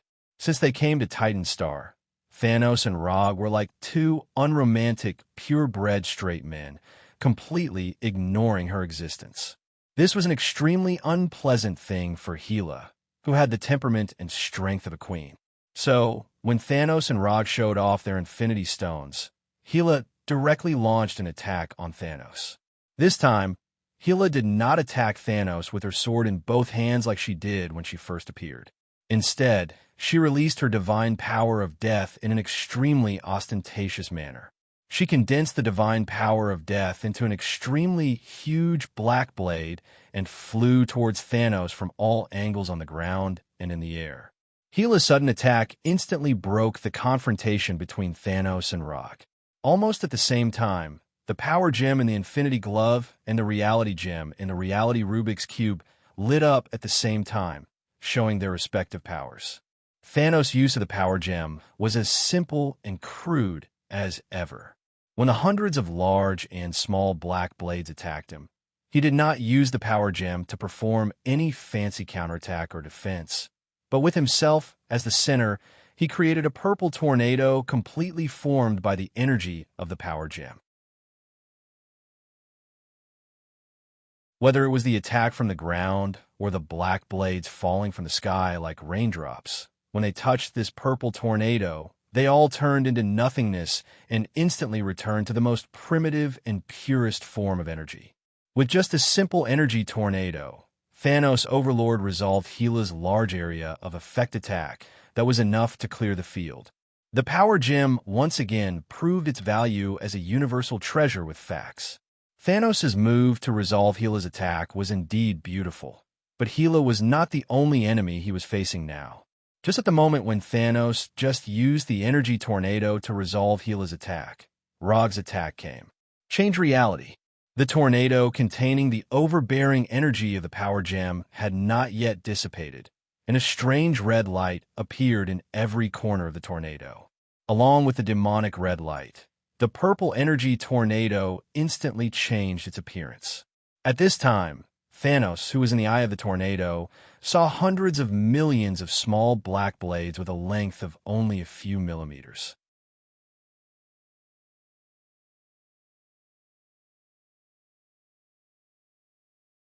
Chapter 582. Thanos could use the Power Gem to forcefully resolve Gila's attack, and Rog could use the Reality Gem to change Gila's attack back in another form.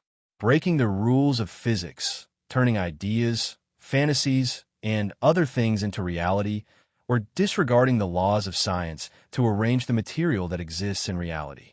Except for the great existence of infinity gems and higher levels that cannot be modified, the owner of the Reality Gem can modify everything in reality at will. Of course, any powerful force has certain drawbacks. Compared with the Power Gem, Space Gem, Time Gem, and other gems, the Reality Gem has a great risk when used alone. This is also why the Dark Elf King Malekith needed to wait for celestial convergence in the 9 realms before he dared to use the Reality Gem to return the universe to the Dark Age. Compared with Malekith, who tried to modify the reality of the entire universe, Rog's ambition was not so big. The reality he needed to modify was only the energy tornado created by Thanos with the Power Gem. This degree of reality modification, he could completely bear it with his own strength. The energy tornado that destroyed Gila's attack was modified by Rog into a blade storm formed by countless small black blades with a Reality Gem. And Thanos, who had just used the energy tornado to resist Gila's attack, was now in the center of this blade storm. Although this blade storm formed by miniature black blades was just a one-time move that he came up with on a whim, Rog still gave this attack a particularly nice name. In other words, he borrowed a particularly nice name. Senbenzakura. This name came from a classic anime that Rog once watched. The idea of modifying the energy tornado into a miniature black blade attack also came from the Zanpakuto named Senbenzakura. After using the Reality Gem to modify the energy tornado that was originally used to protect Thanos, Rog did not hesitate and immediately controlled the hundreds of millions of tiny black blades to attack Thanos. Thanos' physical strength was indeed amazing, and it was even several levels higher than Hulk. But this did not mean that Thanos' body was truly indestructible. Through the previous 8 trigrams, 64 palms, Rog already knew that the Hyuga clan's gentle fist couldn't cause enough damage to the internal organs and meridians of Thanos. Therefore, at this time, he completely changed the idea of attacking. He no longer pursued a fatal blow on the body, but put the hope of breaking the defense on the natural weakness that Thanos' Overlord could not avoid no matter how much he practiced. For example, the eyes, mouth, nostrils, ears, and other natural defense-breaking areas on the bodies of living creatures. The reason why he used the reality gem to modify the energy tornado into a miniature black blade a few millimeters long. On the one hand, he borrowed the Zanpakuto Shimbazakura Sakura attack idea, and on the other hand, he didn't care about martial ethics. However, he was a young man, and the martial virtues of a young man were not about martial virtues. Thanos didn't expect that Rog, who was originally a decent fighter, would suddenly display the dirty tricks that these hooligans would use. Sensing that these tiny black blades, which are the size of ants, had entered his body through his mouth, nostrils, ears, and other orifices, Slayer Lord was furious. As a strong man who had been fighting for many years and had a strong reputation in the universe, Slayer Lord never thought that he would have a day where his nostrils and ears would be attacked. This was a naked insult to Slayer Lord, who had always had some warrior spirit and philosophy. No, this was no longer a matter of humiliation. This was a dirty trick, because these miniature black blades were not chakra products, but real existences modified by the reality gem. Rog was far from being able to control these black blades as freely as he could control chakra. Otherwise, he would definitely let Slayer Lord feel that death was better than living. Although he couldn't see the specific location of Rog now, Slayer Lord, who had entered a state of anger, was obviously not in the mood to pay attention to these. When the first batch of black blades entered his body through his nose, ears, and other parts, Slayer Lord once again displayed the crazy action of forcibly accommodating the energy of the power gem with his flesh and blood. In an instant, Slayer Lord, who originally had purple skin, seemed to be transformed into a purple humanoid sun, and dazzling purple light appeared in every corner of his body. With the illumination of these purple lights, Rog completely lost control of the miniature black blades. At the same time, the blade storm formed by countless miniature black blades suddenly disappeared as if it had never appeared. The power gem once again displayed its domineering nature in the field of physics. If it weren't for the fact that this was his hometown, Slayer Lord at this time even used his position as a starting point to directly release the energy in his body and completely destroy the abandoned Titan Star. But he didn't do so in the end. It was just to resolve Rog's despicable attack, and it wasn't to the extent of burying Titan Star. After the overbearing purple light, Slayer Lord completely eliminated the miniature black blades that were trying to enter his body. However, at the moment when the purple light dissipated, he saw a huge creature that he had never seen before.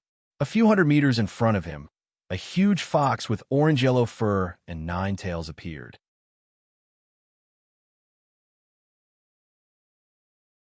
If the Mother of Asterisk Kerr, Nick Fury, and Secretary of State Ross were here, they would definitely recognize this giant fox with 9 tails. In the battle where he completely turned against S.H.I.E.L.D., Rog used the reality gem to create QB once and let QB destroy the helicarrier that S.H.I.E.L.D. had high hopes for. Compared with the last appearance of QB, this time QB is undoubtedly more genuine. Using the reality gem and the QB chakra in his body, Rog created a real-tailed beast, a QB formed by chakra.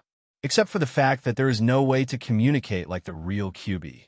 This QB is no different from the QB in Naruto's world. In order to give this QB an independent consciousness, Rog even threw the beast instinct in the 8 trigram seal onto this QB. He has a real body formed by chakra materialization, and he also has a wild, beast-like consciousness. The QB that now appears in front of Slayer Lord is, to some extent, no different from the QB in the night of QB Chaos. Although this QB is now a real creature created by himself with the reality gem and QB chakra, this QB is not Rog's helper or psychic beast at this time. Because if he wants this ancient beast-like QB to cooperate with him against Slayer Lord, he still needs a little preparation work. In Slayer Lord's dignified gaze, Rog used the body flicker technique to come to the head of QB, who was frantically attacking himself and Gila. Then, he aimed the Manjikyu Sharingan that had already been opened at QB and released the powerful eye power of Manjikyu Sharingan. Sharingan's eye power suppression.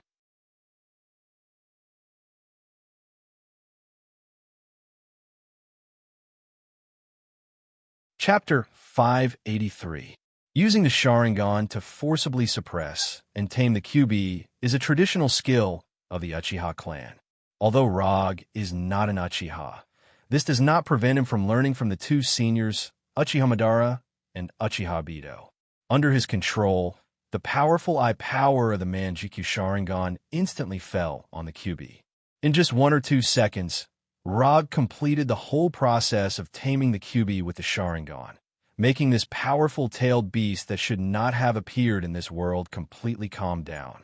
Although Thanos didn't know what the QB was, he could clearly feel the violent chakra in the QB's body. In his perception, the chakra in the QB's body was like a star undergoing nuclear fusion reaction, declaring its own terrifying energy without any concealment. This beast is very dangerous. Although they haven't fought yet, Thanos has already labeled the QB as extremely dangerous in advance. Just as Thanos was waiting for Rog and the QB's attack with a dignified face, Rog, who was standing on the QB's head, didn't immediately control the QB to launch an attack, but frantically mobilized the Senjutsu chakra in his body. Susanoo. It's not the first time for him to use Susanoo in Sage mode. When he first fought with Mephisto, he used Susanoo in Sage mode, and at that time, he didn't use the normal Sage mode, but the Hell mode mixed with the natural energy of Hell. As the Senjutsu chakra continued to pour out, the light blue Susanoo reappeared.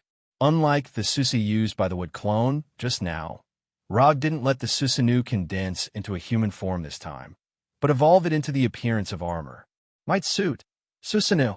He deliberately used the Gem of Reality and the QB chakra to create a real QB, in order to use this Susanoo, which is more terrifying than the complete body Susanoo. Strictly speaking, he can only use full-body Susanoo after he has mastered full-body Susanoo. But with the help of the Gem of Reality, he can use the fourth form Susanoo to display the Might Suit Susanoo. This seems very unreasonable, but the Reality Gem itself is a very unreasonable Infinity Gem. The ability of the Gem of Reality happened to be the ability of the Gem of Reality. Except for QB, which can be seen through the gaps of the helmet, the rest of QB's body is completely covered by layers of Susanoo.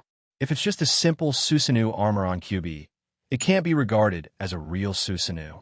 When the light blue Susa armor was formed on QB's body, a pair of hands holding a chakra appeared on QB's back. They were also covered in armor. The nine-tailed fox already had an innate demonic aura. Now that a pair of sword-wielding hands had appeared on its back, the nine-tailed fox looked more and more like a demonic beast that could destroy the world. At this time, Rog stood in the pentagonal crystal on QB's helmet, looking down at Thanos in the distance. Might Suit Susanoo was an important move for him to fight against Thanos. After knowing that Thanos snatched the power gem that should have fallen into his hands, he had the idea of using Might Suit Susanoo to teach Thanos a lesson. Not everyone's things can be robbed. Thanos may not know this truth. But it doesn't matter. Rog intends to use practical actions to tell him this point. The appearance of Might Suit Susanoo made both Thanos and Gila show a dignified look. They never thought that Rog, as an Earthling, could actually display this kind of move that looked very difficult to deal with. Especially Thanos, who had personally experienced the defensive power of Susanoo, frowned deeply at this time. In his original evaluation, although Rog was a very good opponent, he was far from being able to make him feel the pressure of death. But now he found that he seriously underestimated the threat level of Rog. At this time, for the first time, he put Rog on an equal footing with himself and regarded Rog as an opponent who needed to go all out. I know you may not be very happy, but I hope that I could be the main attacker in the next battle. I want to settle a personal grudge with him. Rog, who was located in the helmet crystal, glanced at Gila, who was standing in front of QB, and used sound transmission magic to pass his voice over. I'll give you 10 minutes. If you can't do it, then you'll be responsible for playing support for me.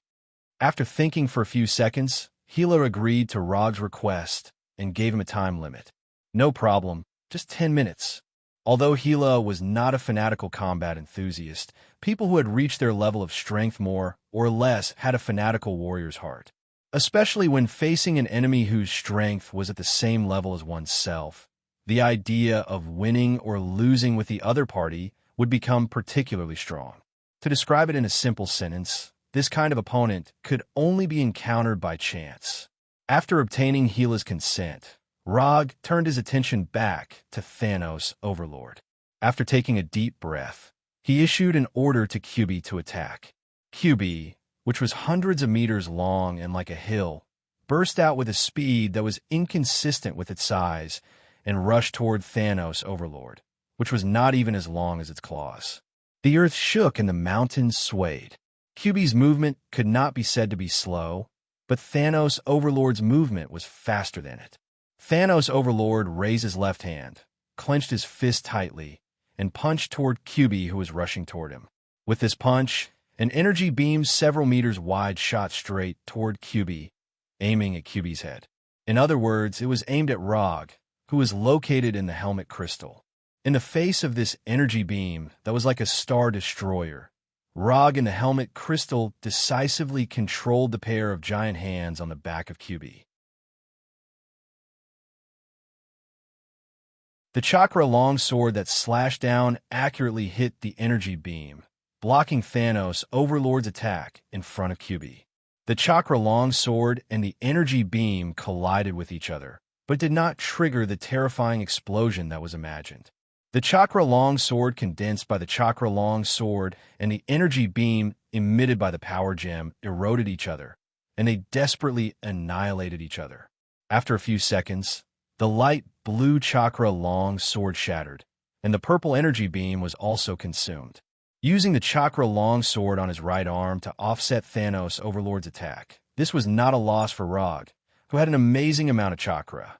Although the amount of his chakra was definitely not comparable to the energy of the power gem, the enemy he needed to deal with was not the power gem, but Thanos' Overlord, who used the power gem. The energy of the power gem was infinite, but Thanos' Overlord's stamina was not infinite. You're tuning into the Romance Rendezvous YouTube channel. We're so grateful for your support, and don't forget to subscribe to join us on this incredible journey through captivating stories. Your generosity through donations truly makes a world of difference, as it's the primary source of revenue that allows me to expand and enhance this channel for you. Thank you from the bottom of my heart for being a part of this adventure.